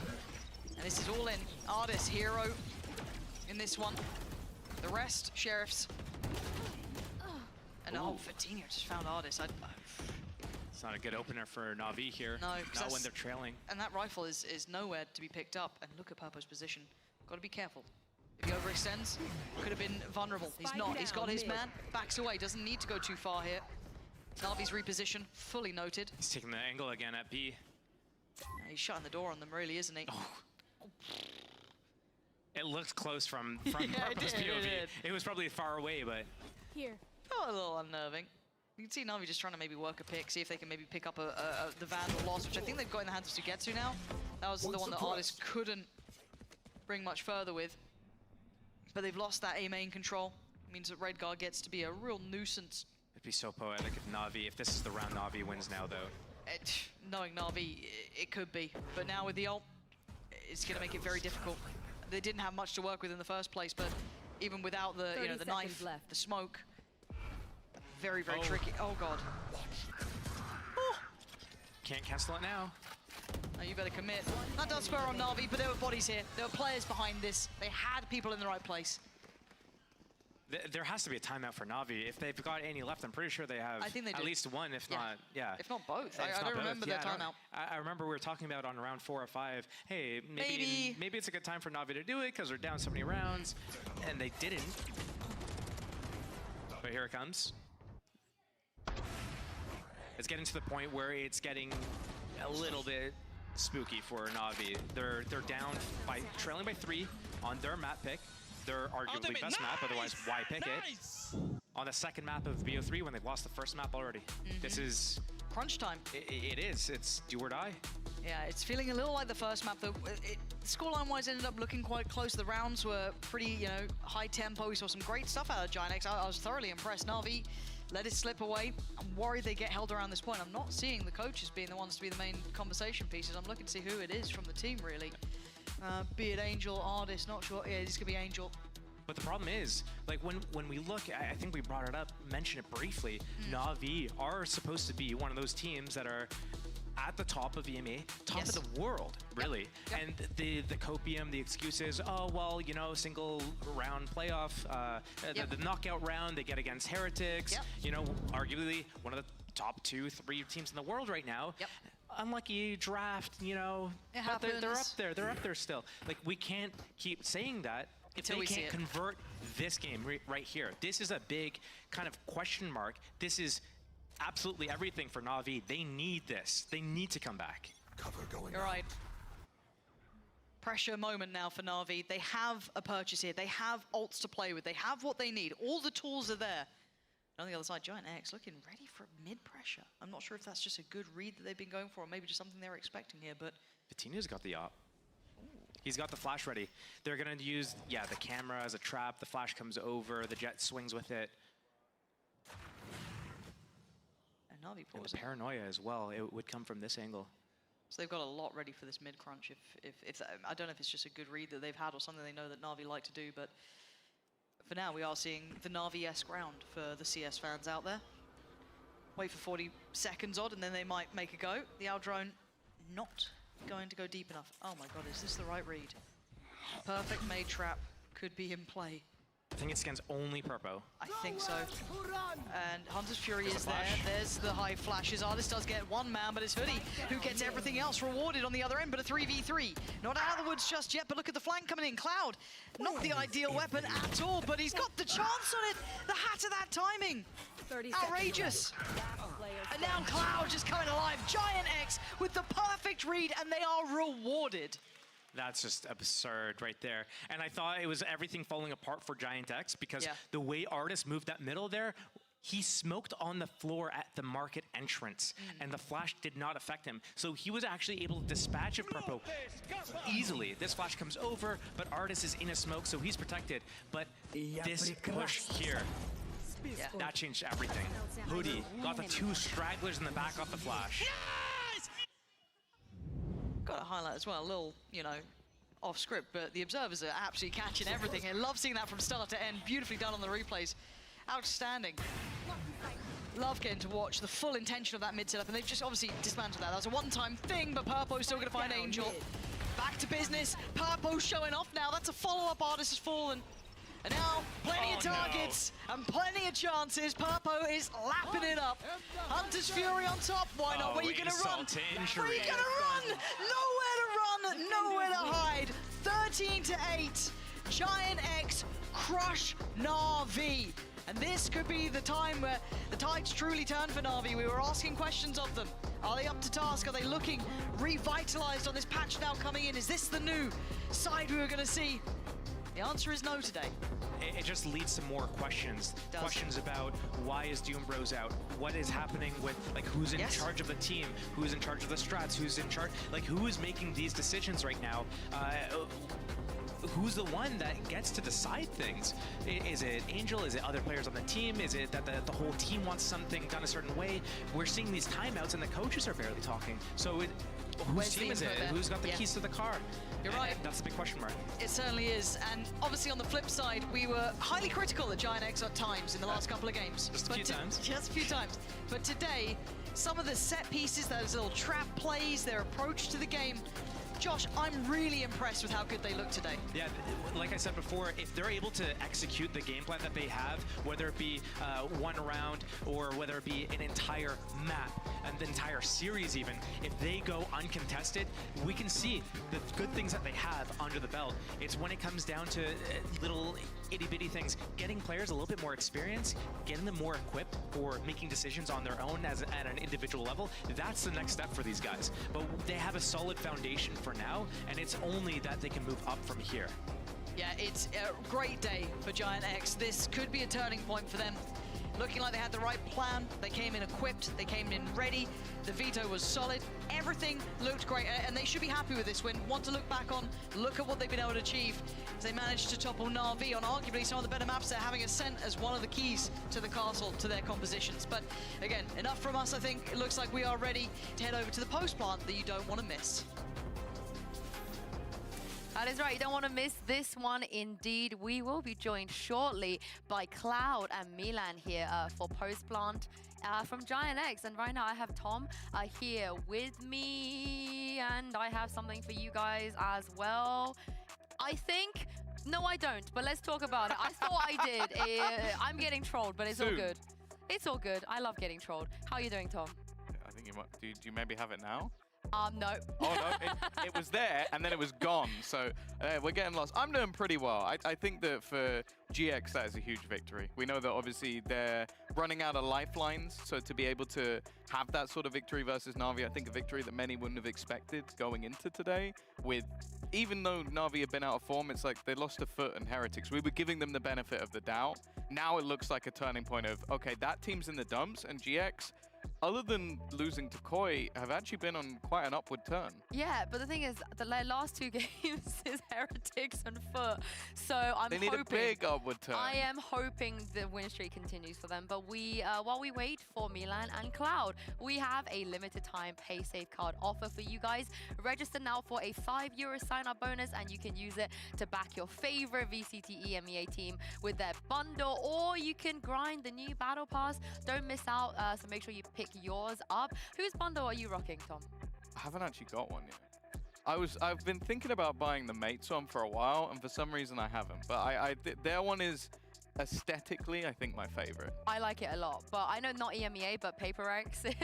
PaperX's bundle is amazing. Go-to, but it's not as amazing as Giant X's bundle. Am I right, boys? Am I right? Yes, Cloud. I love it. Welcome, guys, to Postman. Congratulations on your win today. I don't think a lot of people expected that, especially after your first game of this week against Koi. So how did you guys manage to bounce back from that loss? If I'll talk from the honest position, we just talked to each other what was the problems during the season, and we tried to speak honest to each other, like about everything, team play, communication, stuff like that, and we decided that, for example, I will try more with my energy, bring more like I would say reactive calls when we are getting some kills or something like this, and it actually worked. It helped, for example, Redgar to perform better, you know, and I think as a team we showed up energy like from the first game, which we were always missing. Oh yeah, you guys looked great today. I felt like definitely, probably, undoubtedly the better team on the server. And I have a question for you, Milan, because since the start of Giant X in the partnership era, we've never seen Neon. Like, nobody has ever played Neon. Fitty never touched it. So why today? Why Purpo? Why now? I mean, I think obviously with the new changes to Neon, she was incredibly good. She looks very good. She's very suitable on the map. We've seen other teams play her very successfully. That's why we implement her pre-patch already. It allows you to fight a little bit more better, like especially if you don't have a breach or anything, you know. With our new comp with double initiator, I think she works out generally better as well. So it's something that allowed everybody to take this more dual heavy approach, and so far it's been working. Was it always supposed to be Purpo? Was it ever Fitty at all, kind of in the running? I mean, I think that with the second half of the season, we made a very clear distinction to have Purpo play the primary duelist, right? And on maps where we feel like we play better with two, we can definitely implement it, but overall we definitely favor Purpo on it. Is the ISO coming? I mean, I think... What, I don't know. I mean, we tried it on a couple of maps, but I don't think it's that strong. Takes up. It depends. Maybe. Maybe. You never know. Okay. Yeah. I mean, maybe some people will expect it, you know. Now I feel like you're playing it. Yes, I would actually be so down for that. Would you ever pick up the ISO, Cloud? ISO? At current point, no. I think no, because I have to focus on another iCloud. iCloud. Oh, I mean, sounds good actually. I've got a question. Is the Neon that was played today by Purpo better than your Na'Vi Neon? Because your Na'Vi Neon was kind of a very big throwback. It's a big throwback. Have I played it? Yeah, you don't remember? I did? Yeah. Oh, of course not. I mean, I'm pretty sure that Purpo is doing great stuff, you know. He showed some confidence today, and yeah, that's it. I do want to ask about him a little bit more, because I know you're very close. You two are really close. What's he like as a teammate, as a friend? I mean, I would say he's pretty confident guy. Like, he's the one who can give confidence to each other. For example, lead the team, you know. That's what we were looking for after the after kickoff. And he actually does this job. Maybe he struggled a little bit on the stage 1, but he adapted well. He's doing great stuff, so I'm happy with him. What about you, Milan? What do you think? I mean, I think that a lot of people with his history, we weren't really, I mean, let's be honest, we weren't really sure what to expect, right? It was a very hasty decision, but I think the role that he needed to fill in this team, he's done a terrific job at it. I think he's been awesome. He's super friendly, brings a great vibe, and he's killing as well, you know? So there's nothing to complain about. I mean, you have 2 ex-Gambit players, so you're just by default my favorite team in the whole world right now. I've got a question somewhat relating to that. Yeah, You go on. played against another Gambit player where things didn't go quite as well, up against Koi. What was the sort of look back for you guys? Because I think that was a match that you went in as favorites, which considering how things have been going is maybe a bit more of a surprise. It hasn't been going great other than that. What went wrong versus Koi, and what was the sort of look for you as like the assistant coach and Pipson as well to fix those issues quickly?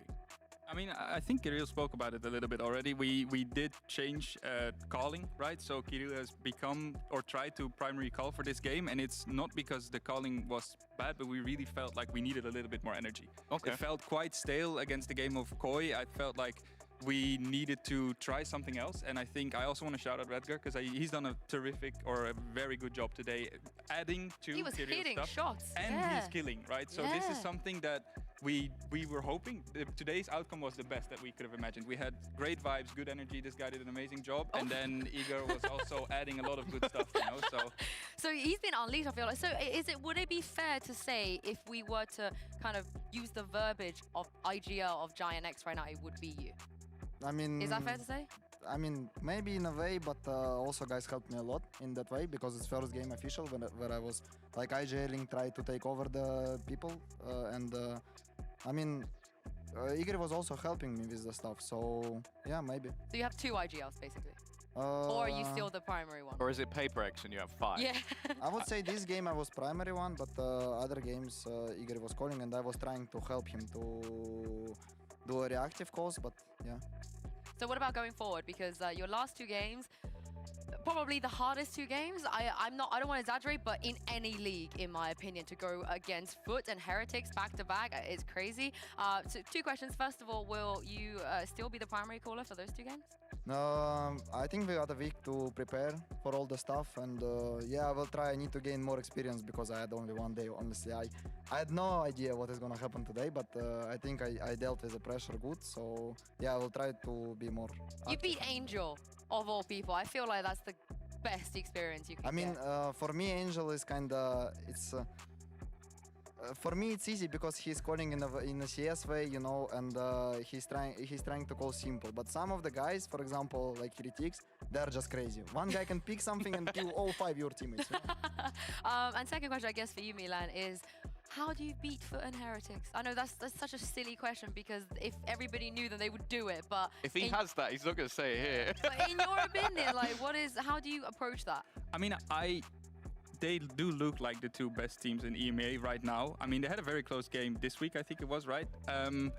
I genuinely still think that everyone's beatable in Valorant. Like, if you have a good day, if they don't have a good day, so all we can do is play our part, make sure that we prepare well, make sure that we keep the energy that we have right now up, and then anything can happen, right? And I think that that's kind of the ideology that we have right now, where there's not as much pressure anymore, right? We just play for fun, we play for vibes, and it's been working, at least today. Just play without any regrets, and that's it. Like, you are playing, enjoying the game on the stage. If they swing you, you swing them back, you know? Yeah, swing harder. Exactly like this. Yeah. That's what I was saying to teammates, guys.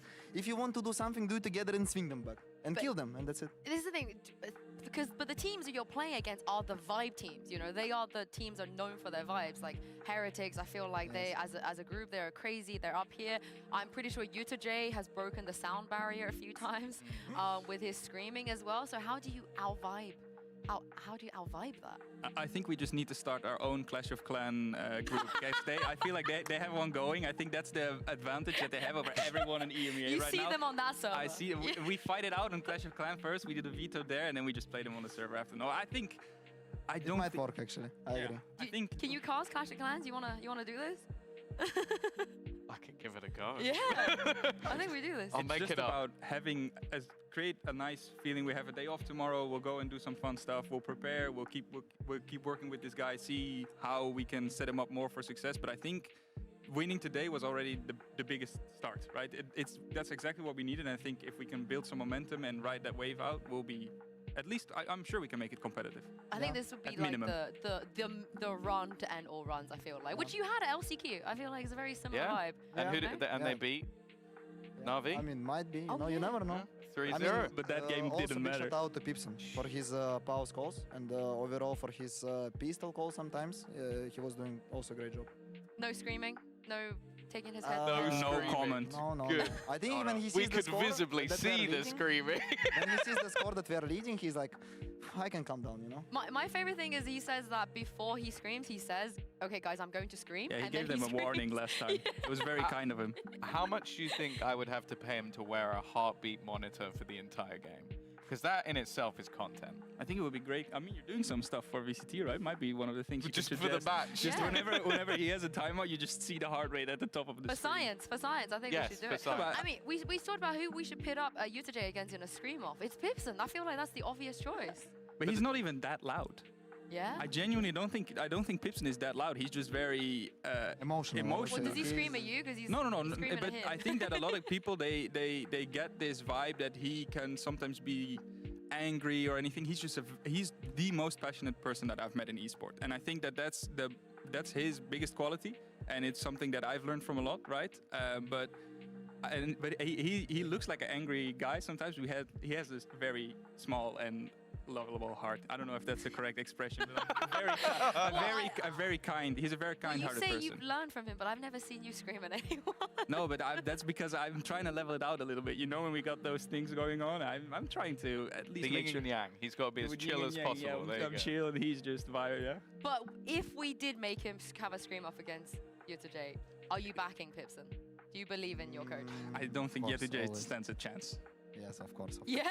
I believe in Pipson. Of course he can overscream. We need to get Ulysses in there as well. Then it's a Oh, real. Depends how are you gonna ask him, you know? I just you say ask that, him, he'll yeah, do it. we'll have a prize of some sort. We can compete. He's very competitive. I feel like we put some prize on the line and he can do it. The winner is the only one that can go A on Icebox. How about that? Yeah. He gets one extra round difference. Oh my God. Actually, sounds good. No, we get a pistol. We get a pistol. Yeah, exactly. Pistol. Let's do it like that. We can Okay, arrange it. production, let's set that up. But before we let you guys go, I think you know how this works, but if you don't, we have a question for you guys from the guests from yesterday. And after you answer this question, you're going to be able to ask a question for the guests of tomorrow.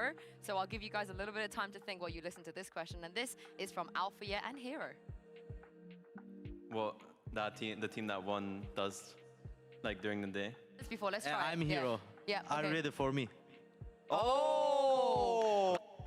All right, let me explain that to you. So the first question is from Hero, which is, what's your match day routine? Like, what do you do on your match day in general? I mean, our match day as a team, we're gathering up to have some lunch together in a restaurant, then we go together did you to have? the office today. Yeah. I had actually chicken menu from Vietnamese restaurant. Yeah, it was good. Yes, some lemonade, you know, and of course coffee before the game. Okay, and then Then we what go do to you the do? office, we chill, have fun around, and we go to the game. Yeah, playing also one warm-up scrim, and we're ready. Are you putting the scrim here or at the office? Here. Oh, okay. And the second question is also from Hero, definitely not Alpha, you're pretending to be Hero, which is, are you ready for Hero? You might not play against Hero, but if you were to. I mean, okay. No, say. Yeah, I mean, we've played them, right? I think that they are still a good team, but it definitely has created. It feels like it's created a gap, right? It's a very hard role to fill. I feel like if we would play them the way that we are playing right now, if we keep this up, we are definitely ready for Hero. Oh, Cloud, you agree? Yeah, of course. I mean, if you want to be a champion, you have to be ready to play against anyone, and I'm ready to play against anyone, no matter who it is. Honestly, make this happen. Playoffs. See you Yeah, there. of course, yeah. Get them there. And speaking of playoffs, let's take a look at the standing because once again, nobody has qualified and nobody is out. It's another day of just the games leaving us on the edge of our seat. Oh, you're climbing. Yeah, you're climbing, you're Yeah. climbing. But this is the beauty of this. Even though, you know, we saw Team Liquid lose, they're still not out. Koi are still in it with a chance. And so are you guys. So this is getting very, very, very close. I'm going to ask you guys this question I can't remember who I asked this before. I think it was week 1, day 1. But not including yourself. You can't pick yourself. If you were to move a team from the right-hand side to the left, who would you choose and why? Who do you think has the best chance of qualifying that's currently not in the running, besides yourselves? I think BBL. Why? Because I've watched how they played, for example, against Fnatic, and they actually deserved to win there, but they just throw the game away, you know. And they had some games like this, and I think if they're gonna play a bit better in the micro moments, they're gonna. I mean, they deserve to go on the left. I'm gonna go for Koi because I think it would be funny. I think it would be funny. There's plenty of people there on that team that I like very much, and I just think. No, I mean, I think if we're looking at current form, right? BBL has. If I don't wanna, I think BBL is the obvious choice. But if I had to choose someone else, I would just go for Koi just for fun. Oh, I get asked as well. Yeah, you get asked as well. Let's take the mates over. I said I like their bundle. Let's send them into the playoffs. Why not? Okay, I'll take Liquid then. I don't know who else is still left. I'm like, I'll just take Liquid. I hope that's enough time because I'm now going to ask you guys for your question for tomorrow's guest. I believe it will be the winner of Fnatic or KC, I think. I might have trolled. It is correct, yes. It will be whoever wins between Fnatic and KC will invite somebody. Give Alpha his question back. Yeah, I mean, if it's KC, it's going to be a little bit awkward. But that's your camera when you're ready. That one? Yep, this one right here with the red light on. I don't know what to ask. You can ask the question then, Milan. Be anything. Anything in the world. Doesn't have to be Valorant related. Yeah. Oh wait, I have one question. Yeah, go on, There Cloud. you go. Go on, Cloud. Do you think ISO is broken or not? Ooh. No, you can add one if you want. We don't need to, but if you go on, you know, you shoot your shot. Okay, can you talk into the mic, Milan? Oh, do that you want would me to, help. oh, sorry, Yeah. I think that's a great question, sorry. That would really help. I zoned out for a second. I think it's a wonderful question. Yeah, okay, brilliant. Thank you very much, Milan and Cloud, for joining me. Thank you very much, Tom, as well. A shout out to Mitch, too. And you guys Nice. at home for watching. We have one more Damn, Liquid day and left of Navy week 2 and that is going freaking to be tomorrow, Navi. So make sure you guys have a lovely rest at home and join us back here. We're going to start with Koi versus Gentlemates, and we'll see you then.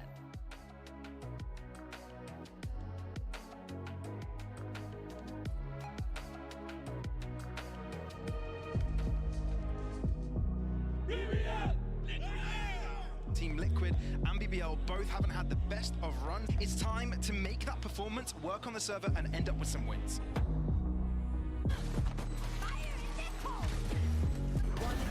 Everyone is losing their fights in every single front. BBL has completely taken over. Nice! Power with the ace closes the map of Lotus. Time to see if Team Liquid can do damage against BBL's Ascent.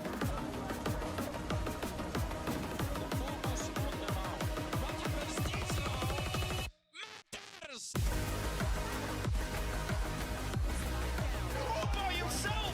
This is not the BBL show, this is the Kushner show! No way there's time for the defuse.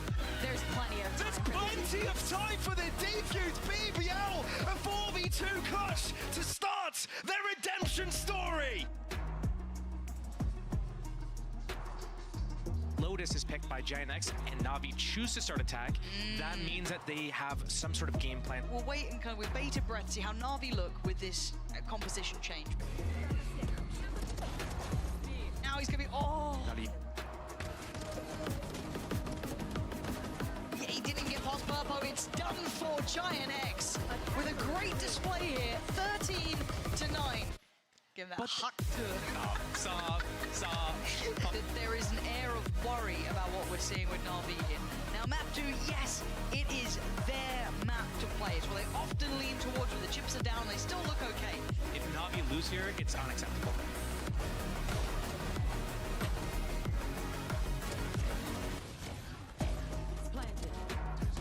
Shao is on this! He's absolutely on this.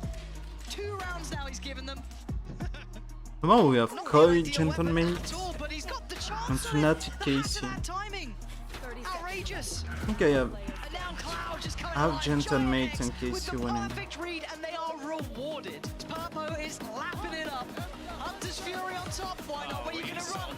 Where you gonna run? Nowhere to run, nowhere to hide.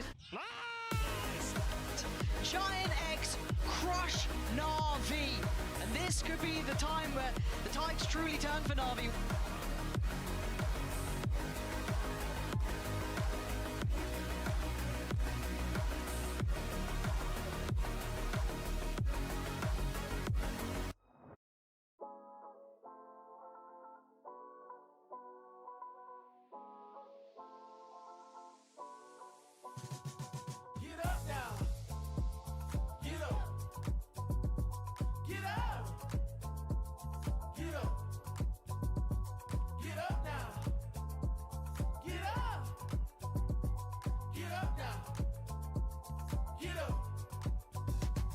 Yeah, get on your feet and move to the beat.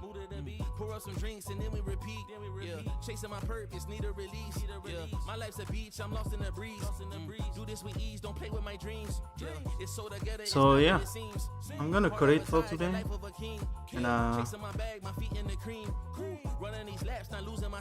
I'll see you tomorrow for the game, and maybe for NA. We'll see. But NA is like Saturday. We'll see. Anyways, thanks for watching.